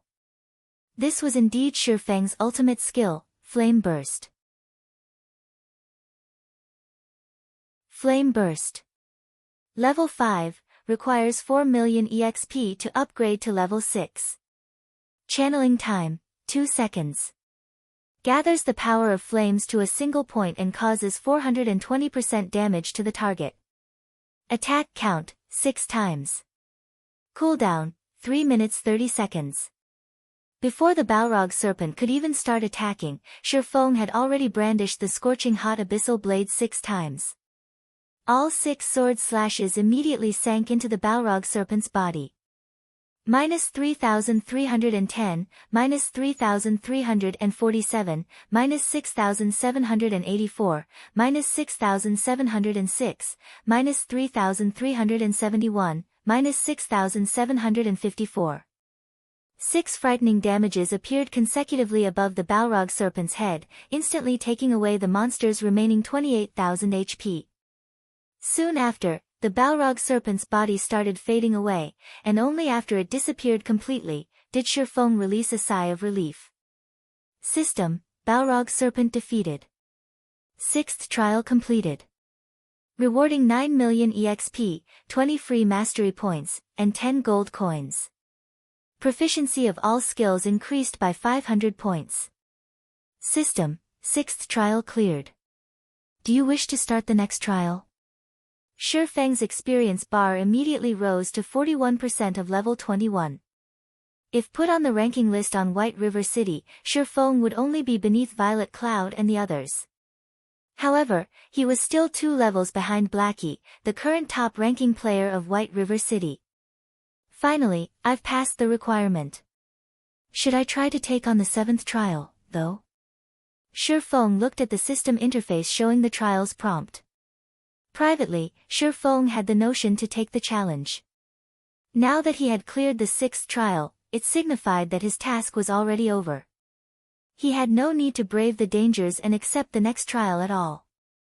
Moreover, if he happened to lose his life in the next trial, he would definitely suffer a heavy penalty. It absolutely wouldn't be limited to just losing a single level. Truth be told, however, Shifeng felt confident about his chances at clearing the 7th trial. After all, he had not even unveiled the Black Emperor inheritance when he fought the Balrog Serpent. He definitely had the necessary strength to challenge the 7th trial. After clearing the 6th trial, Shifeng obtained an additional 1,600 merit points. If he were to clear the 7th trial, he could obtain another 3,200 merit points, bringing his total to 4,800 merit points. It would be enough points for him to exchange for an epic ranked item. Just the prospect of obtaining an epic ranked item made Shifeng feel that he should give it a try. Besides, Shifeng no longer had any burdens to carry, so why not give it a try? However, Shifeng was unsure of what kind of price he would have to pay if he were to suffer death. If it was only losing a single level, then Shifeng would gladly proceed to the 7th trial. However, Shifeng knew such an outcome was not likely. Just the penalty for not completing the Trial of Gods was already considered unbearable for players. Some players might even have to delete and restart their accounts due to the harsh penalties imposed. Meanwhile, the 12 trials was the most challenging trial of the War God's Temple. It would be an insult to the War God's Temple if the punishment for dying was only the loss of a single level. Just as Shifeng was hesitating, his system communicator rang. Meanwhile, the person calling him was Aqua Rose. Did something happen? Shifeng asked. Previously, Shifeng had already told Aqua Rose that he did not wish to be disturbed as he was about to do a quest, and that, unless there was something big happening, she shouldn't try to contact him. Based on Aqua Rose's serious personality, if it wasn't an extremely important matter, then she definitely wouldn't try to contact him, hence Shifeng's question. Dark Star has suddenly declared an all-out war against us, and several hundreds of our guild members have already been killed by members of Dark Star while they were out grinding. Moreover, the core team, led by Fire Dance, has also been trapped by Dark Star inside the Silverleaf Forest. Although we've already sent reinforcements, they were blocked by members of Dark Star outside the forest. What I'm trying to say is that, guild leader, you need to immediately contact Gentle Snow and have her send some people to help contain Dark Star so that our members can take the opportunity to save Fire Dance and the others. Aqua Rose was extremely anxious at this moment. They had already failed to break through the encirclement of Dark Star around the Silverleaf Forest multiple times now. If this situation continued, Fire Dance and the others would truly be finished. Feng Xianyang. You did good. Shi Feng's expression immediately sank, a cold killing intent gleaming in his eyes. If Fire Dance and the others belonging to the main force of the guild were to die a few times, it would be a tremendous loss to Zero Wing. Leaving aside the fame that Fire Dance and the others had accumulated for themselves, just losing a part of the equipment they possessed would be a serious blow to the guild. Just how long would it take for them to recover such precious equipment? Meanwhile, when Shi Feng tried to figure out who was responsible for such a situation, Feng Xianyang came up as his strongest suspect. Feng Xianyang was the true wielder of authority in Dark Star.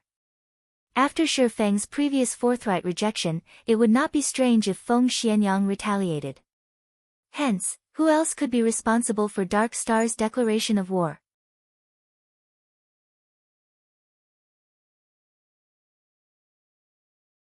Chapter 295, Mirage Beast. Although Shi Feng was incensed by this news, Fire Dance and the others would have long since lost their lives by the time he arrived at the Silverleaf Forest. Alright, I'll contact Gentle Snow immediately. Shi Feng disconnected his call with Aqua Rose after saying so. He then called out his friends list, selected Gentle Snow's name, and chose to contact her. It was a fact that Ouroboros and Zero Wing were allies. Since an ally was under attack, Gentle Snow naturally did not refuse to send reinforcements when Shi Feng asked. Moreover, Gentle Snow had found out about this entire matter a step ahead of Shi Feng. Hence, she had already organized her subordinates even before Shi Feng contacted her, and they were just about to hurry over to the Silverleaf Forest right at that moment. Gentle Snow had gathered 2,000 members from Ouroboros to aid Zero Wing. Of them, 500 were elite members of the guild. Such a powerful force would pose a huge threat to the 6,000 members of Dark Star blocking the way into the Silverleaf Forest. Many thanks for your help, Miss Snow. In the future, members of Ouroboros that shop at the Starstreak trading firm can enjoy a 10% discount on all products, Shi Feng said in thanks. You said this yourself. I'll gladly accept your offer, then. Gentle Snow revealed a faint smile. Currently, over half of the player population in White River City was patronizing the Starstreak trading firm. After all, not only were the items sold there of good quality, there was also a large selection available. Moreover, the product supply was plentiful. Normally, the various guilds in White River City would always make a trip to the Starstreak trading firm before they went dungeon diving. If Ouroboros could receive a 10% discount when purchasing items there, it would save the guild a lot of money. Really, though, just what is going through the minds of those people in Dark Star? It would be fine if it were just the usual minor skirmish. However, they have actually declared an all-out war on Zero Wing. Isn't Lone Tyrant afraid that his guild might suffer heavy losses and lose the ability to compete for the first clear of the 3 great dungeons? Gentle Snow commented curiously. The competition over the first clear of the 3 great dungeons had already reached its most crucial moment right now. Moreover, Dark Star only had the final boss left to defeat in order to snag the first clear of the Land of Death, and gain an absolute advantage over the other guilds. However, Dark Star had instead chosen to take action against Zero Wing at this critical junction. God's Domain had been launched just recently. At this early stage of the game, everyone was busy leveling up and raiding dungeons to strengthen themselves. Guilds, in particular, were deeply afraid of falling behind others. Even if conflict arose between guilds, both sides would usually choose to show restraint. After all, an all-out war between guilds would profit nobody. Worse, they might even get taken advantage of by a third party. If such a situation were to truly occur, then the damage to both guilds would grow even more massive. Hence, unless there was a huge disparity in strength between both sides, nobody would casually choose to start a war. Dark Star and Zero Wing were both among the top 6 guilds in White River City, so the difference in strength between the two guilds was not particularly wide. No matter how gentle Snow looked at the situation, she could not figure out why Dark Star would choose to suddenly declare war. I am afraid that the one starting the war this time around isn't Lone Tyrant, but the organization that's backing him, Underworld, Shifeng said, laughing bitterly. Underworld. Gentle Snow couldn't help but wrinkle her eyebrows at this revelation. So that's how it is. I've been wondering how Dark Star had managed to suddenly obtain so many experts. It turns out the mysterious power supporting Dark Star is Underworld. However, how did you manage to find out about this? Even though I've planted many spies inside Dark Star, I never managed to uncover the forces hidden behind Dark Star. Feng Xianyang from Underworld came looking for me to buy some of Zero Wing's shares. However, the price he offered was simply too low. I rejected his offer, so now he is trying to get back at me by destroying Zero Wing. Shifeng revealed the truth. Gentle Snow immediately understood the situation after listening to Shifeng's words. It was no wonder Dark Star was completely unafraid of commencing an all-out war. With Underworld's background, it only needed to field a part of its forces located in the eastern region of Star Moon Kingdom to completely destroy Zero Wing. With such a large disparity in strength, it was natural for Dark Star not to fear a war. So it is Feng Xianyang. He is indeed a person who would take revenge for the slightest of offenses. However, with Underworld's financial power, his offer to buy Zero Wing, which possesses a guild residence, should not have been low. At the very least, he should have offered 500 to 600 million, right? Gentle Snow came to an abrupt realization. However, she also felt curious about this matter, as the Feng Xianyang she knew was not a tight-fisted person. 1 billion credits and several hundred experts. In addition, they would also provide 100 gold coins as support every week, Shifeng said. 1 billion credits and also 100 gold coins per week. Feng Xianyang sure is generous. Even I might feel tempted if given such an offer. Yet, you actually complain that it's too little. No wonder he's angry. Gentle Snow chuckled softly. Shifeng simply replied with a faint smile, not bothering to give an explanation on the matter. Aside from a few core guild members knowing about the Purple Sun Mansion being their new guild residence, nobody else knew anything about it. The others only knew that Zero Wing possessed a guild residence. They were not clear where exactly it was located. After all, there were simply too many plots of land available in White River City. Moreover, the Purple Sun Mansion was currently under reconstruction. It would take 2 more days before it can be used and also unveiled to the public. Following which, Shifeng made some small talk with Gentle Snow before ending the call. He then proceeded to start the 7th trial. If nothing unexpected happened, the 2,000 players led by Gentle Snow could definitely break apart Dark Star's encirclement around the Silverleaf Forest. Hence, what Shifeng needed to do now was to increase his own strength by obtaining even better tools and equipment, slowly and gradually enhancing their guild's foundation. In regard to the battle at the Silverleaf Forest, Shifeng could only play the role of an observer. Even if he were to rush over there right this instant, everything would have long since been over by the time he arrived. However, Shifeng would definitely remember this debt of hatred. Sooner or later, he would repay this debt to Dark Star and Underworld 10 times over. The stage for the 7th trial was an ancient coliseum. The moment Shifeng laid eyes on his opponent, he was immediately shocked by what he saw. Why is it myself? Shifeng looked at the familiar figure gradually appearing at a corner of the Colosseum, feeling very surprised. However, when he used observing eyes on this twin of his, he immediately came to an understanding. Mirage Beast, Rare Special Elite. Level 20. HP 200, 000/200, 000.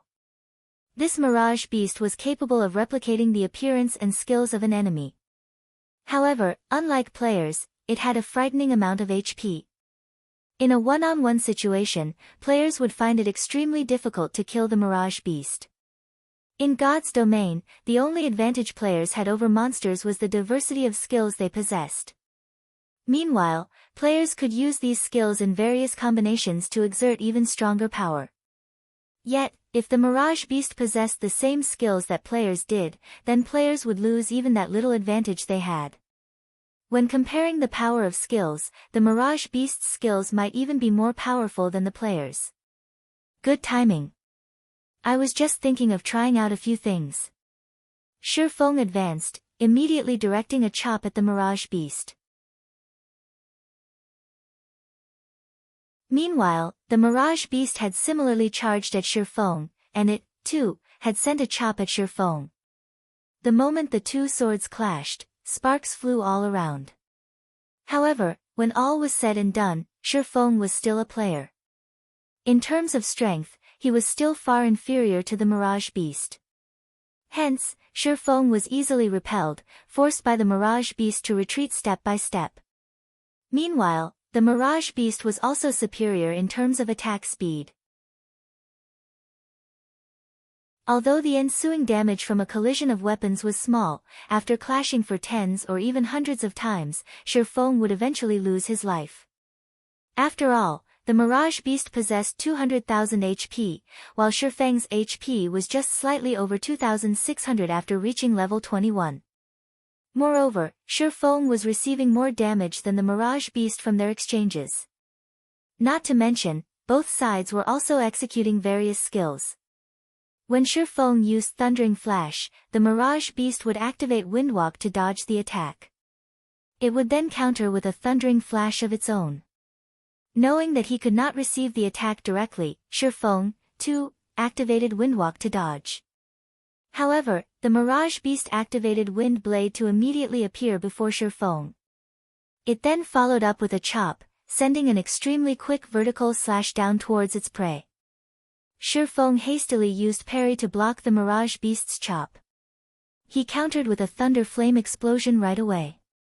In the end, however, the Mirage Beast used parry to fend off the powerful attack. Shi Feng then followed up with a Flame Burst, which was promptly countered with a defensive blade by the Mirage Beast. The exchange between both sides was extremely intense. After a dozen seconds or so, Shi Feng's HP had fallen to 60%. On the other hand, the Mirage Beast had lost only a negligible amount of HP. Just the Mirage Beast's battle recovery negated most of the damage Shi Feng had caused. As expected of the 7th trial, even the monster's normal attacks and skills are used with such viciousness.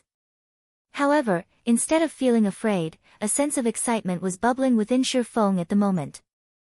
However, do you know this move? Shi Feng looked at the Mirage Beast, a faint smile appearing on his face.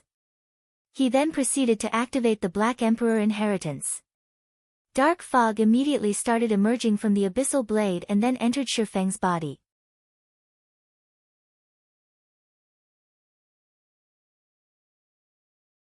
Chapter 296, Perfect Combination.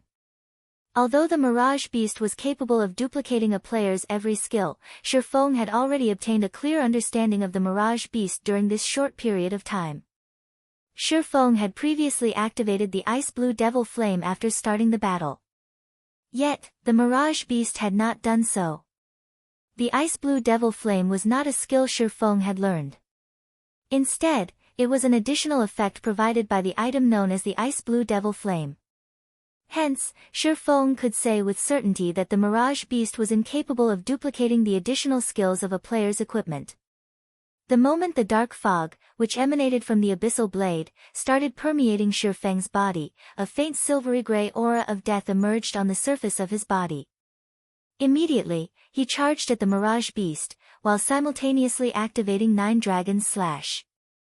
The 12 abyssal blade phantoms promptly started attacking the Mirage Beast the moment they came into existence. When the Mirage Beast saw the 12 phantoms striking at it, it cleverly chose not to block them. Instead, it bombarded Shi Feng with a thunder flame explosion. As long as Shi Feng died, the 12 abyssal blade phantoms would naturally disappear along with him. Seeing the Mirage Beast's actions, Shi Feng simply revealed a calm smile. Rather than dodge the attack, However, Shi Feng chose to activate Defensive Blade and proceeded to assault the Mirage Beast's vital point. Defensive Blade provided Shi Feng with complete immunity to 4 melee attacks. He could simply allow the Mirage Beast's attack to connect without needing to defend using his sword at all. Meanwhile, Shi Feng's twin swords had also landed on the Mirage Beast's body. Previously, in order to block Shi Feng's Thunder Flame explosion, the Mirage Beast had used up its own defensive blade. Hence, it had no choice but to endure Shi Feng's attacks right now. Shi Feng took this chance to make 7 consecutive slashes on the Mirage Beast's body. His normal attacks caused over -500 damage, while critical hits dealt over -1000 damage. Meanwhile, each of the Abyssal Blade Phantoms could also inflict over -200 damage. Out of the 7 sword strikes Shi Feng landed on the Mirage Beast, for achieved a critical hit. Coupling those sword strikes with the attacks of the Abyssal Blade Phantoms, Shi Feng dealt over -7000 damage within this brief moment. It was a very impressive amount of damage. However, the Mirage Beast, which had taken on Shi Feng's appearance, simply gave Shi Feng a smile of disdain. The Mirage Beast looked as if it was saying, "This is your limit." The Mirage Beast had 200,000 HP, so -7000 damage was only a scratch to it. It would be perfectly fine again once it rubbed some spit on its wounds. On the other hand, now that Shi Feng no longer possessed any life-saving skills, only death awaited him. A high HP is really a great asset. Shi Feng sighed when he looked at the Mirage Beast's HP bar. In the next moment, though, Shi Feng revealed a smile, saying, "However, you are still 10 years too early if you think you can overpower me just with this asset of yours alone." Shi Feng activated the Purgatory Shadow's additional skill, Purgatory Power, increasing his attack speed by 100% and damage by 30% for 15 seconds. Shi Feng then pointed the Abyssal Blade at the Mirage Beast charging at him. Abyssal Bind. 9 chilling chains instantly emerged from the ground, wrapping around and restraining the Mirage Beast. Abyssal Bind had a duration of 4 seconds. Despite being sealed, however, the Mirage Beast showed no signs of panic at all. It did not even try to resist in the slightest. Instead, it revealed a mocking expression as it looked at Shi Feng, as if telling Shi Feng to slash it as much as he wanted to. Previously, Shi Feng had only managed to take away around 7,000 of its HP after attacking it for slightly over a second. Even if the Mirage Beast allowed Shi Feng free rein for 4 full seconds, the most it would lose was around 30,000 HP. That was not even a quarter of its total HP. Moreover, after Shi Feng exhausted all his skills, he would also lose his means of dealing bursts of damage. With neither life-saving skills nor bursting skills, the end result was obvious. Hence, the Mirage Beast felt very assured of its victory. Since the very beginning, this human never had a chance of defeating it. However, the Mirage Beast quickly discovered that reality was much crueler than fantasy. The Abyssal Bind indeed had a duration of only 4 seconds. However, the skill also possessed the effect of reducing its target's defense by 100%, and this allowed Shi Feng's damage to abruptly soar. Now, each of Shi Feng's normal attacks could deal over -700 damage. Miraculously, one of his attacks even triggered the Doom Curse, one of the Abyssal Blade's effects. Instantly, the Mirage Beast had its attributes reduced by 30%, and its maximum HP fell from 200,000 to 140,000. Engulfed by the storm of swords, the Mirage Beast's HP fell crazily. Shi Feng also achieved critical hits with his attacks one after another, stacking layer upon layer of death aura around his body. In this situation, the 9 Dragons Slash could be said to be a perfect match for the Black Emperor inheritance. After activating the 9 Dragons Slash, Shi Feng would not be lacking in death auras at all. Before the 4 seconds were up, the Mirage Beast's HP had already gone below the 70% threshold. Just as the Abyssal Bind was about to lose effect, and the Mirage Beast was about to regain its freedom, Shi Feng abruptly leaped into the air and switched sword techniques. Simultaneously, he used 10 of the 30 layers of death aura he had accumulated to reduce the Thunder Flame explosion's cooldown. The level 7 Thunder Flame Explosion had a cooldown of 30 seconds. Meanwhile, each layer of Death Aura could reduce a skill's cooldown by 3 seconds. After using 10 layers of Death Aura, Thunder Flame Explosion could be used again. However, Shifeng was still not done. He then used the remaining 20 layers of Death Aura on himself, instantly increasing all his basic attributes by 40%, and attack speed and movement speed by 20% for 10 seconds. After receiving this new buff, Shifeng executed Thunder Flame Explosion, bombarding the Mirage Beast's head and sending sparks of flame flying all around. A damage of over -1,300 points appeared above the Mirage Beast's head, and the monster was placed into a fainted state for 3 seconds. Unless a monster was completely immune to control skills, powerful experts could usually restrain said monster continuously until death. Meanwhile, it was obvious that the monsters were not completely immune to control skills, they simply had a certain degree of resistance that would degrade the effects of control skills. Otherwise, it would truly be impossible for players to clear the 12 trials.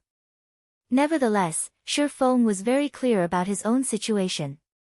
Currently, as his level was still low and the number of skills he had learned was few, he only possessed explosive power but no staying power. After his short burst, if his enemy wasn't dead, the only options left for him were either to die or to flee. At present, Shifeng still had many gaps to fill in terms of the skills he had learned. However, the Black Emperor inheritance just happened to be able to fill these gaps, allowing him to create a perfect cycle with his skills. Without the Black Emperor inheritance, Shifeng would not have dared to challenge the 7th trial at all. The only pity was that the effects of the Black Emperor inheritance could only be used on the skills Shifeng had personally learned, it could not be used on the additional skills that came with equipment or weapons. If it were actually possible to do so, it would simply be too overpowered. Throughout the fainted debuff's 3-second duration, Shifeng had not only dealt a ton of damage himself, he had also managed to collect over 20 layers of Death Aura, thanks to the 9 Dragon Slash.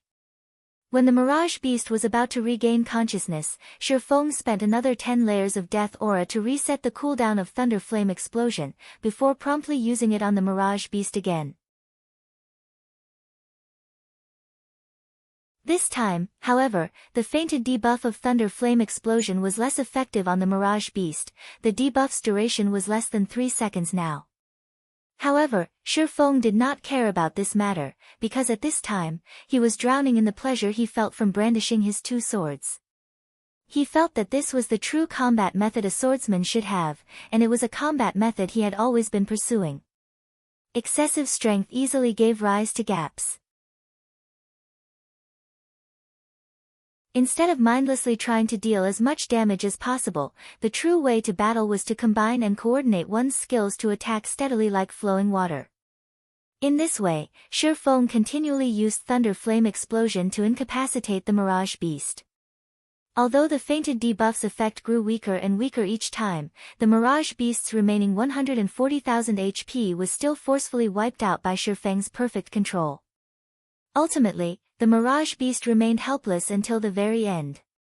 The various big shots present in the Eternal Throne also could not help but be shocked by this result. They had never imagined that Shifeng had such strength within him. System: Mirage Beast defeated. 7th trial completed. Rewarding 15 million EXP, 30 free mastery points, and 10 gold coins. Proficiency of all skills increased by 800 points. System: 7th trial cleared. Do you wish to start the next trial? The moment Shifeng received 15 million EXP, he instantly leveled up twice to level 23. Currently, only Blackie had reached level 23 throughout the entire White River City. However, Blackie had spent several days in order to go from level 21 to level 23. On the other hand, Shifeng had taken less than 10 seconds to do so. Shifeng then looked at the system notification. Although his heart was filled with anticipation towards the 8th trial, he still shook his head, thinking to himself, one needs to know when to stop. With the points I've earned, I can already exchange for an epic ranked item. If I were to choose to continue, I would no longer be an expert but a gambler. The 12 trials was the toughest trial of the War God's Temple. The difficulty of the trials would definitely multiply several-fold the further he went. In Shi Feng's estimation, the monster of the 8th trial would not be just a special elite monster. Instead, it was highly possible for it to be a chieftain-ranked monster. A chieftain was much more powerful than a mere special elite.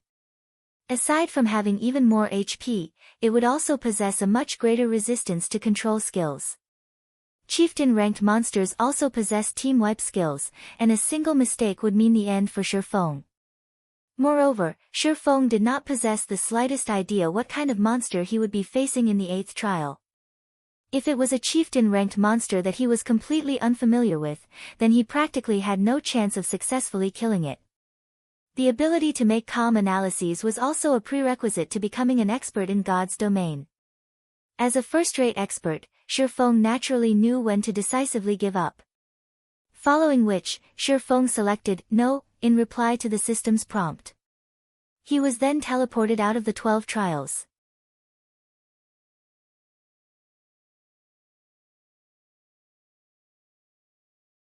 Chapter 297, Stigmata. Interesting. Truly interesting. Sitting on a silver throne, Eucharis voiced his praise as he looked at Shi Feng. Your performance has completely surpassed our expectations. It is also for this reason that we have decided to reward you with an additional 2,000 merit points.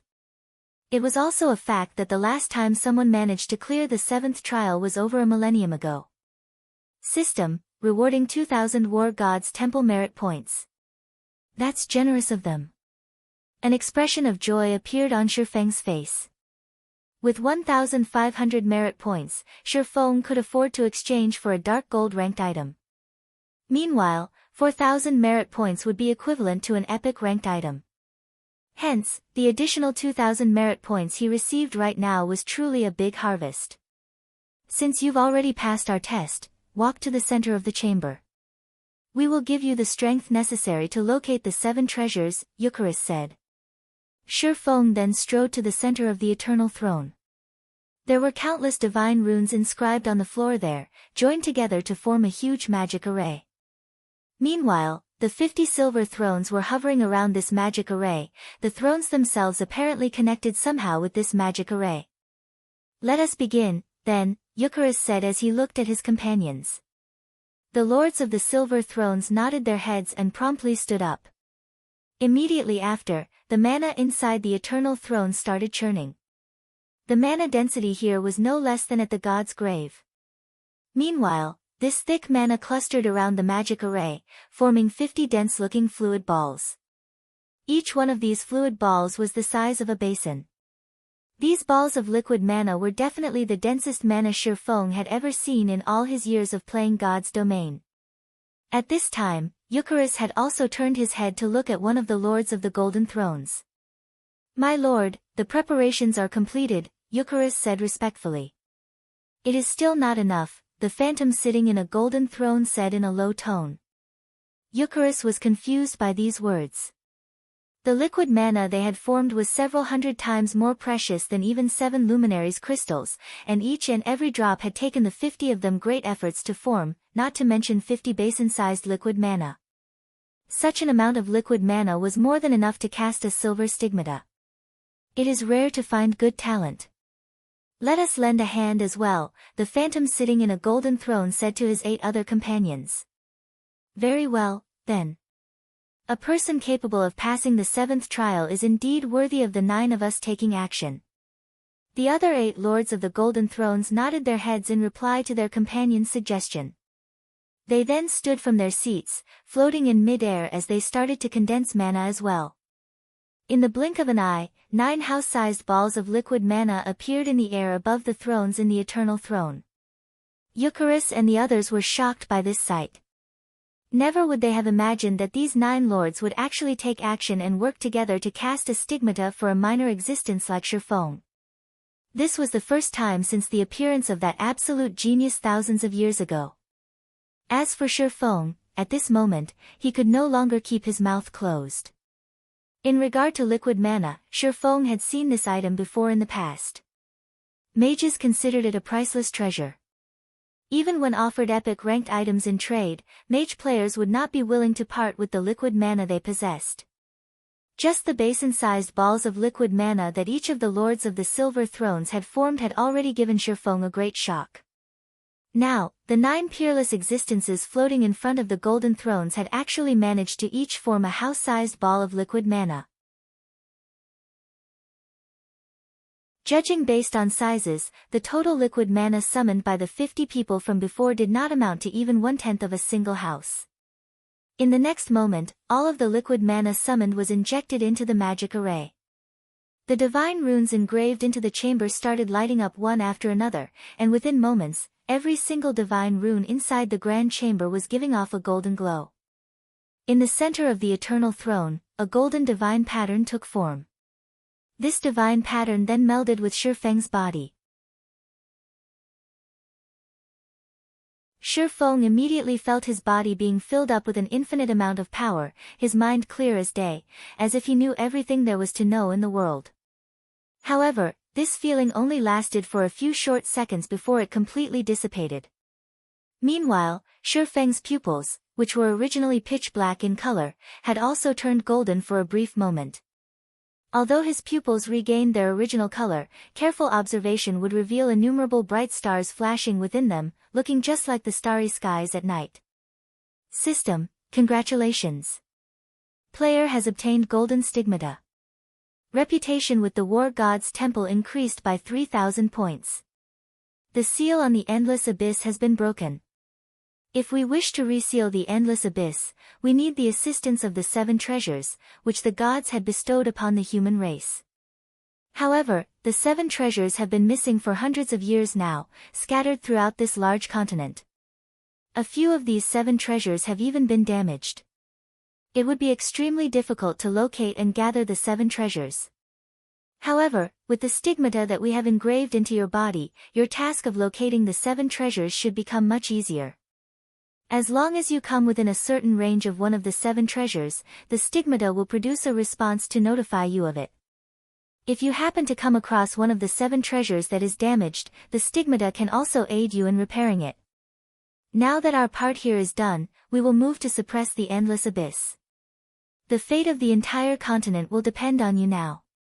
I pray that you will be able to gather the 7 treasures as soon as possible. System, Legendary Ranked Main Storyline Quest, 7 Treasures, accepted. Quest details, the 7 treasures have been scattered throughout the continent. Player is required to gather the 7 treasures within 2 years. Otherwise, the Endless Abyss will break through the War God's Temple suppression and plunge all inhabitants of God's domain into misery and suffering, turning the continent into the playground of darkness. If player is unable to complete this quest, player's level will drop by 30, all attributes will be permanently reduced by 70%, and all EXP gained will be reduced by 90%. The system really is ruthless. If I can't complete this quest, this account would definitely have to be scrapped. Fortunately, I have 2 years to complete it. Shifeng inwardly clicked his tongue when he read the system notification. However, just what is this stigmata thing? Shifeng wondered as there was nothing new on his body or in his bag. He then opened his status bar to take a look. As expected, there was an additional column labeled Stigmata there. Golden Stigmata. Automatically perceives the presence of the 7 treasures within a radius of 5,000 yards. Detect can be used once a day to search for the specific location of the 7 treasures within a radius of 50,000 yards.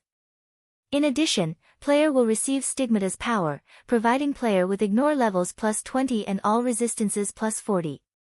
For every increase in 5 levels, all attributes of player will increase by 5 points, in addition to receiving 10 free attribute points and 10 free mastery points. Player will also receive the skill Omniscient Eyes. Omniscient Eyes. A pair of eyes that can see through everything and find out all information. Nothing is capable of hiding from the Omniscient Eyes. The Omniscient Eyes have a perception range of 100 yards. Duration, 1 minute. Cooldown, 10 minutes. Such amazing effects. Shifeng's excitement after looking at the effects of the Golden Stigmata was indescribable. For starters, the additional 40 points in all resistances meant that he could ignore most of the environmental factors of many terrains. He would also receive reduced damage from spells. When battling against magic-type monsters, he could easily take on the role of an MT. However, the most amazing part about the Golden Stigmata would still have to be the increase in attributes. The Golden Stigmata was unlike the Abyssal Blade, whereby Shifeng would receive 2 additional free attribute points every time he leveled up. However, the Golden Stigmata would provide Shifeng with an average of 7 basic attribute points per level, 2 points of which were even free attribute points. This was definitely a huge increase. Moreover, the Golden Stigmata also provided Shifeng with a powerful identification skill.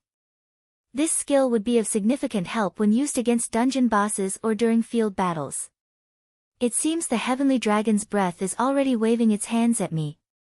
Shifeng revealed a faint smile. Originally, the Heavenly Dragon's breath's requirement of 120 points in intelligence had given Shifeng a major headache. Now, however, with the bonuses provided by the Golden Stigmata and his magic weapon, as long as he received his promotion to a Tier 1 swordsman, he could definitely equip the Heavenly Dragon's breath before he reached level 30. He would actually get to equip a fragmented legendary item before reaching level 30. If it were in the past, Shifeng would not even have dared to dream about it. Following which, Shifeng called out the exchange interface of the War God's Temple and began to carefully look through the treasures there.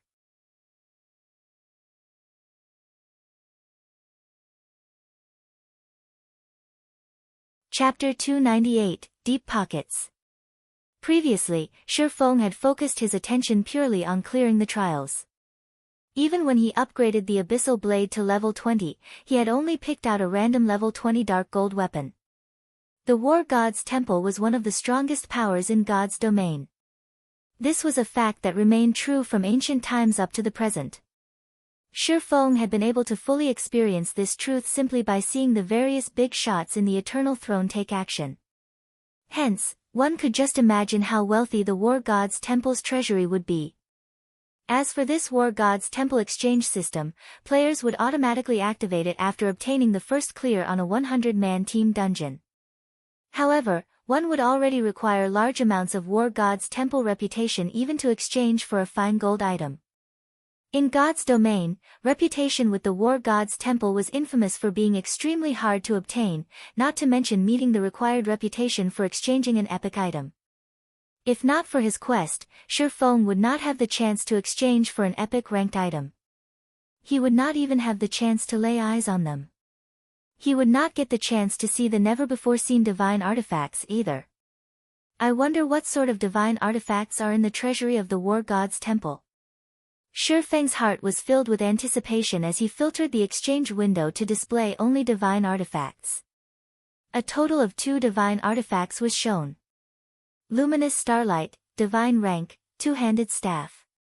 Equipment requirement, strength 3000, intelligence 8000. Required merit points, 200,000. Skyfrost Blizzard, divine rank, 2-handed spear. Equipment requirement, strength 10,000, intelligence 4,000. Required merit points, 250,000. Although he could not see the exact attributes of these 2 items, just the merit points demanded and the equipment requirements of these 2 divine artifacts left Shifeng utterly speechless. Can a person really equip these divine artifacts? Shifeng had his doubts. It was simply unthinkable for a person to possess 10,000 strength. Even during his prime, Shifeng had not even been close to meeting such a requirement. After having his fill of looking at the divine artifacts, Shifeng filtered the window to display only epic ranked items. Immediately, an endless list of items appeared before him. A simple glance told Shifeng that there were more than 10,000 items listed, and he could not help but wish he could take them all to enrich his own guild warehouse. If Zero Wings Guild Warehouse had so many epic ranked items stored within it, then dominating the entire Star Moon Kingdom would not be a problem, let alone conquering White River City. However, this was only a passing thought. Feng currently had 6,800 merit points, and he could exchange for only a single epic ranked item at most.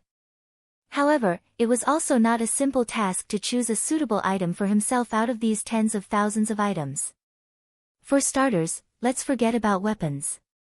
Armor should be a good place to start from, Feng thought. Presently, he already possessed a magic weapon, the Abyssal Blade. The dark gold ranked Purgatory's shadow he now wielded was also sufficient for his current self. If he wished to further increase his strength, then he needed to replace some of the mysterious iron and secret silver ranked equipment he was still using. Yet, when Feng looked at the long list of equipment, his mind was racked with indecision. However, Feng still managed to pick out a few good breastplates that caught his fancy. Not only did these breastplates offer large amounts of strength and agility, some even provided additional intelligence, an attribute that Feng was currently in need of. Meanwhile, the usage levels for these breastplates ranged between level 20 to level 80, and they all were epic equipment that could level up to level 100. One of these breastplates was called the Purple Fire Battle Armor and it required 5,000 merit points. It was a breastplate that mainly focused on the strength attribute, in addition to providing a certain amount of intelligence.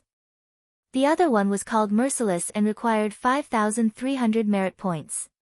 It was similarly a breastplate that mainly focused on the strength attribute, and likewise it provided a certain amount of intelligence. The final breastplate that caught Feng's fancy was a breastplate called the Carnage Chest Protector. It required 6,000 merit points to exchange for, and it provided a balanced amount of strength, agility, and intelligence. The design of the breastplate was also very good, and it was also Feng's favorite out of the three breastplates.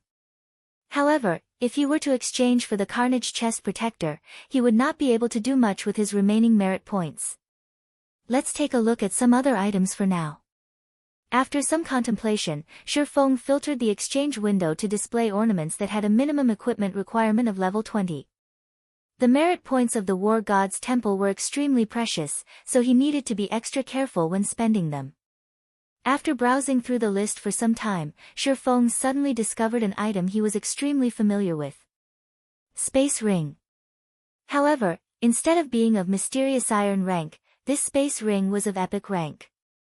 It was capable of storing up to 2,000 slots of items and cost 4,500 merit points. However, it would simply be a luxury to spend 4,500 merit points on this item, and Feng was definitely not willing to waste his precious merit points to purchase it. Ah! Isn't this the ring mentioned in the legends? Why is it categorized under epic ranked items? Feng noticed another ring he was familiar with. 7 Luminaries Ring. Feng had done his fair share of research on the history of God's domain during his past life. The 7 Luminaries Ring was a ring crafted by one of the ancient gods, the Twilight Goddess. 7 formidable powers were sealed inside this ring, and each one of these 7 powers could match the power of a god. Meanwhile, the 7 Luminaries Ring allowed the simultaneous use of these 7 powers. Even a mere mortal would have the power to destroy heaven and earth when equipped with this ring. Rumor had it that the legendary god Slayer possessed this 7 Luminaries Ring, and it was precisely because of this ring that he had the power to kill gods. Is it a replica? Feng did not believe that the war god's temple possessed the real 7 Luminaries Ring. The reason being, an epic ranked item would not be powerful enough to decimate heaven and earth. Even a divine artifact did not have that strength. According to Feng's understanding, the 7 Luminaries Ring was a true godly relic. However, even a replica was an extremely rare find. To put it bluntly, replicas were weaker copies of the real deal. Although the replica 7 Luminaries Ring would not possess the power to decimate heaven and earth, at the very least, it could still be used to beat some tigers and kill some wolves. It should still have the original features, albeit greatly watered-down versions of them. Feng then looked at the merit points required, discovering that the ring actually cost 8,000 merit points. It was worth almost half of a fragmented legendary item. Are you kidding me? Is this the brand effect? Feng couldn't help but inwardly curse the war god's temple. It was simply a replica. The other epic ranked rings only cost 6,000 points, at most, so on what basis would a replica be worth 8,000 points? 8,000 merit points. It seems I won't be able to exchange for it, Shifeng sighed. Although he coveted the 7 luminaries ring greatly, he had only 6,800 merit points. Following which, after taking his time looking through the myriad items, he still did not find anything that he fancied. Ultimately, he ended up choosing the Carnage Chest Protector. As for the 7 luminaries ring, he could only slowly accumulate merit points and exchange for it in the future. System: 6,000 merit points are required to exchange for the Carnage Chest Protector. Current merit points in possession, 6,800. Do you wish to exchange? Shifeng immediately clicked yes. System: player's reputation with the War God's Temple has reached 3,000 points. Player is allowed to pay 20% of the required merit points using gold coins. Do you wish to pay using gold coins? It can't be, right? I can also pay using gold coins. Shifeng grew ecstatic. He had hope of obtaining the 7 luminaries ring now. Currently, he needed to pay 1,800 gold coins for 1,200 merit points. This meant that each merit point was equivalent to 1 gold 50 silvers. Such a price was much more expensive than just simply buying epic ranked items on the market, where one epic ranked item was worth only around 1,000 gold. If 6,000 merit points were converted to gold coins, that would be a total of 9,000 gold. This price was at least 8 to 9 times more expensive than the markets. The system was truly Blackheart. However, this was a rare chance for Shifeng. If he could pay a portion of the merit points required using gold coins, he would be more than willing to do so.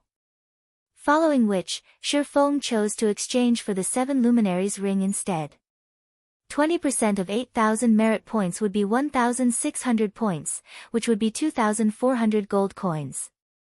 At this stage of the game, average players would be glad just to have a few extra silver coins to spend, and spending 20 to 30 silver coins at once would be considered an extravagance. As for gold coins, average players might not even know what these things looked like. Currently, 1 gold coin could be sold for 11,000 credits. Meanwhile, 2,400 gold coins would be worth over 25 million credits. Even a first-rate guild would not spend so much money just to obtain an epic ranked item, not to mention spending 2,400 gold coins. If Aqua Rose were to find out about this matter, she would definitely label Shifeng a spendthrift. However, Shifeng chose to pay the 2,400 gold coins without hesitation. He had 5,000 gold on his person at this time, having originally intended to use this money to purchase a stall in Starmoon City. Now, though, doing so was no longer possible. After completing the exchange, a purple gold crystal ring appeared on Shifeng's palm. There were 7 different gems inlaid into the ring, and the entire ring itself exuded a faint purple aura. It looked absolutely luxurious and fascinating.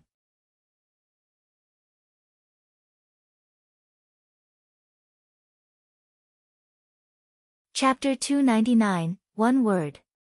When Shifeng received the ring, he could not help but grow excited. In the past, a legendary item had been sold for tens of millions of credits at the world auction. At that time, the news had thoroughly shocked the entire world. Many people felt that the person who purchased the legendary item was a complete fool. After all, it was simply an item inside a virtual world, it was nothing more than a data-generated item. Only a person whose head was caught in the door would spend so much money to purchase it. Now, if Shifeng converted the War God's Temple merit points and gold coins he had spent into credits, the total amount would be even higher than the price of the auctioned legendary item. More importantly, he had spent such a large sum just to obtain an epic item, which was 2 ranks lower than a legendary item. However, even if Shifeng were called a fool several hundred times over, he would still be willing to do what he had done without hesitation. He was only afraid that he would not get such a chance. Back then, countless people had ridiculed the person who purchased the legendary item as a big fool. Later on, however, that person became the guild leader of King's Return, Odin. King's Return was a super guild, and the territories it occupied surpassed even an empire. Meanwhile, as the guild leader of such an amazing guild, Odin was an existence that made everyone feel fear and respect. The wealth and status he possessed was simply unimaginable. Did anyone laugh at him after that? The answer was, no. Instead, the target of people's ridicule shifted to the fool who had sold the legendary item in the first place. At that time, not to mention several tens of million, even if traded using a city with a population of several millions, it would still have been a losing transaction. Meanwhile, the Seven Luminaries ring was a godly relic mentioned in legends. Although the one Shurfong had was only a replica, replicas could still be divided into different categories.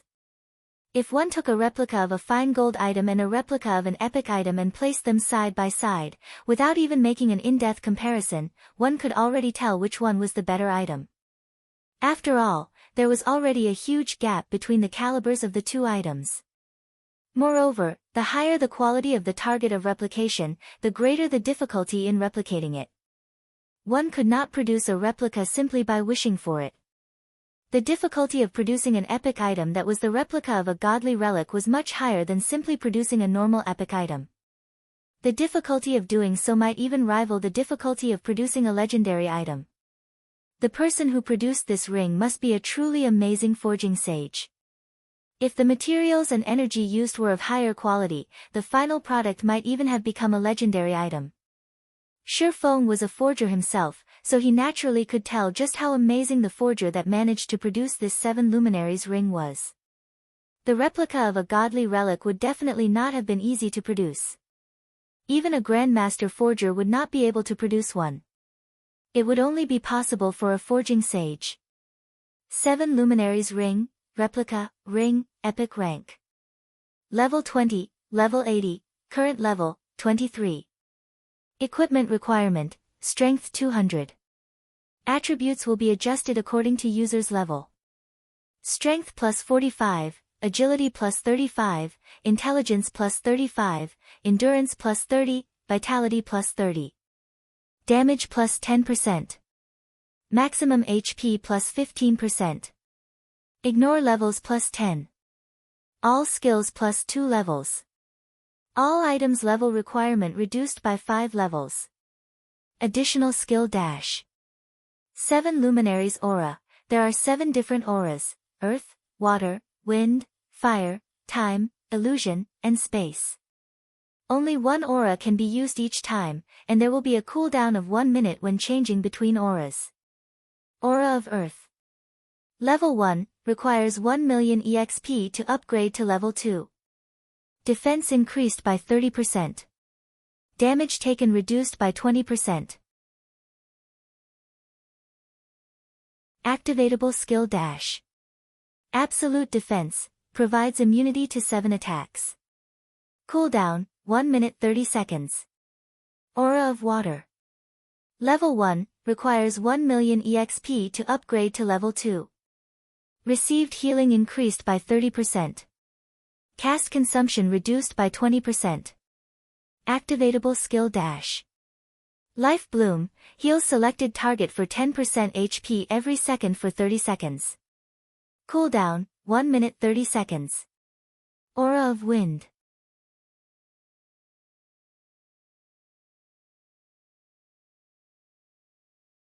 Afterwards, he only needed to pass through 4 regions in order to arrive at the Silverleaf Forest. Under normal circumstances, even if Shurfong ran with all his might, he would still need around 5 hours to travel across these 4 regions. However, now that Shurfong could instantly travel across 2 regions, he might even arrive at the Silverleaf Forest before Gentle Snow's reinforcements did. Thinking so, Shurfong immediately departed from the War God's temple and headed towards the teleportation hall of Starmoon City.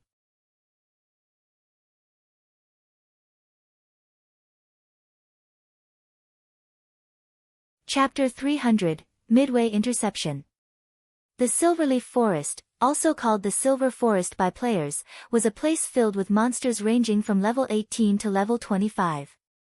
It was a rich land. As to why it was called rich, it was because the monsters here were a great source for high-quality leather. These leathers were important materials used in the production of bags and leather armor. Moreover, the monsters here also dropped high-quality meat. Most importantly, however, there were a total of 14 field bosses present in this silverleaf forest. Field bosses were one of the main sources of income for guilds. Also, unlike team dungeons, which would reset only once every 3 days, field bosses respawn daily. The improvement these field bosses could bring to a guild's equipment was quite significant. It was also the reason why Fire Dance had led Zero Wings' core team here to kill field bosses. Now, however, the Silverleaf Forest swarmed with members of Dark Star. These players were grouped into smaller teams of a dozen or so players and larger teams with as many as 100 or so players. Meanwhile, each and every one of these players was currently out searching for members of Zero Wing. Master Tyrant, we need to speed up our operations. If we wait until Gentle Snow's people arrive, it will be difficult if we wish to wipe out Zero Wing's main force, South Wolf said as he looked at Lone Tyrant. For her to actually willingly send out reinforcements, it seems that woman really does have a deep relationship with Zero Wing. Lone Tyrant was slightly surprised.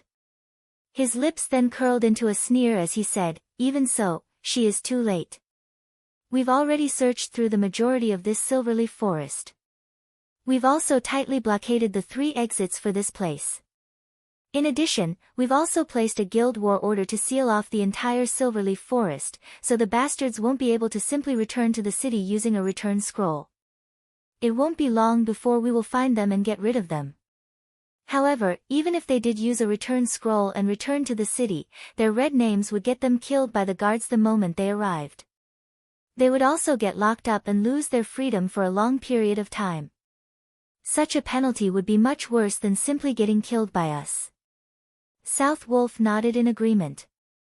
In order to deal with Zero Wing's main force this time, Dark Star had spared no effort, sending out all the elite members it had.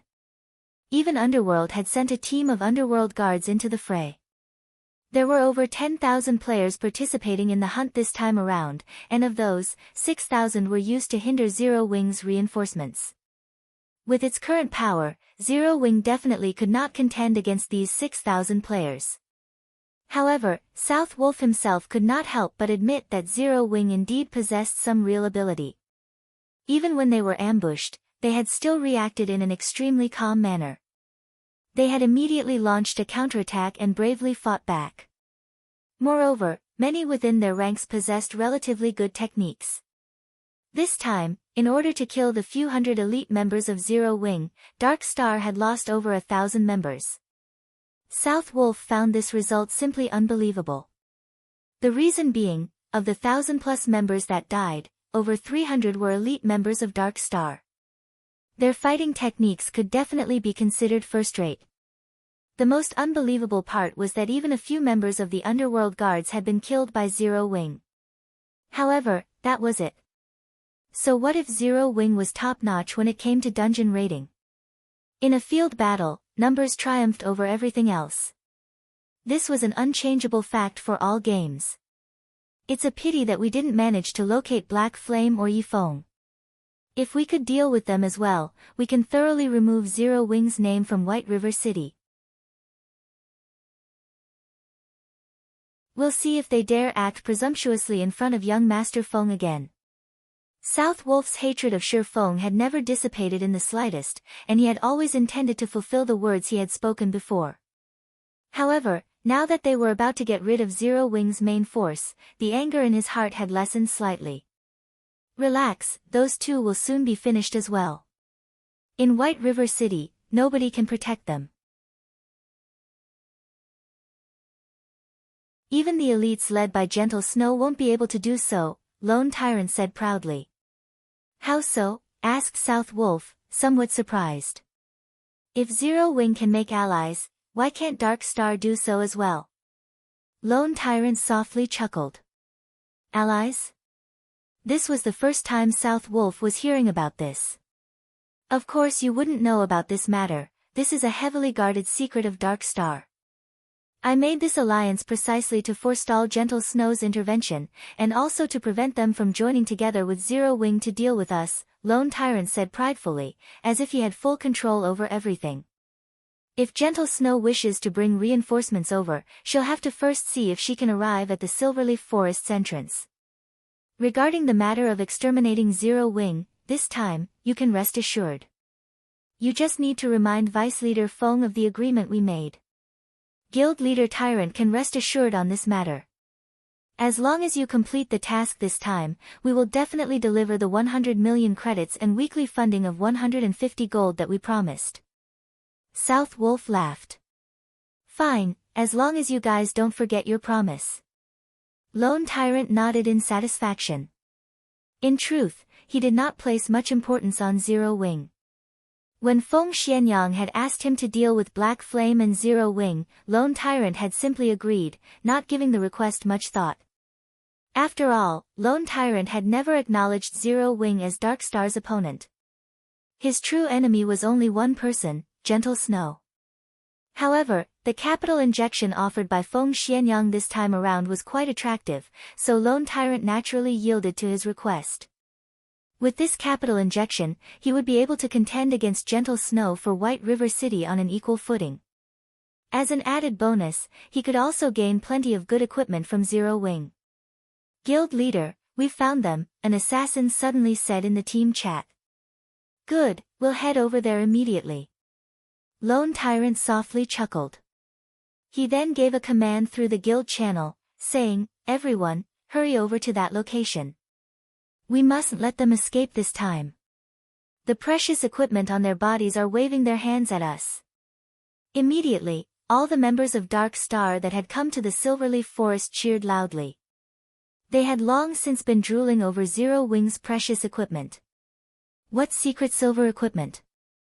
Many members of Zero Wing's main force possessed fine gold equipment, and some even dark gold equipment.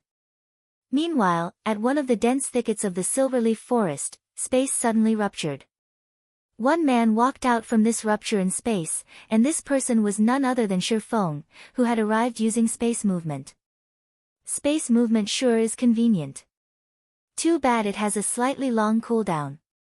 Shi Feng was liking the 7 luminaries ring more and more now. Shi Feng had taken less than an hour to get here from Star Moon City, even arriving ahead of Gentle Snow. Just as Shi Feng was about to contact Fire Dance, a call came from Gentle Snow.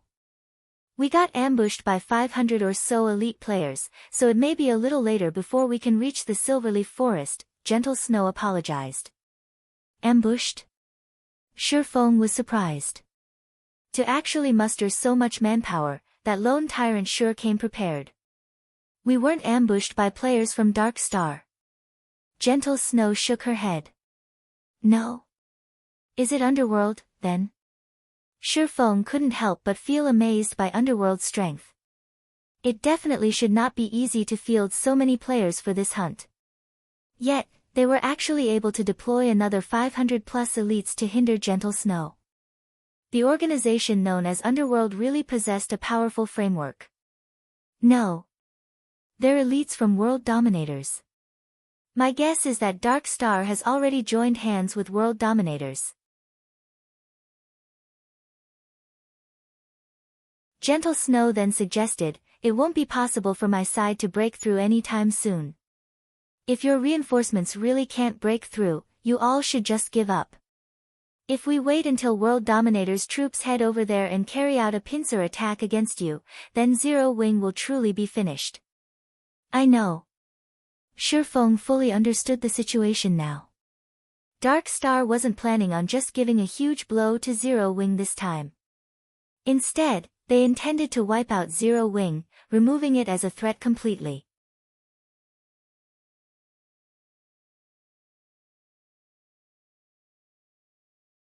Chapter 301, Fangs. The reinforcements from Ouroboros definitely won't make it now. Zero Wing's forces had also been blocked at the outer perimeter of the Silverleaf Forest. According to Shi Feng's understanding, Dark Star currently had over 3,000 members searching inside the Silverleaf Forest, including practically all of Dark Star's elites. The 6,000 or so players blockading the outer perimeter were merely cannon fodder. If this stalemate continued, world dominators might succeed in carrying out a pincer attack with Dark Star, annihilating Zero Wing's forces. Aqua, would it be possible to break through on your side? Shifeng contacted Aqua Rose and asked. With the current numbers we have at hand, definitely not. However, I've already mentioned this matter in the guild channel and have sent for more members to hurry over. We should be able to gather another 3,000 members in half an hour. The level and quality of equipment of our guild members are much higher than Dark Star's, so as long as we can join with these 3,000 members, we can break through their blockade, Aqua Rose said confidently. She had faith in their guild's combat prowess. Although Zero Wing had far fewer members than Dark Star, with Dark Star having well over 30,000 members, there wasn't much of a difference in the number of elite players each guild possessed. Of Dark Star's 30,000 members, more than 10,000 were newbies around level 10. Meanwhile, the elites that managed to reach level 16 only numbered around 6,000. On the other hand, despite recruiting only a small amount of players, their member count only hovering slightly above 5,000, there were actually over 4,000 elites in Zero Wing who were over level 16. If other guilds discovered this fact, they would be shocked. This was also why Aqua Rose had maintained an optimistic view of Zero Wing's future. As long as Zero Wing could assemble these remaining 3,000 members, they could easily deal with Dark Star's 6,000 extras. However, it would be impossible for them to engage in an all-out war against Dark Star. After all, there was still a big gap in the total number of elites each guild possessed. On top of that, Dark Star still had over 10,000 extras. Even if their combat prowess was weak, they could still overwhelm and kill Zero Wing's elites using the advantage of numbers. I understand. World Dominators is currently hindering Gentle Snow's group. You should stop trying to break through into the Silverleaf Forest from your side. Instead, turn around and begin a pincer attack on World Dominators. Let's take this chance to kick them out of White River City, Shifeng issued his commands after some thought. However, Shifeng's words had shocked Aqua Rose into a daze. Guild leader, we're here to save people. Wouldn't it be a bad idea to start a war with World Dominators right now? Aqua Rose asked worriedly. World Dominators was a first-rate guild. Although the main force of World Dominators was not based in White River City, they still should not be taken lightly. Just like Ouroboros, even though their main force was based outside of White River City, they were still the top guild in White River City. Moreover, wasn't World Dominators similarly one of the top 6 guilds in White River City? If Zero Wing headed over and attacked the members of World Dominators right now, it would be a declaration of war. Dealing with Dark Star was already a huge headache. If they had to face another one of the top 6 guilds in White River City, how could Zero Wing continue mingling in White River City? It'll be alright, just go. Remember, the moment you arrive, immediately use a guild war order to seal the location. Don't allow anyone from World Dominators to use a return scroll to leave that area and make sure you kill every single one of those bastards. Teach them that there is a price to pay if they wish to take advantage of Zero Wing, Shifeng growled murderously. Although Shifeng advocated a low-profile and secretive development, that did not mean that he would receive enemies with a smile, even when said enemy banged on their front door. Whether it was Dark Star or World Dominators, if they really thought Zero Wing was a sickly animal that they could easily bully, they should get ready to pay a heavy price. But what do we do about Fire Dance and the others? There are still more than 50 players with them, and they are all the cream of the crop of our guild. Now that they are all red names, if they die, our guild will suffer tremendous losses. Although Aqua Rose could discern Shifeng's rage and killing intent from the tone of his voice, she still tried to dissuade him. I'll save Fire Dance and the others. Shifeng answered with absolute confidence. Aqua Rose sighed at Shifeng's answer. However, she no longer chose to pursue the matter, and instead, she said, fine, but as the guild leader of Zero Wing, don't you think you should say a few words to your fellow guild members as well? You haven't expressed your intentions since Dark Star declared war against us. Although nobody in the guild has said anything about it, considering the weight of this incident and the declaration of war against world dominators, how can you stay silent? After the war with Dark Star began, both murderous intentions and excitement swept through everyone in Zero Wing. Many in the guild had expressed their eagerness for vengeance, speaking in the guild channel about how they were going to teach the bastards from Dark Star a lesson and show Dark Star know how amazing Zero Wing was.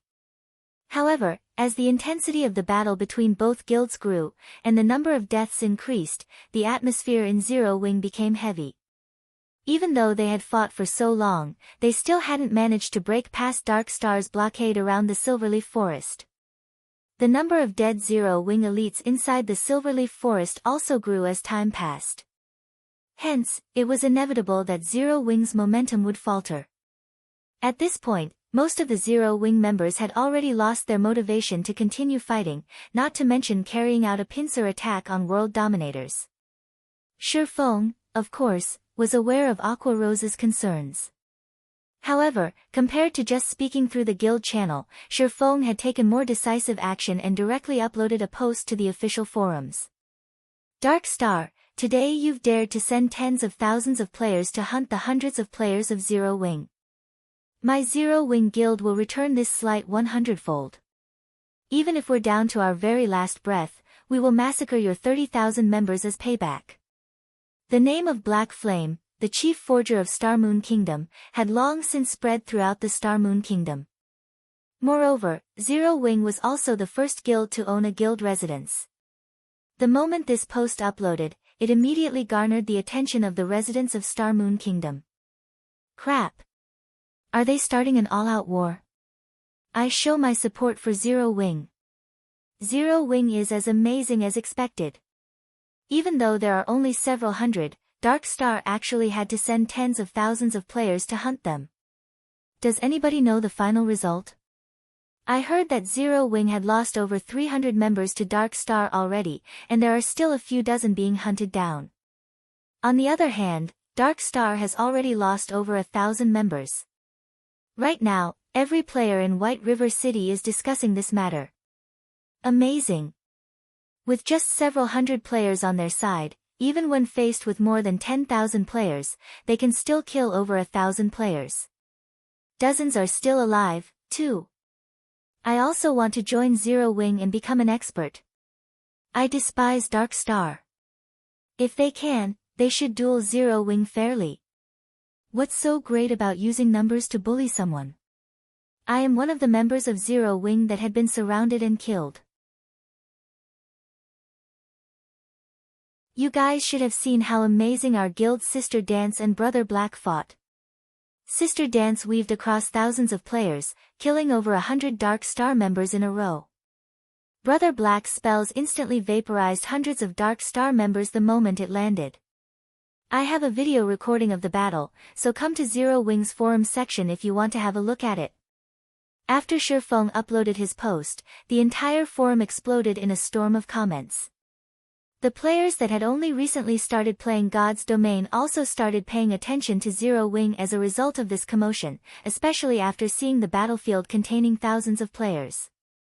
In comparison, the battle scenes they usually saw in movies were boring. The scene where countless stars crashed onto the battlefield, destroying the land and instantly turning hundreds of players into ash, especially stunned them. They couldn't help their boiling blood after watching this scene. After watching this video, many players started considering joining Zero Wing.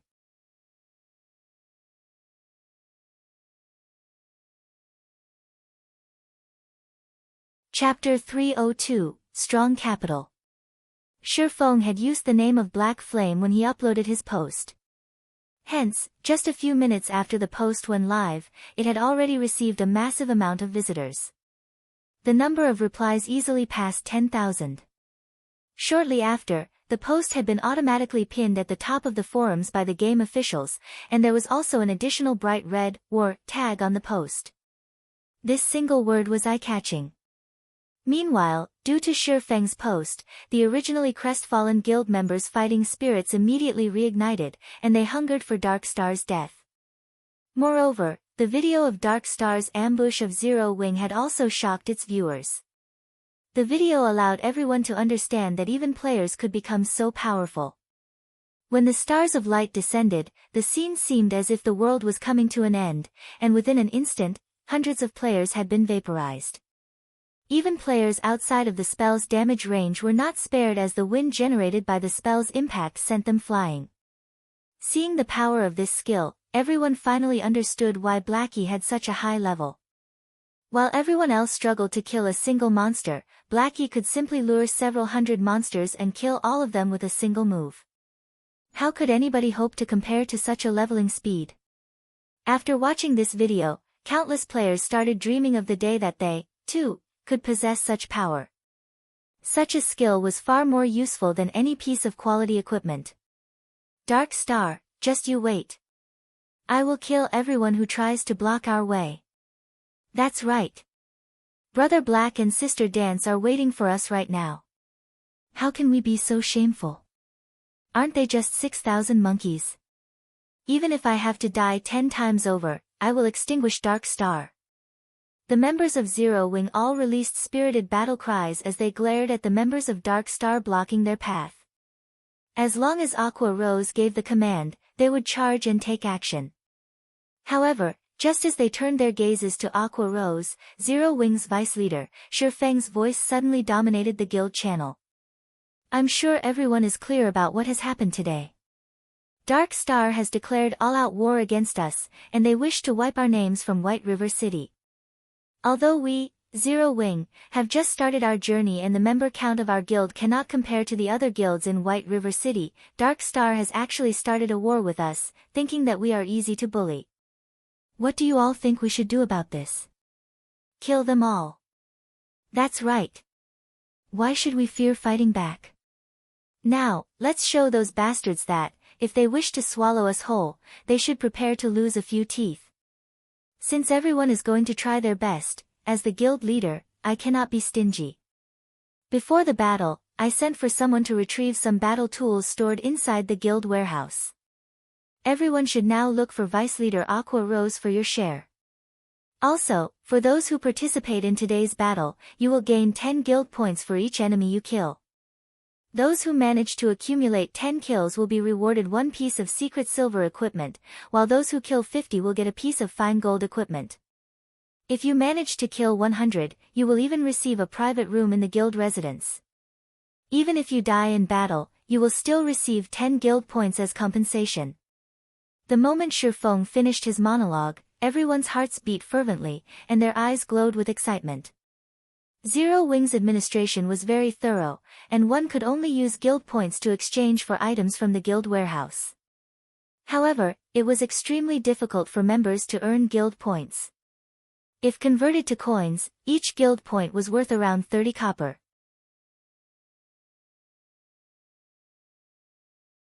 Meanwhile, trading them for a level 10 bronze equipment required 30 guild points, which would be 9 silver coins. Currently, level 10 bronze equipment only sold for around 7 to 8 silver coins on the market. To put it simply, it was not a worthwhile exchange. It was also for this reason that another batch of players had withdrawn from the guild. In fact, this was something Shifeng and Aqua Rose had already taken into consideration. If the guild sold equipment cheaper than market price, then many members would try to take advantage of this fact to trade for guild equipment to resell elsewhere. They could then use the money to buy guild points again. Hence, the high prices were set to prevent an outflow of guild equipment and items. However, after the emergence of the guild residence and the additional benefit of renting private rooms, everyone in the guild no longer had a disfavorable opinion of the guild's administration. On the contrary, they all felt that the administration was extremely fair. Private rooms were something ordinary players dared not even dream of obtaining in other guilds. After all, the land in White River City and each guild residence could only contain a limited number of private rooms. Meanwhile, the higher-ups of the guild would surely occupy these rooms. Ordinary members would never be able to enjoy this benefit. Yet, Zero Wing had defied all expectations and actually opened up a few private rooms for ordinary members. Ordinary members of Zero Wing could actually rent these private rooms for a low cost of only 2 guild points per day. Although the price was slightly higher than staying a night at a hotel, unlike hotels, one could accumulate double EXP buffs from private rooms.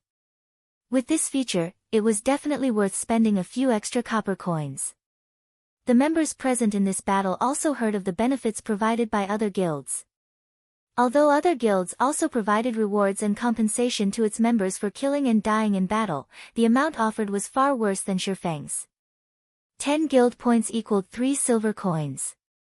There were 3,000 members participating in this battle. If each one of them managed to kill one enemy, the total guild points awarded would be the equivalent of 9,000 silver coins or 90 gold. This was a massive sum of money. Moreover, Shifeng also promised to compensate for each guild member's death. At the very least, he would have to spend over 100 gold. If converted to credits, 100 gold would be worth over 1 million. This situation reaffirmed everyone's confidence in Zero Wing's financial resources and background. With such great benefits, powerful financial resources, and most importantly, such an amazing guild leader, was it possible for such a guild not to grow powerful? Even if I have to die, I'll still drag at least 10 guys with me. Humph. Don't you have any ambition? Didn't you hear the guild leader say that he would reward those who managed to get 100 kills with their own private room? You have to be capable of actually doing that first. Have you not seen how easily Brother Black and Sister Dance managed it? The momentum pushing the guild members to kill their enemies was stronger than ever now. Although the guild would only rent out not sell any of the private rooms, one could imagine how much a private room would cost. It was definitely not something worth a measly 1,000 guild points. Although their chances of actually killing 100 people were slim, there was still a small possibility. Naturally, they would fight for that glimmer of hope. Everyone, come to me to receive the frost grenades. Each person will only get 2. Party leaders will get 3 frost grenades and 1 tier 0 attack or defense magic scroll. Team leaders and vice team leaders will receive 5 frost grenades and 1 tier 1 magic scroll. After Shifeng finished his speech, Aqua Rose started distributing the supportive tools to every guild member. In order to display Zero Wing's might to everyone in Star Moon Kingdom, Shifeng bled his pockets dry this time. He retrieved all the supportive tools from inside the guild warehouse for this battle. The moment everyone received the supportive tools, everyone felt even more certain of their victory over Dark Star. Just by arming all of them with a single frost grenade, they could easily force Dark Star's 6,000 members to eat a huge loss. Adding in the control effect of the frost grenades, their chances of defeating these 6,000 players increased by at least 30%. Vice Leader Aqua, how should we fight? We'll all listen to your commands. That's right. With these tools of war, I can easily kill over 10 people and earn a ton. 100 people, here I come. Let's hope that those bastards don't run away. Everyone started joking around as they felt confident in defeating Dark Star now. Since everyone is ready, follow me. Aqua Rose nodded. The next moment, however, she turned around and ran in the opposite direction of the Silverleaf Forest.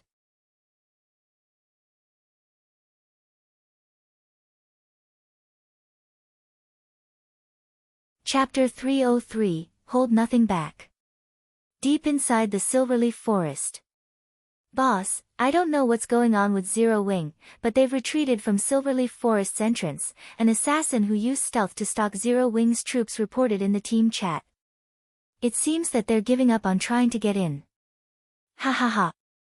That black flame made such a bold statement, yet, now, he's fleeing with his tail between his legs? If we upload this news to the forums, he will definitely become a laughing stock. South Wolf laughed loudly when he received this report. Lone Tyrant's lips curled into a sneer as well, saying contemptuously, Zero Wing is just a gathering of nobodies. Since the very beginning, they have never stood a chance at victory. They should consider themselves lucky. If they waited until we finished wiping out Zero Wing's core team, we would have turned around and begun a pincer attack on them with world dominators. At that time, even their remaining 3,000 to 4,000 members would have no hope, and Zero Wing would utterly disappear from White River City. Guild Leader Tyrant is as amazing as expected. It turns out that you had such a plan readied as well. No wonder you are an expert capable of competing with Gentle Snow over White River City. Not only do you possess extraordinary strength, but your intellect is also at the top of White River City. South Wolf flattered as he came to a realization. As long as you can remove Zero Wing's name from White River City, the only obstacle in your way will be Ouroboros. However, with Dark Star and World Dominators working together, even the team led by Gentle Snow would no longer pose a threat. At that time, Guild Leader Tyrant would become the true overlord of White River City. It's still too early to make such claims. Lone Tyrant chuckled as pleasure filled his heart. He then continued, saying, ultimately, Gentle Snow is a well-known expert and leader in the virtual gaming world. I'm afraid that I'll need more strength before I can chase her out of White River City.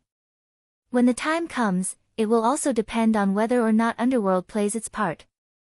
Ha ha ha. Guild Leader Tyrant can rest assured. As long as Dark Star possesses a high chance of becoming the overlord of White River City, Underworld will invest greatly in it. When the time comes, Underworld will send even more experts to help Dark Star solidify its position as overlord. South Wolf laughed, answering with certainty. With your word, South Wolf, I can rest assured. Lone Tyrant laughed with South Wolf. Currently, confidence regarding Dark Star's future filled Lone Tyrant. Now that Zero Wing has given up on saving Fire Dance and the core members, although I pity them slightly, we should still quickly end their lives. When South Wolf thought of Fire Dance's sexy body, a lecherous smile unconsciously appeared on his face. Elsewhere, Fire Dance and her group were currently in a very precarious situation. Players from Dark Star had them surrounded, and although they had constantly carved out a path of bodies, they could not use return scrolls to escape. Dark Star had the Silverleaf Forest under siege, and all exits were blocked. If this situation continued, they would, sooner or later, lose their lives. However, they could not afford to die. At this moment, there were only 30+ players remaining in their team, and they were red names. As for herself and Blackie, their names were already close to turning black now.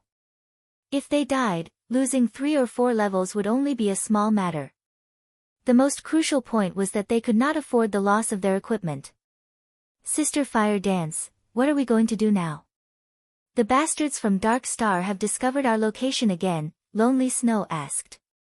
At this moment, he appeared to be in quite a sorry state. After being surrounded and attacked over a dozen times, his willpower had started to falter as well.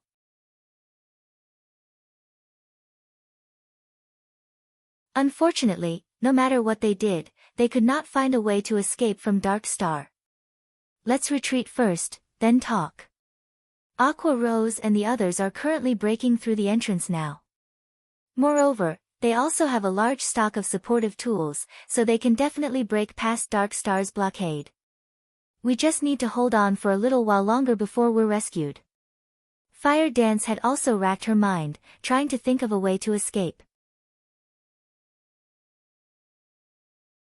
However, Dark Star simply had too many players. No matter how they tried to run, another group of players always waited for them. If not for the fact that their equipment and techniques were so impressive, they would have long since died. Just as everyone was desperately running for their lives, Shirfong contacted Fire Dance and suddenly joined the team. Guild Leader. Guild Leader. You're finally here. A glimmer of hope immediately flared in Blackie's heart when he noticed Shirfong join the team. Blackie's opinion of Shirfong had reached blind worship long ago, and he believed that there was nothing that Shirfong could not accomplish. In fact, Blackie wasn't alone in having such an opinion. Everyone in the core team thought so as well. Meanwhile, the originally gloomy atmosphere instantly dispersed upon Shirfeng's arrival. Guild Leader, you're even more amazing than the Fountain of Life. By simply joining the team, you have caused everyone's spirits to recover instantly, their fighting powers have doubled. Fire Dance joked. Ha ha ha. I never knew I had such an effect. Shifeng laughed. They all could not help but laugh with him. Instantly, the atmosphere relaxed. How are things on your side? Shifeng asked. Dark Star has us forced into a corner, and it's practically impossible for barge through any of the exits. At most, I think we have another half an hour before we'll have to make a final stand against them. Fire Dance gave Shifeng a brief explanation of their current position. Meanwhile, as a veteran of the battlefield, Shifeng quickly grasped the general situation. If Fire Dance and her group faced Dark Star's 3,000 players in direct combat, the conclusion would be obvious. Even if they had Shifeng with them, the result would be the same. After a long moment of silence. I understand. Head to these coordinates. I'll meet you guys there, Shifeng said. Now that Fire Dance's group had been forced to such a corner, even Shifeng could not turn the tides. Dark Star had 3,000 players fighting for them, not just 100 or 200. At this stage of the game, most players should have already learned quite a few skills, and of them, there would definitely be a few life-saving skills. Furthermore, their fighting techniques would have improved greatly. It was no longer possible for Shifeng to slaughter them by the hundreds as he had with Martial Union. Fortunately, Shifeng was very familiar with the Silverleaf Forest. After giving it some thought, he concluded that there was only one location Fire Dance and the others could head to survive. The chances for survival was less than 30%. However, a 30% chance of survival was far better than none at all. After all, if they faced Dark Star's 3,000-strong army, they would die 10 out of 10 times. Hopefully, Aqua Rose can take action quickly. Otherwise, we really will suffer a total defeat. Following which, Shifeng disconnected his call with Fire Dance.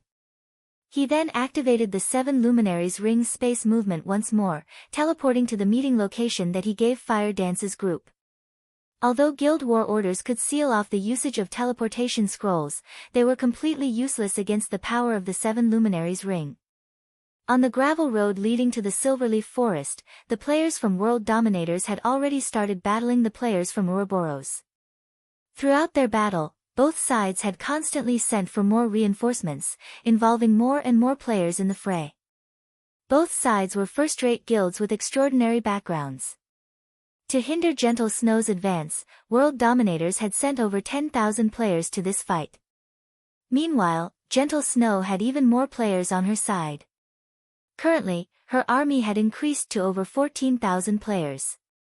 The intensity of the battle between these two guilds far outstripped the battle between Dark Star and Zero Wing.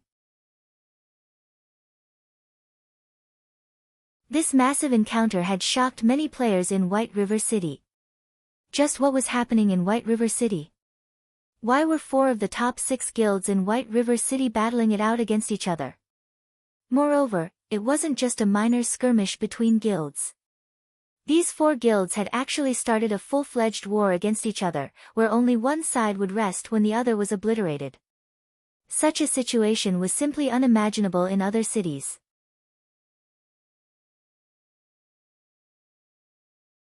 Players were still in the initial stages of God's Domain, and currently, every guild in God's Domain fully occupied themselves with raiding dungeons and development. Yet, these 4 guilds in White River City actually dared to start a full-fledged war. Regardless of which side won or lost, they would all be losers in God's Domain. Snow, this war is getting out of hand. Both sides have already incurred over 1,000 fatalities. If this situation continues, Emperor's Light and the Assassin's Alliance might be tempted to take advantage of the situation. I think we should retreat for now. After fighting for so long, we have fulfilled our duty to Zero Wing, Xiao Yueru urged as she looked at Gentle Snow, who currently issued commands. You're tuning in to the Blissful Bookshelf YouTube channel. We're so grateful for your support, and don't forget to subscribe to join us on this incredible journey through captivating stories. Your generosity through donations truly makes a world of difference, as it's the primary source of revenue that allows me to expand and enhance this channel for you. Thank you from the bottom of my heart for being a part of this adventure.